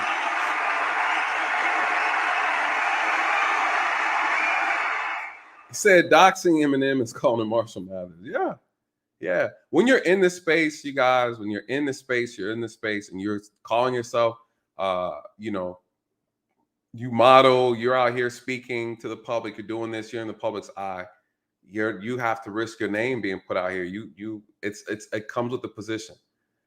Before I started to get on YouTube, I had to make a conscious decision that, okay, my name is going to be out here. My name's already on the news, right? I did a reality show. Right, I did a movie. My name is out here, you guys. You can find me, right? So it's unfortunate. It doesn't feel good. There's nothing you can do about it. She put her own personal information out. She said her own name all throughout social media. You guys, it is what it is. She's lying, right? She's lying. She's trying to make something out to be that it's not.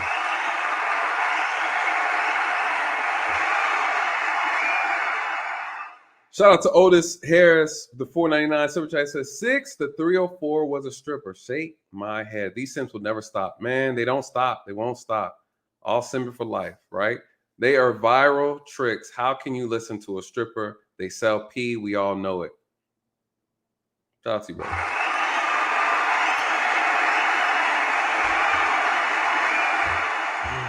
I mean, you know, what can you do?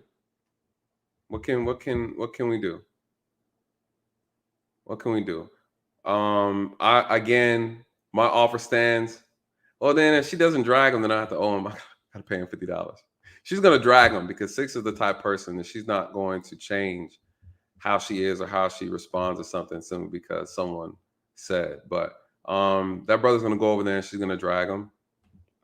She's gonna insult him. She's gonna disrespect him, and that's just how it's gonna go. OG, I see you. The last caller. We shutting it down in the back. I'm gonna bring up OG. We don't want this too long. I don't want nobody saying I did a 7-hour stream on them anymore. So I gotta be quick with this. Let's see if we get out here by 4:30. I mean, what not 4:30, but 4 hours, 30 minutes. What time is it? All right. OG, I'm about to bring you up. The back is gonna be closed, and then we're gonna shut this down. OG, what's going on? Hey, what's happening? Can you hear me loud and clear?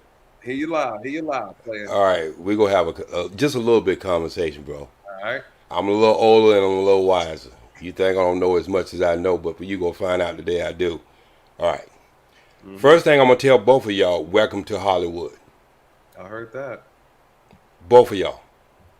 For a person who's been into show business ever since I was 9 years old and worked in Hollywood for 35 years and radio for about 25 years. Okay? So welcome to Hollywood. Okay? I can respect that. I don't know what triggered you the most but so I'm just going to ask you some questions. Okay. And you didn't go into the last part of her statement. As a comedian, as a person, just a normal person, I wouldn't see anything funny that she did. Right. But as a comedian, I do, because most of our jokes come from our bad experiences, personally or other people. Right. Now I'm going to ask everybody in this chat room right now, how many times have we laughed at somebody doing something that we consider stupid? I'm not talking to you yet. I'm just to them. Okay. We laugh at people when they jump over and lines den and almost get their damn whole body chopped in half. We laughed at people when they jump down in the gorilla place. We laugh at people doing things that, yes, can bring bodily harm. I think that's human nature. I would laugh on my mom falling, but not at the same day she fell. But 2 years later at the family reunion, we gonna laugh at that shit. Okay? Right. Now, I want to get to you. All right, before you dive into that real quick, let me give a special shout out to my man. Shout out to the lead attorney, the man, the myth, the current legend, the lead attorney. Shout out to you, brother. If you want to come up, Gail, you already know you could drop the link for him. The lead, if you free, you know you always welcome to come up. Okay. But go ahead, brother. Go ahead. So I'm gonna ask you some things that would lead me as a comedian to laugh at an incident like that. First, I would ask you, what you did, was it protocol? That's number one. She did mention that in one on the back of her video. Number two, one at a time. Let me answer one at a time so I don't forget. Okay. You said protocol. What do you mean by protocol? When I say protocol, in the 52 states that I know of, it's not okay for an officer to reach his hand in a car. It's not okay for you reaching. Now, if you put a person under arrest and you open the door and that person not getting out, that's something totally different. But until that happened, we're not even talking about the secondary charges. We're talking about the initial stop. Oh, it wasn't even. Yes, this is what I want to talk about. Okay, you want to talk about the case? Okay, right. So what I'm saying is, there's two conflicting stories out there, Mr. Nate. One story, you said on Anton, did the guy grab your arm? Your sergeant went in an overview right after this incident happened, and he didn't describe it that way. I'll put it in your link and let you see for yourself. You asked us to do an investigation, and that's what I do. Because I want to know, because that would trigger me. What she showed, if I was just a natural person, that would trigger me. So I wanted to know what could be driving somebody to that way. And so she did say it in her last of her video. Now, when you understand, when that got pulled off, your officer, your sergeant said you reached in. He didn't say the guy pulled your arm or anything. He said you reached in.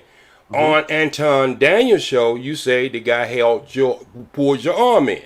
So I need to know from that point, what is the complete story? Did you reach in, try to disarm the car, cut the car off, put the car in gear? Or did you, because I go to a little film further back than what the little short clip is showing. I go all the way back when you were just standing there before the car ever moved. Because when the guy put it in gear, that's when you reached in.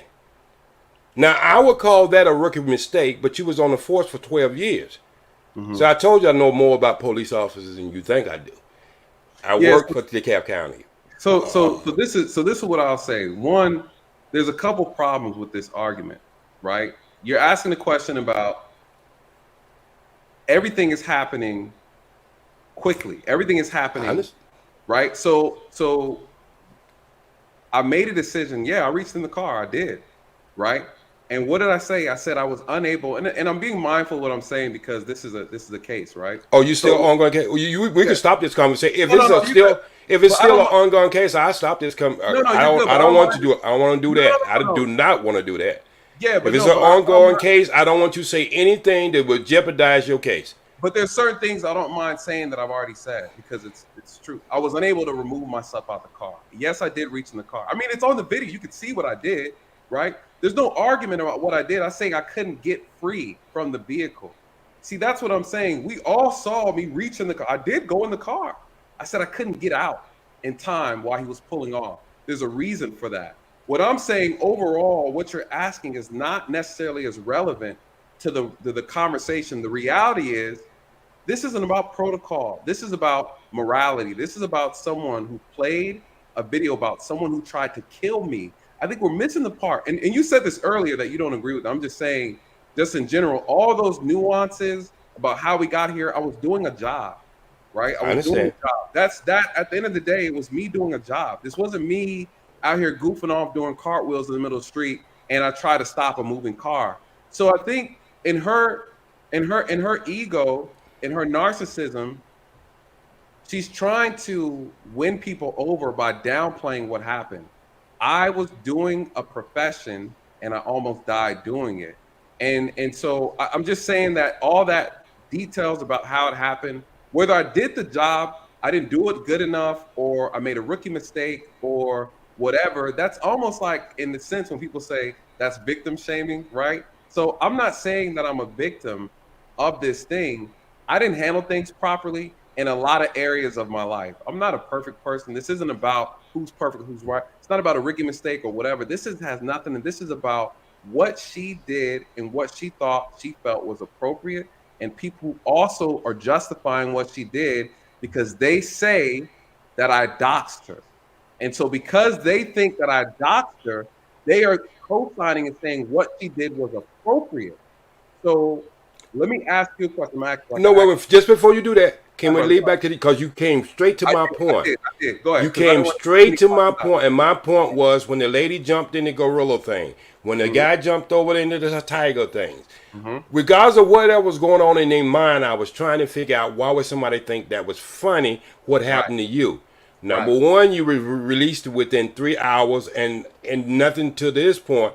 I hear about your tour operations today, but none up to this point it was anything other than some bumps, bruises, and you don't have to go in your therapy and all that. But I'm just saying, they released you within 3 hours. I fell 35 feet and they kept me from money and traction. So what I'm trying to say is, I was trying to figure out how could a person look at that and see that as being laughable without being disrespectful. Then when I put it all together as a comedian, I would have exactly. Now, if you was in the hospital with your legs up and your arms up, and you was in a body cast, there's no way in the hell I would have made a joke about that. Okay. But you getting released and asking for, I think it was cupcakes, 3 hours later, I would say this man was not serious or hurt, and God must be with him. You see what I'm saying? Now the jokes were going to start. That's all I'm just saying, Nathan. That's what I was trying to figure out. Why would a person look at that as being funny? And then I doing the research and look at everything. And me being a comedian, I say, well, okay, I could look at that as being funny no more than I see my mom slip and fall off the steps and hurt herself, but she don't bust her hip up. So we gonna laugh at that shit at family reunion. You see what I'm saying? Even though it could have been dangerous for her hip. That's all I'm trying to say. And Nate, you got to stop this too. What am I doing? Just because people disagree with you in this degree, don't mean they I don't know who that woman was till y'all start having this argument. I didn't even know who she was. So what I'm trying to say, that's what I'm trying to say is, just because somebody might disagree with your point of view, that don't mean they're simping for her. They just might be taking the thing back, looking at it and sizing it up, and then trying to make some balance out of it. That's all. Okay. I think I would hope in the near future, all of this will be just like the stuff we used to be back in the Rumbles with the Oshay days, and we get past this and move on to more bigger and better things. Man, we're a banana peel right now for being in World War III, and we start trying to figure out who want the box or don't want the box, or who's disrespecting or whatever. I agree. You see what I'm saying? So look, man, I just had to come up. Yeah, go ahead. I appreciate that. Let me ask you this though: what advice would you give Six? Say Six was over here. What would you tell her? Because I see you telling me, which is cool. Would you be willing to go over on her channel, on her live stream, and give her advice about how she should conduct herself on her stream? I would think y'all don't need to go through a third party. I would tell her y'all need to talk with each other. And wait a minute, because this, sometimes snowballs can run into an avalanche. You see what I'm saying? So let's stop this I would look, just like I said, I didn't know her before this whole thing come up. But one thing I do know is I don't know how she pulled up. I don't do panels anymore. I don't do panels anymore. I stopped that at the first of the year. But what I do try to come if I got something significant to say to a person, I will come up and just try to give them my elderly advice. They can take it one way or the other. They can leave it on the table or whatever they want to do. But I would tell her the same thing I'm telling you, bro. I would tell her that this thing could be clear. I think with communication, anything could be solved. But the two people have to be directly. Maybe you might need a mediator or whatever in between that is not neutral between the whole situation, and y'all can just talk this out, because we got too many other things you got too many other things you need to be taken care of. As what you're trying to do. She's got things that she got to need to be taken care of, regardless of, and don't look at, I was a DJ at Magic City back in the 80s, bro. So you understand? And listen. But everybody knows that about me. But then I came into the Nation of Islam, and all that stuff I left behind me.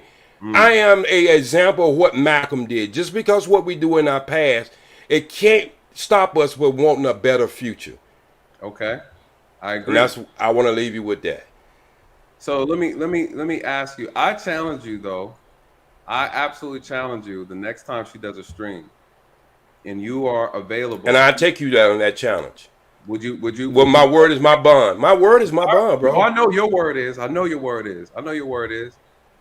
would go over there and you would express to her. And do you also know that I actually, again, as you probably just now found out, that I reached out and tried to squash it on my own. I understand it, but that was a third party. I want y'all to make. I understand you had it. Yeah, it was a third. It was a third party. So sometimes, you know, with me, with having 11 sisters, women can be headstrong, and when they think they're right, just like men, they headstrong. So sometimes you have to make that connection with the two people who are having the problem, and have a neutral person there, not a boyfriend, but a neutral person there who can just. I'm just be honest. I think the best neutral person could be in this whole thing right here, Oshay. I'm just being honest. I'm telling you, I know history. I know history of Oshay. I used to do his rumors and everything. But when it come down to stuff like this, that he's very good in stuff like this. Because he don't have some. Look, man, if you look at some of the goddamn fight he's don't have, I mean, he don't went into everybody. Everybody went into him. I'm telling you, for a person who has experience in this kind of stuff, it'd be good if y'all set it up and y'all do it and y'all add out. You don't have to add out in public. Y'all can just go on the channel and do what you're doing now, and y'all two can get Oshay and y'all can add it up. I would ask her to do that. When the next time she do it, I would ask her to do that. I will. And you know my word is bond, bro. I can't. Well, Allah won't let me do nothing but my word be bond. I don't. You know, my thing is at this point, I don't need to have a. As long as she's already, you know, named my name and all kind of stuff at this point. It's in her best interest just to stop talking about me just in general. And I'm okay. And you know, I've only and like I shared tonight. You know, OG, I've only made response videos, right? But when you get old enough, my brother, you'll understand the importance of closure in anything in life. I get it. When you get old enough, you'll understand why I'm saying it the way I'm saying it. Because this need closure. Because if it don't, that wound would open itself back up again. You see it flaring up again. Regardless of who did it, it's still flared up again because there's no closure. And I think there was closure. There was closure. And let me there was closure. She didn't want it closed. Because okay, well what I'm just saying, that's not closure then. Regardless of who did it, I just said that. Regardless of who did it, it wasn't closed. And I think it's ready. Go ahead and let him take it. What I'm trying to say right now, and I'm trying to do this and all my understanding, God knows I don't make so many mistakes in life. Go ahead. 1 second. Graphic warning, you guys. I'm going to show you something because OG brought it up. And he said that it wouldn't have been, if we saw how bad it was, we wouldn't make fun of it, right? Let me say warning graphic, right? Let me throw this up. You guys brace yourself. It's not bloody. But this is the next day after my accident. I want to show you guys what it looked like. So we're all on the same page. Right, I want to show you what it looked like, and then we'll move on. This is what I look like. Over 30 stitches. I almost lost my left eye. I completely destroyed my my shoulder. Had to get surgery on it. I couldn't walk for almost 6 months. I had to go through physical therapy and stuff on this on. Let me show you so that we're all on the same page. Why this is not funny. At least to me, it's not. This is my face the day after the accident. This is a face that only a mother could love, right? You guys, there was a lot to this, right? Lacerations inside the mouth, severed my lip, almost lost my left eye. I had a big gash on the right side of my face. Yeah, I came out the hospital, you know, high as a kite. So yeah, I was laughing and joking. You guys, this is not a joke, right? Someone tried to kill me. I want to preference that nothing about this was funny, right? There was a lot more to this when you're talking about healing the mind, body, and the spirit, overcoming depression. I'm not asking for anybody to sing me kumbaya. What I'm saying to you is what she said, what she did was inappropriate. It wasn't called for, and it was unacceptable. I made statements on that 7-hour stream addressing her roasting, addressing false information that she put out about data, policing, crime, statistics. I responded to what she said. Even when she made fun of me and called me names and all kind of stuff, I even passed over that. I called her a narcissist. I said She has a narcissistic personality. Okay, I did. And that's me just analyzing her behavior. You guys, she thought that showing me being almost killed and laughing about it was appropriate. And on top of that, the reason why she says she's doing it was because of a statement that I made about Pearly Things. You guys, these are false equivalences. If there was a video of her being dragged, kidnapped, and being sexually assaulted, and I pulled the video up and laughed about it, and I said, oh, it was 2 years ago, get over it. You should have been dressing more appropriately. You shouldn't be half naked on your Instagram stream. You shouldn't have been a stripper. That's your fault for being raped, Six. If I said that, say great. Great. At any okay. At any point in time, would that have been appropriate to do that? There is lines and there's boundaries between people who have any common sense and have any type of sense of morality. And what she has showed me that she does not have that, and she's willing to say anything and do anything in her demonic little heart to make her point. And she made it. And what did she say? I was just comparing the two to show you that he doesn't know how to let go of things. And to be honest, you guys, every video that she has made, she's made it first and I've responded. So who really isn't letting go? You guys, it's her. Okay, I get that. So Nate, yes, I think in the near future, when you show your video, don't let that video you coming out of the hospital. You know, I was fighting for 20-something years, so I know about the swelling of the face. You don't get to see it right at that moment. I think anytime you ever show that video of you being dragged on the freeway, 285. I lived in Georgia for almost 22 years. I think when you show that video, don't let the cupcake video be the last thing they see of that. I think you should have shown that. I didn't show it though. I see what you're saying. You see what I'm saying? So they can see the seriousness of it, because they see you smiling and laughing, and then now it's almost like opening the doors. I think you should show the traumatic experience you had to go, because it is when I fell, it was a traumatic experience for me, my wife, and my children, and everything, for me being traction, 10 pounds on my neck and 15 pounds on my legs. Ooh. So that was a traumatic experience for me, and they wanted to have surgery, but I wouldn't know how to, so I tried the traction. So I think what I said, and I said it again, if she fire up and I'm available when she fire up, not available, if anytime she fire up and she's talking about this issue, I would be more than happy to go over there and do the same thing and try to use my wisdom to try to bring you brothers and sisters together, regardless of how y'all feel towards each other. I know when people are at war, husband, wife, cousin, uncle, father, mother, that it gets like this. But there's nothing can't heal. I believe in that. No, I believe in that too. I think anything is possible. Yes, sir. Thank you. Thank you for your time. Do you have a Cash App I can sing? I don't do the YouTube thing, because as long as they let you use the N word, I don't. Yeah. Do you have a Cash App? Put it down. I can send you the Cash App, bro. Hey, no, I appreciate that, OG. Yeah. The monitors will drop it for us. OG, I appreciate you coming up, dropping wisdom, and I do respect your perspective. Absolutely. Yes, sir. Absolutely. Yes, sir. All right, brother. Salute, peace, love, and always strive for the truth. Yes, sir.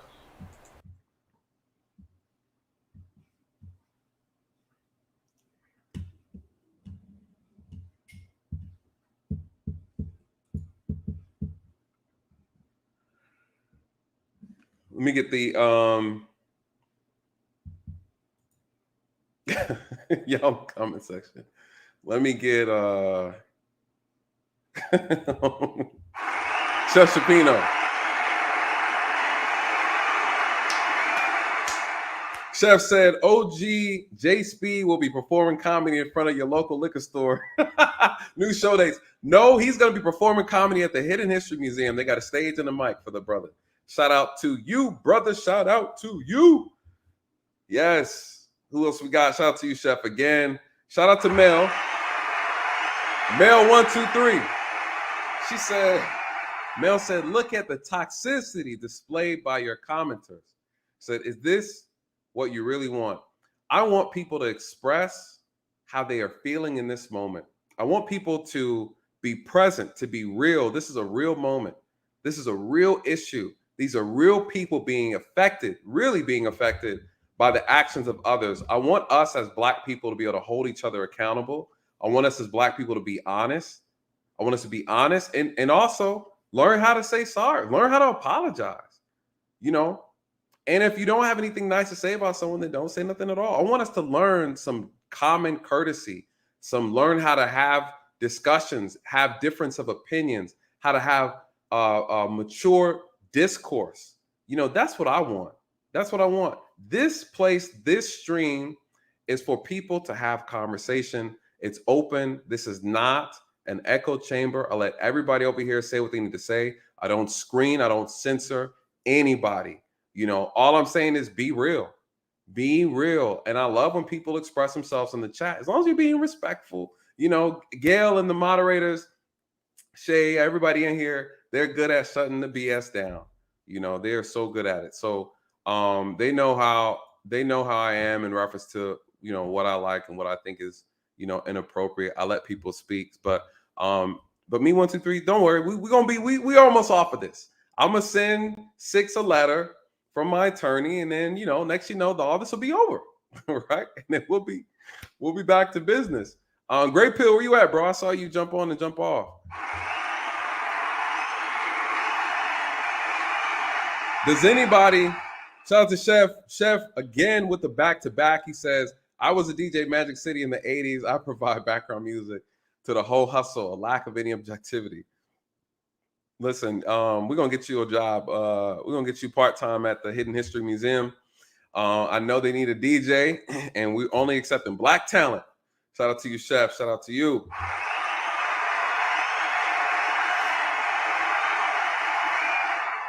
Where we at? Great Pill, where you go, brother? Where you go? I'm gonna take you last. You know I gotta have you up here. If you guys, I challenge you. If you don't like what she did, let her know about it. Let her know about it. You know, I think we've gotten so comfortable just letting certain people, because we think that they're this person, they got this many subscribers, you think that they're attractive, that gives them a pass. No, it doesn't. No, it doesn't. You know, you think that me saying her name after she done doxed her own self online, on the internet, on social media, now she's trying to make it seem like I did it. You know, come on, you guys. And so I don't have an issue with her. As long as she stops bringing up false information, I'm going to, and I have a right to call her out on it, right? So I guess at the end of the day, the proof is in the pudding, you guys. The proof's in the pudding. Proof's in the pudding. A lot of people who feel some kind of way about this, or they want to come at me and say, I need to do better. I need to see you go and tell her the same damn thing, because to be honest, you guys, I'm the one that's actually technically being attacked. I was attacked first. I responded. I was attacked a year later. I responded. She attacked me 2 more times, and now I'm finally responding because now she's defaming my character. And here we are. Let me get you up real quick. Great Pill, always dropping wisdom. What's good? What's good? He got the 00 hat on. What's good, bro? What's good? Hey, you guys, go check out Great Pill. If you're not familiar with his content, great brother, great information. Haven't been over there in a while. Shout out to you, Great Pill. You on the mute. That's what it is. Boy, leveled up with the mic too. He got the gold mic. Yeah, man. It's even on the YouTube banner too. What's good? What's good, homie? Not much. I'm on the fence because I pretty much had that same experience with you. So I didn't understand like where I kind of get what OG coming from, but at the same time, like sometimes you just gotta do what you need to do. Unfortunately, I took the high road. So yes. But only difference yours was once a year, boom, boom, boom. A year later, boom, boom, boom again. I'm like, huh? Mine was like the whole year, week after week after week after week. No break. And I had the YouTube friends was like, yeah, man, come on. Then I had because when I stream, I pretty much stream on my personal Facebook page. So when most people get in their feelings, because I don't know, some people on YouTube can't separate like what's real and what's reality. So when some stuff when that hit me, I just had like people coming like, yo, it's a lawsuit, right? yo, you want to give hands, right? You want to do this, right? And I'm like, nah, it's all good. Because when I hit that little X button, I go back home, I'm still good. Like for example, I had somebody literally on Christmas just talk mad trash on Christmas. Where was I at Christmas? I'm home. I'm with my older sister and family and everything else, having a great time. I didn't think about this person. I didn't look for this person, but you know how the YouTube street says people want to give you the receipts. So that's how I knew about it. So it's pretty much dealer choice of this one. People got to learn how to separate either they're a content creator, how that works out. Like the guy you had on, he's a panelist. He's not a content creator. He's clearly a supporter of Six of Goddess, which is fine. Right. Which is fine. It's fine. You know what I'm saying? Right. But you having that conversation, so maybe in the future, he'll snatch that cape off and run home. You know what I'm saying? But yeah, that's fine too. With OG, and this is my thing with him, and I get what he's saying, but for him to go that deep and dive into it, it's not that deep. It's pretty much just a disrespect. This is your home field, just like it's hers. You saw something come up, and that's pretty much all content creators do. Like, hey, if I see something I'm critiquing you on your content, that's fair play. You know what I'm saying? But if I'm attacking you personally, consistently, clearly you got a problem. Clearly something ain't screwed up there. So, and OG is a deep person. So for me, I don't even notice. Like I said, I'm with him on that one. I didn't know who this person was until I saw you do a reaction of it. And then here I am as a content creator, dove in deep. And when I saw like maybe 1, 2, kind of like, that's not for me. Yep. That's not for me. So I didn't make no ill wills and strides about it. And I saw it coming down the domino effect, MTR and somebody else down the ways. Okay, great. Now here we come back full circle again. So my thing with OG is you can't tell as wise as you are, you can't tell this is a sick individual. When when the issue came at me, instantly I knew this person is a sick individual. Yep. This person got flying. You call him something else. I call them flying monkeys. This person got literally flying monkeys all over the place, doing the most malicious things. Yeah. Dumbest YouTube tactics at all. But when I literally click my X button, I'm going to sleep. I'm good. Yep. My bills can still get paid. I'm hanging out with the homies. Yep. So that's where I'm trying to understand. When OG talking about some, let's get this person, that person to come together. That's no. Me and you might have that if it's a disagreement. Technically, you had that with the Information Man.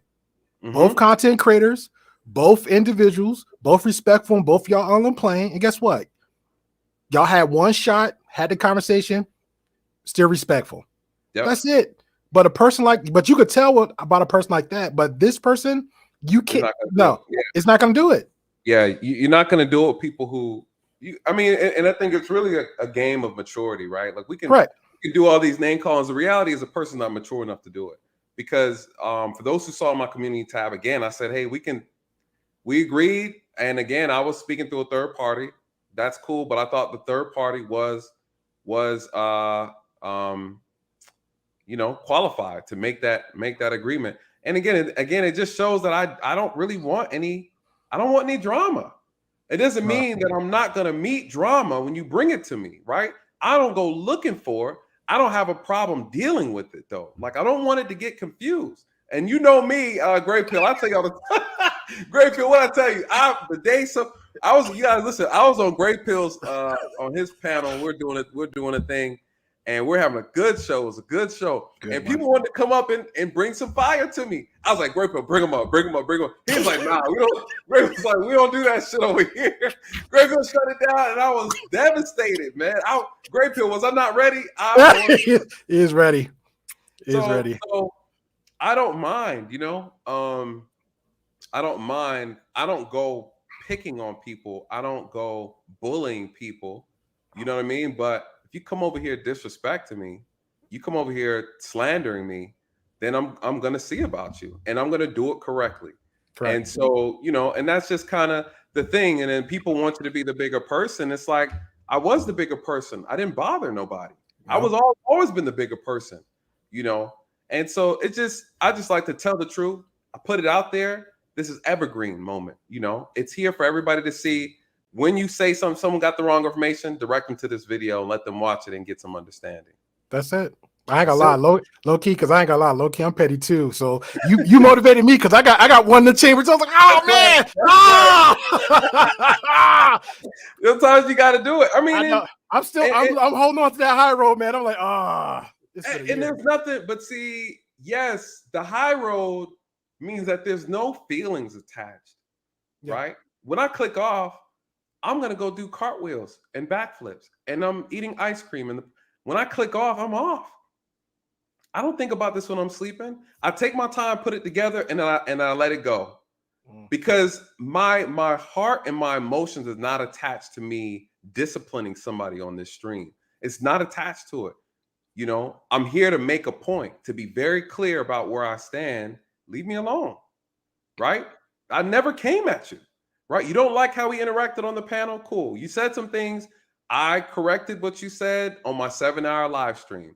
And if you really watch it, and Great Pill, you've seen it, I was talking about covering the stuff that she said that wasn't accurate. And it was more so about crime statistics. It was more about incidents that happened. I was showing actual police cases. It wasn't necessarily about her. Trying to bring it full back circle. That's it. That's it. And so it was actually an actual very educational live stream. And every now and then, you know, I made some statements about her, whatever. I was pointing out things that she said and things that were inappropriate that she said. And I said she's not feminine. I mean, we roasted each other. But that's still, and I get it. I'm fine with that, but that still doesn't warrant, let me go pull up something tries to happen, you then make that live. It still doesn't warrant that. Not at all. Yeah. And I think at the end of the day, I love that MTR stood up and he said that. I love that Oshay, you know, he said it. He called it all the way at the end, but Oshay called it all the way in there. The last 2 seconds, he said that wasn't cool. That wasn't cool. Shout out to Oshay. Shout out to Hey, you know what? I know how you do. It wasn't me, Oshay. It wasn't me. Yo. But Bernard Riley called it out. Shout out to that brother, you know. And I got a chance that Bernard brought me on the show before. You know, me and him, we had our disagreements on certain topics, but that's what I'm talking about. We don't have to, you know, we could have panels and get on each other. But when you see somebody, whether black man or black woman, right, and someone goes too far, it's not about being a black man. It's about us being black people. When you see someone go too far, it's our responsibility to hold them accountable. Just like we were willing to hold Pearly accountable for what she said, we need to share that same energy when any of us step out of line. It doesn't matter. There should be a respect and a boundary in this space. If we don't have respects and boundaries with each other, we can't expect anybody else to have them with us. And that to me is what it is at the end of the day. With that being said, sir, so I'm back. I'm active. I'm be live tomorrow, but it's a YouTuber out there, so he gave me the full interview of Pearly Things that interview. So since, you know, according to her, she don't want nobody in context. There's no context, so I'm gonna view the video. So your words was, "Hey, from what I seen, I don't find her to be racist," and that's fine. So I'm gonna go ahead and review it myself.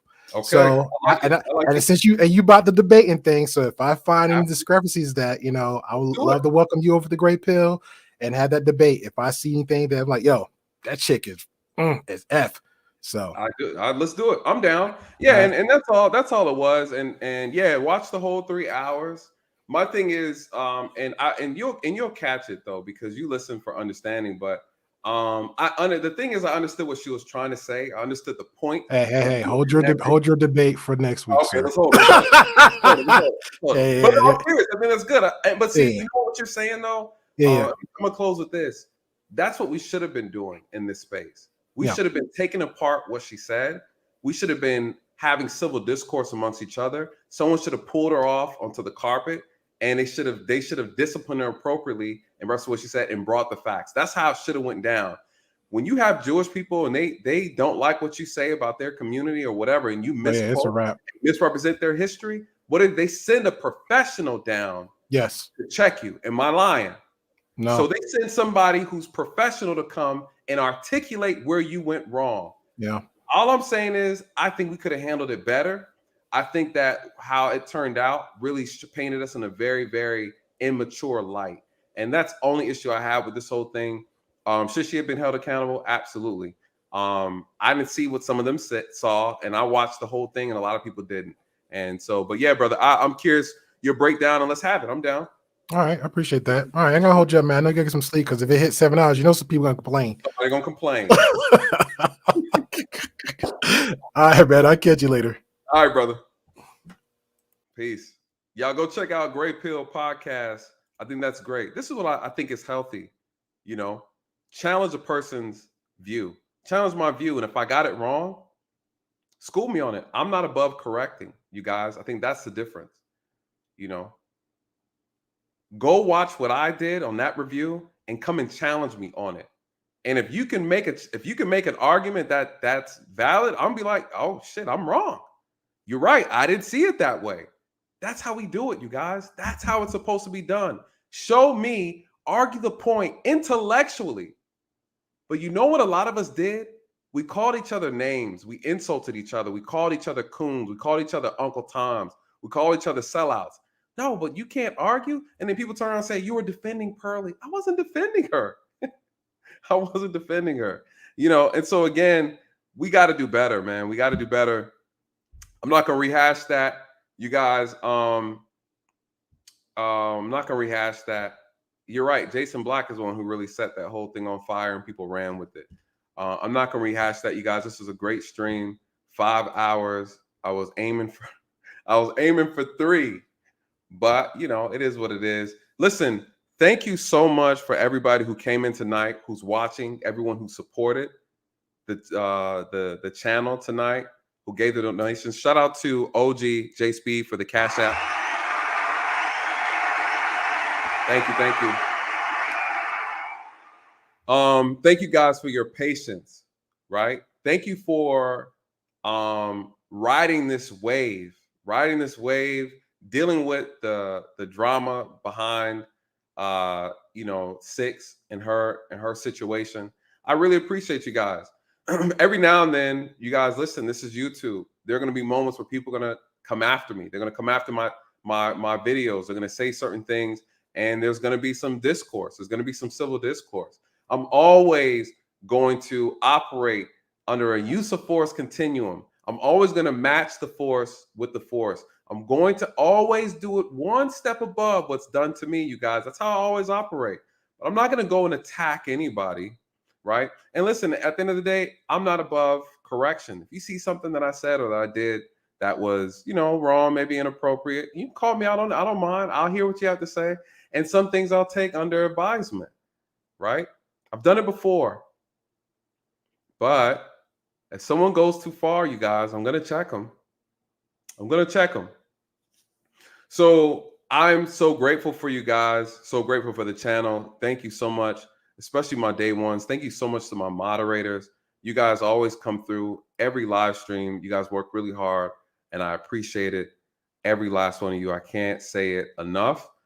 Truly blessed to have you guys and just really be a part of this journey with me, especially as the channel changes, you guys. You know, I try to stay away from a lot of some of the content that comes out on the news. You know, it's difficult to kind of constantly go over the violence and the drama. So I try to pick and choose things that I feel like I can bring some value into the conversation and kind of switch it up, to be honest. So, but my hopes for this situation, just moving forward, just as it relates to content, is that I want to start doing more videos about things that will bring some value into your lives. It's something, giving it a different twist. I think because a lot of times people watch people's content because they want to hear their interpretation of what's being seen. And I really enjoy that. I enjoy that. And I really enjoy the feedback and the comment sections. You guys know I'm very active after a video. If there's something that was missed or a question that you have, please put it in the comment section. You know I'm going to get at it. Shout out to TLA for jumping in the stream. I know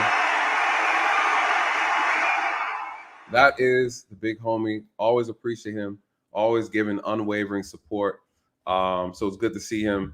Our channels always end up missing each other, just kind of time wise. So it's always good when I get a chance to see them in the chat. So other than that, shout out to the guests for coming up, for having the conversation. I really appreciate it.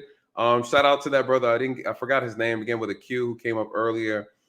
He was in defense of 6. He made a very strong argument, and I appreciate him coming up and actually just asking the questions. He was right. He said, "Why did you have to do what you did?" And then, I answered him. And I appreciate him. He didn't want to concede to the point, which is fine. That's okay. We do things different over here. So I really appreciate Chef Shapino. Thank you, brother. OG Speed. Appreciate you. And then, of course, Great Pill. Shout out to my big homie. We Need to Talk. He was up in here. Iron sharpens iron. That brother be bouncing ideas off each other. Good dude. I really appreciate all the support, you guys. Someone just call him a simp enforcer. Sergeant Simpson. Yeah. He came. He was ready too. He was ready. He said, "Man, you got the Dragon Ball Z aura coming off of you." Brother called me Krillin. I'm a little offended. I'm more like Vegeta, player. You got it wrong. I'm more like Vegeta all day. Well, I did call him Mr. Popo though. For those who know Dragon Ball Z, that was kind of a low blow. He slick, looked like Mr. Popo though. Bless his heart. So, anyways, that's it, you guys. Shout out to Oshay Duke Jackson. Back at it again. It's another one of those. Someone said, "Nah, you Krillin." Oh, T King, you hating, brother. You hating. Nah, not at all. Shout out to Oshay. Powerful platform he has. I respect his content. The brother works hard, boy. I'm still be looking at my content like, how the hell he dropped so many videos? But anyways, but I'm gonna get there. So,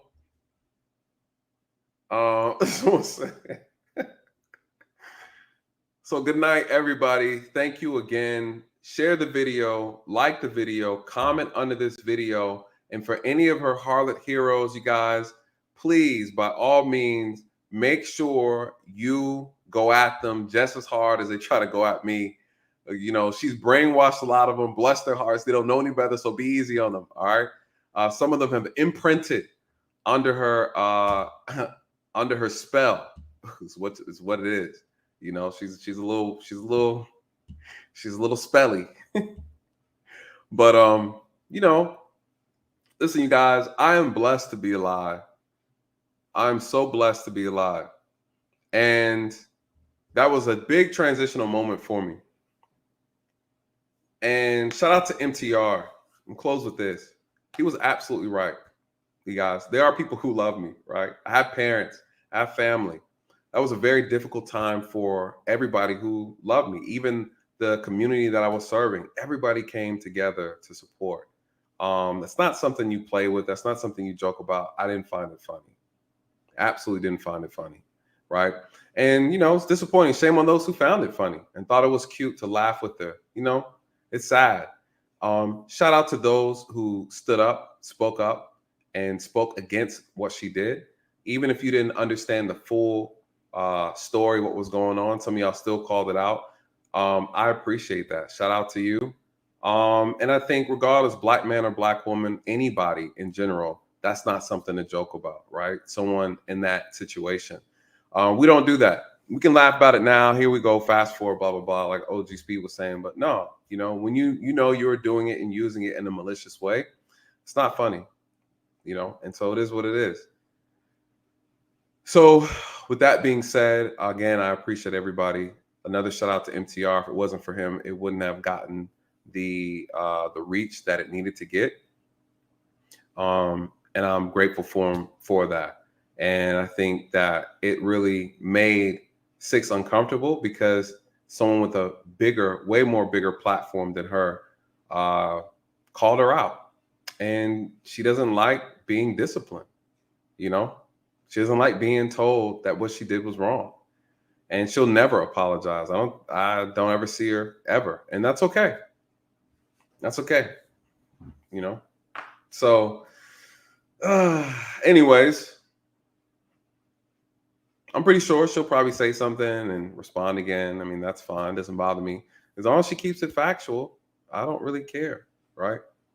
I don't really care.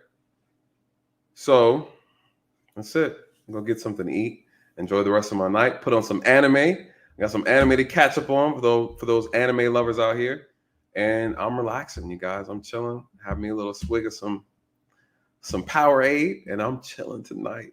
So you guys, listen, thank you so much again. I can't thank you much. I really appreciate it. All the new subscribers, all the new members tonight. Welcome. Welcome. And we will, and all my haters who watch just to be watching, the hell with you. But I hope you enjoyed the show. All right, you guys, with that being said, let these truths find you where the lies have left you. Good night and God bless.